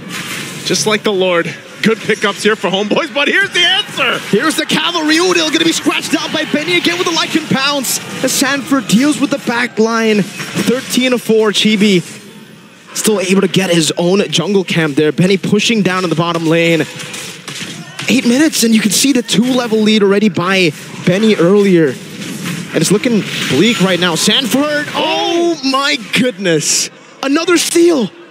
Sanford is just a menace right now. No matter what hero he's playing, he's always on point, providing so much value here for Liquid Echo's lineups. And really, when you look at Homeboys, you have to kind of consider the fact that where do they start? Where does it start for them to slowly crawl back into the game? This is a massive lead from Liquid Echo that a lot of teams, when they're facing against this kind of lead, they fall apart. So Homeboys, can they adjust? Can they readjust the game plan here?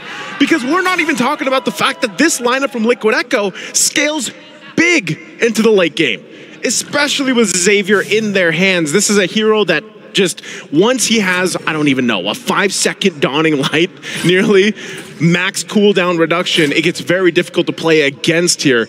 And so when you're looking at Homeboy's lineup, it's got to be that penalty zone. It's got to be the wild charge to set things up and then layered into a Zaman force. Chibi should not be the one starting things out. 1v3, Sanford still able to escape with a shortcut as well. Now JP puts the shortcut. The cavalry comes down with the flanks. And it's Penny who returns the favor. Nets is down, so is Udil. And next, it's going to be Supat on the chopping block. Still a barrier. As Penny doesn't care, he dives out of the tier 2.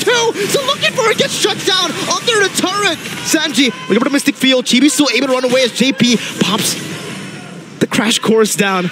No further engage. That would have been crazy. A dawning light as well there for to get Chibi a little bit lower. A little bit lower, but I mean, look at the confidence here again with Liquid Echo, the way they're playing, even under the tier 2 turrets.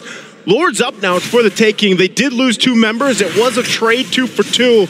But just looking at the item difference here, look at that. Look at Benny Cutie, has the Sky Piercer, has the Endless Battle now as well to pair it up with the 3 items, and there's the Lightning Trunchet. So also for Homeboys, they got to catch up here. Another Dawning Light going to be used. It's got such a low cooldown already at this point, 10 minutes in the game. Lore accurate. Yeah, lore accurate, that's right. And with that, we'll see, once again, the battle for this Lord. As we saw from the previous game, the Lord dance has evolved. And Sanji alone, able to provide so much utility to this lineup.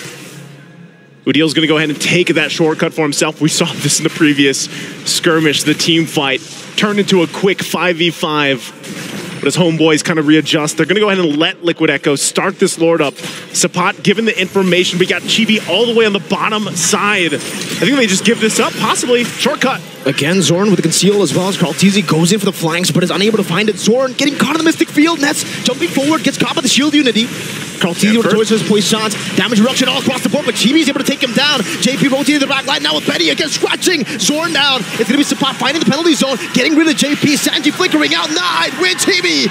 Going to be taken down by Sanji as he pops into Dawning Light again. Sanford on the chase. The Mystic Field right into Sanford. The San duo. Again in the 11th minute, and they're looking for a Sanford with a flicker, with a knockout strike to knock him up straight into the Mystic Field. Oh my goodness! Talk about synergy between the entire team from Team Liquid Echo and the San duo, part of that highlight, and now they'll take the Lord from Homeboys, furthering it.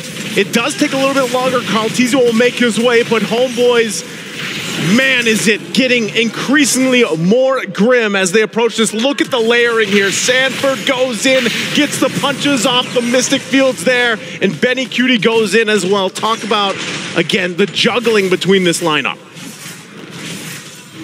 You hear that? Nothing. Because that was what happened.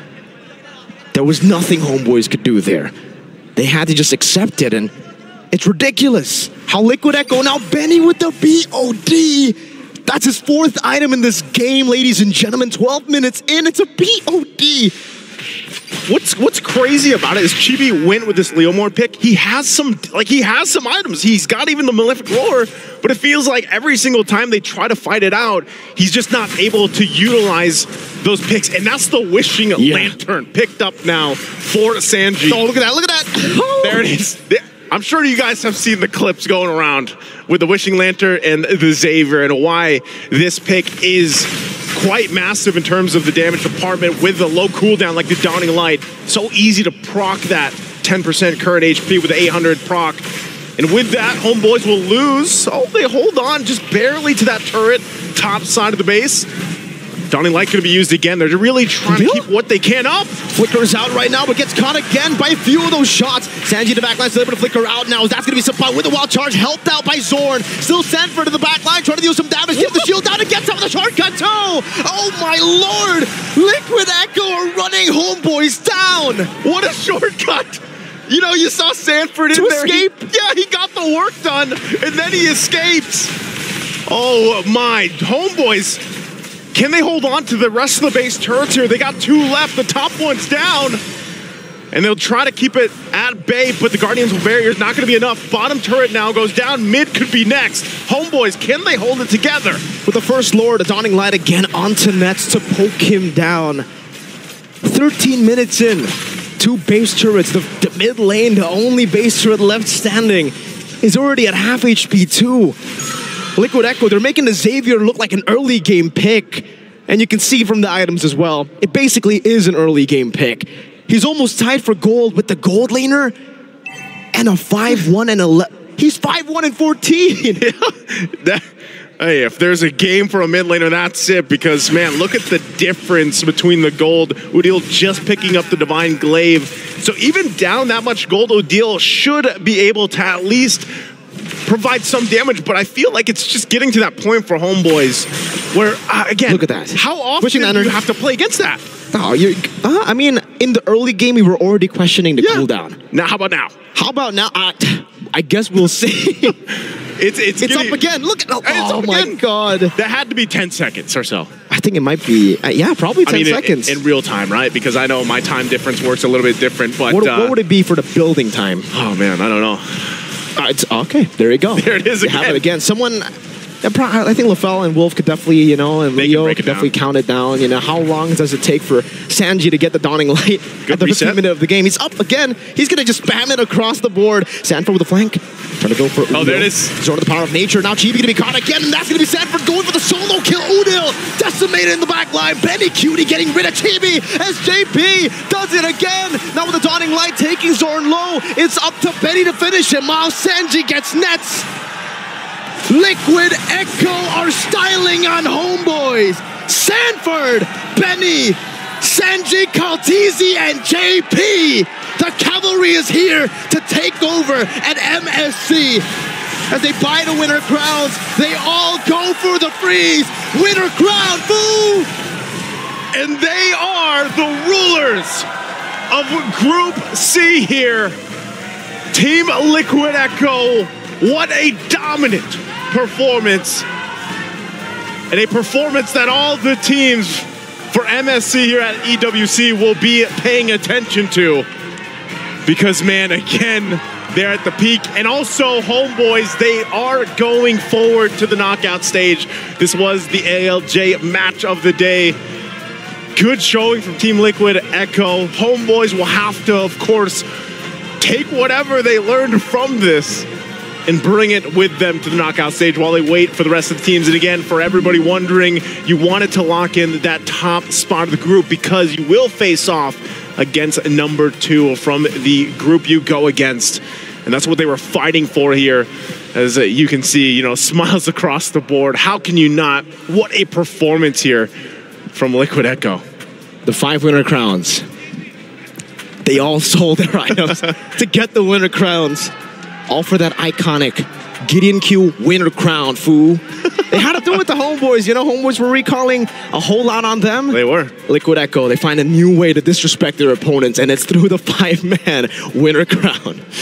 Again, a great performance here, and that's going to do it for us on the caster desk. It's Mirko and Nice too. We're going to throw it over to the stage to go ahead and close out, of course, our day. And here are some of the breakdowns and what everyone else has to say about this. Guys, take it away. Taking over the stage from Liquid Echo, Benny Cutie, congratulations with that sweep. How does it feel dominating a team that claim that they are going to be Philippine Slayers on your way to the top of Team C, of Group C? Hindi ko po alam. Siguro kami inislay namin hindi lang isang region. Kasi na yung mga tapat namin. He says he's not sure, but you're going to slay not just one region, but whoever they face here on forward. Wow. That is a statement to make here at MSC. And I was going to ask you, there's a lot more challenges that wait for you in the knockout stages. Is there any specific player that you have in mind that you think if you take them down, if you defeat them, it'll make you the best gold laner of this tournament? Sa tingin ko, hindi yung kaling ko po, kundi yung team, yung Fanaticonic, yung gusto talaga namin matalo. Para makabawi.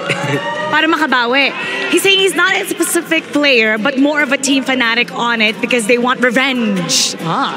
We're waiting to see that. Now, to come in here, you're far away from home. You had to sacrifice time away from your baby, Wanwan, and your wife. Is there anything you want to say to them and to everybody who came here to the Amazon Arena and everybody watching at home supporting Liquid Echo? Unang-una sa lahat, shoutout sa family ko, kay Wanwan Patises, kay Hello. And sa mga sa mga fans na pumupunta, parang sobrang salamat, nakaka-overwhelm. Hindi namin maramdaman na nasa Saudi kami, parang nasa Pilipinas pa rin talaga, as in. Thank you, thank you.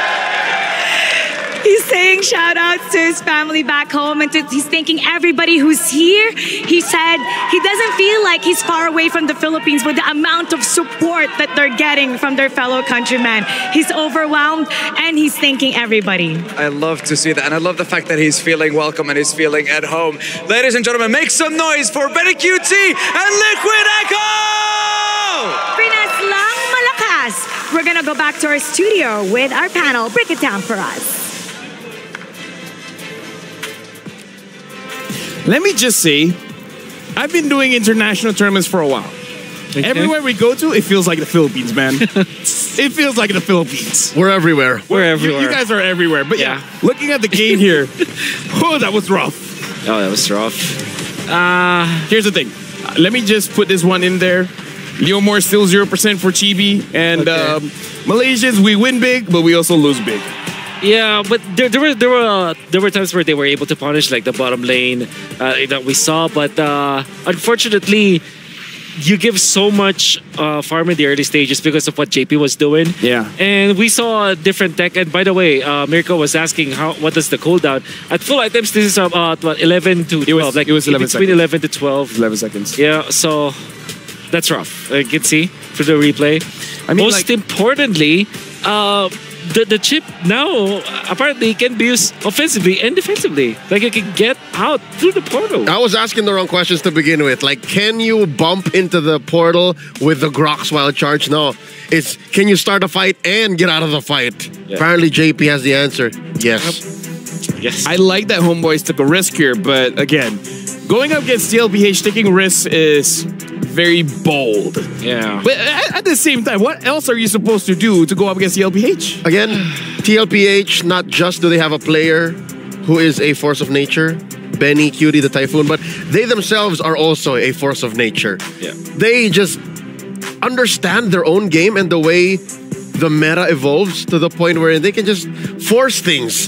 And here, again, you started the whole breakdown off perfectly, the Leomord. I mentioned it earlier, I'm going to say it again. It's a win more hero. You got to make sure you win everywhere else before you reap the benefits of a Leomord. Who knew that Xavier was an early game hero? Who knew? Well, I think everybody turns into a early game hero because of Chip. One thing that you don't realize is that there's additional damage that mates deal with the ultimate. Which kind of is like a passive focusing mark, you know? It's unnecessary. And it's overkill. Like it's part of the kit. I get it, but I agree. You're folding the map in half. Yeah. I don't think you. It's here. There's no patch mid MSC, so that's why the hero is banned almost always. I mean, here's the thing: is the chip strong? Yes. What do we do with the chip? We buff it. Yeah. I mean, what do we as players do? We ban it. We ban it. I mean, the hero is strong. Usually gets a nerf. This is one of those weird situations where a strong hero got a buff. So, I mean, at this point, it's a no-brainer, right? Yeah. Super difficult to deal with. I'm running out of ideas. I think maybe Yuzhong could have been good, but it was homeboys that banned it themselves. Honestly, at this point, you can pick up any heroes like... Exactly. So just ban it. Just ban it. Oh, ban chip. We don't like chips here. And what sucks is Red Side has the incentive to do that. There's so many things Red Side now has to deal with. Louis and chip. That's like literally like 2 automatic bans. So you honestly have only 1 ban against your opponents. Which is like 75% of the time also Harith. Yes. Although to be fair, Harith has a pretty low win rate now. Speaking of which, guys, I'm sad. But what can make me happy is your opinions. Make sure you guys scan the QR code to let us know how we can improve. But more importantly, how to make me not sad. That's a tough call. You're in the playoffs. You should be happy. One of their teams. Yeah. You know what? Let's look at the MVP. Let's look at the Sony MVP of the game, because the thing is, I know you guys are trying to make me feel better. You guys need more practice. Okay, will do. We got a week and a half to go. Don't worry about it. Wait. I feel a lot of energy. Oh! I'm feeling Super Saiyan energy. We're still trying to break down the MVP though, right? Yeah. Okay. This is the lone stallion we're talking about. We're talking about Sanji, the last man standing in that 4-0 victory against FCAP in the grand finals of season 13. Look at what moment did you guys think he went online? Well, what minute? Sanji? Yeah. The moment that JP got 3 kills, he got activated. Somebody went in for the shortcut, I guess. Yeah. I mean, here's the thing. Like, the moment the chip got 3 kills, at that point, I feel like, as a mid laner, I'd be like, hey, I can do it too. If he can, I can. All right. That is JP, his fault once again. Everything is his fault. 9.5 KDA, 70%. I think, that's very true. The fact that he was able to get 3 kills. I don't think it's his first item. They probably have sold some of their items, right? Just to get that winter crown. And don't be fooled by those finger hearts. He does not love his opponents. Hi, Carl. We're standing in the presence of greatness. All right. We got Carl Teasy from Liquid Echo. Carl, congrats. How are you? I'm good. You good? Yes. Okay. So, I have a question. Okay. Was that easy? A little bit. Okay. He thought about it for 2 seconds. Yeah, 2 seconds. He thought about it for 2 seconds. I have another one. Aren't you bored of using the box yet? No, I'm not bored because we're keeping on winning. I don't care if I use Baksha. Okay. Can't you just use assassins though? Like maybe Hanzo. Are you sure? You plan to use Hanzo? Be careful what you ask for, bro. He used Ling yesterday. Yeah, but at this point, like, come on. His box is too much. Oh. Carl, you played Ling yesterday. Kumusta? Anong feeling na nakaling ka ulit? How do you feel like playing Ling again? Ano po, sobrang sarap po sa feeling kasi syempre, iba pa rin yung feeling ng pumipindot talaga eh. All right. It feels great because he misses the feeling of really pressing buttons. That's why his hero is Lancelot. Na-miss mo, no? Parang, kapag Kaya Baksha... puro na lang ako dun eh. Puro taas ako ng kamay sa kalaban kasi puro na pinipindot ko. So he just keeps putting his hand up when he's fighting as a Baksha because that's all he does. Yeah. There's just 1 or 2 buttons he's pressing. Yeah, I have a question now. For this time, it was Sanford that did the backdoor Benny play this time. I wonder what's the communication in your team during that moment. If there's something that you can share out to us about that. Sanford is calling for Benny when he flowed the lane. But Okay. Benny said Vexana because Vexana is out of position. Oh. But Sanford said, wag pa win. Don't let him come home. Just finish it. I'll take matters in my own hands. All right. By the way, very simple question. You know, this is a very simple question. Are you happy when you make other people sad? Yes. You know what? It's a good thing it's not happening to homeboys, but do you guys know what's up? What's up? Right now, we're gonna let Carl Teasy actually watch the hydraulic press pressing the losing team's keys. So we're gonna have your reaction looking at the losing team's Twisted Mind as well as Team Spirit's keys. Guys, crushed. Let's look at the clip here. So let's, Carl, how do you feel watching other teams' keys getting crushed like this? I feel really good. Okay, you know what? I'm gonna. This is very early to ask, but when you guys win, be the champions of MSC, you get to choose 3 crush keys to be part of your trophy. Do you guys know which 3 teams you guys want to take the keys from? If we ever win, I think Fnatic, Onyx, ID, Bren, and SRG. Okay. You know what? Look at the keys. It's being crushed. And okay. You know what? SRG is part of the mix as well. Yeah. I don't know, guys. What am I supposed to do here? Well, let him, give his thanks maybe to everyone that supported them, perhaps. Holler at the cavalry, right? Yeah. I'll give it away. What they said. Tagalog ba? Pwede! Thank you sa mga pumunta sa watch party sa Pinas. Patuloy nyo na kami supportahan. Gagalingin pa namin. Gulong hanggang finals na. And now, before we end, I'm just requesting a wide shot because I usually don't have this opportunity. But just a wide shot. Shake hand. Good job. I got to shake the goat's hand. And with that being said, thank you everyone for watching. Honestly, the matches today has been incredible. And we have a battle within here between PH and MY. So you guys better grab your skins quick. We got 2 skins available. It's the Amon skin as well as the Hanabi skin, the battle within. Make sure you guys get it as quickly as possible. Speaking of which, Chusin is out as well, the new mage hero. And it's all for... buy it with battle points. I'm pretty sure you guys have a lot of battle points. Grab it quick, and then just with 51 diamonds, you guys can get the new skin, the Ethereal Serenity skin. So grab it. And now we got to look at the group standings just to make sure what happened throughout the day. Might as well recap on what happened yesterday as well. Group A, NIP Flash, Fireflux, moving on. Group C, Liquid Echo is number 1, Homeboys is number 2. Both teams are moving on. And then Group B and Group D, these are the only 2 groups that are left with the question, who's going to make it through?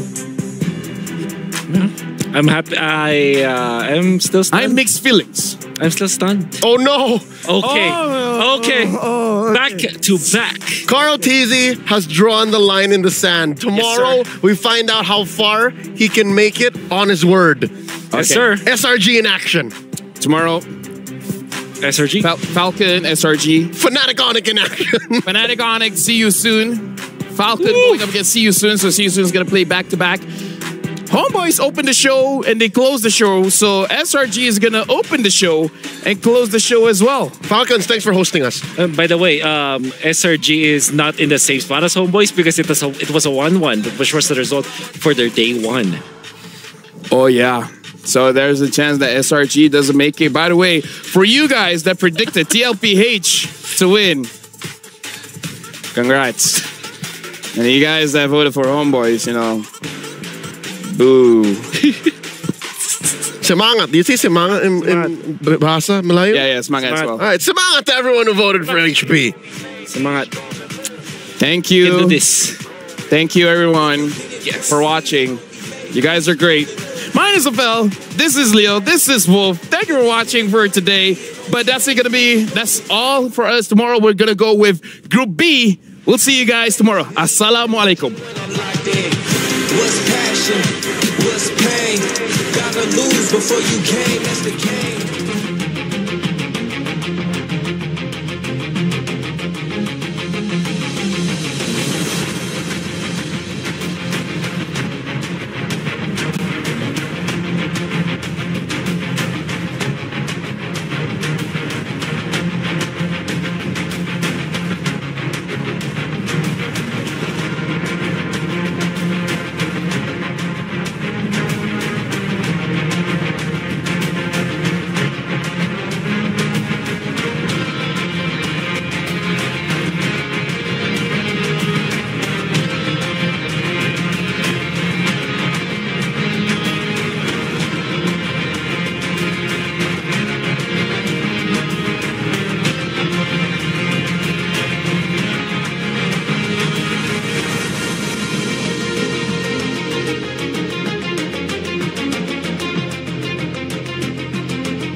adventures bring new challenges. Even as the heat rises, dandruff and grease won't stand a chance. With new Clear Men, powered by triple formula technology.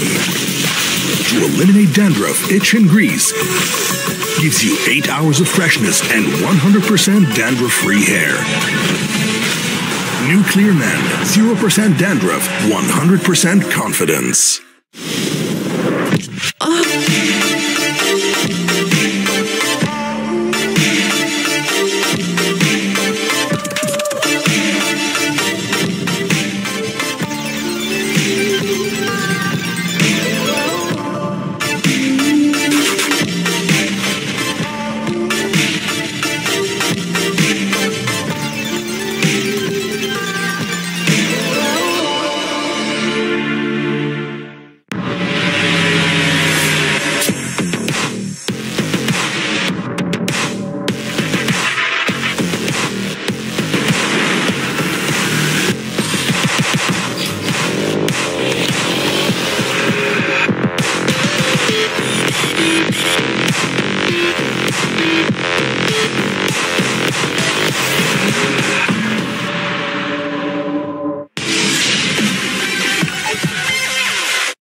Mountain Dew, dorko gari, jitsu.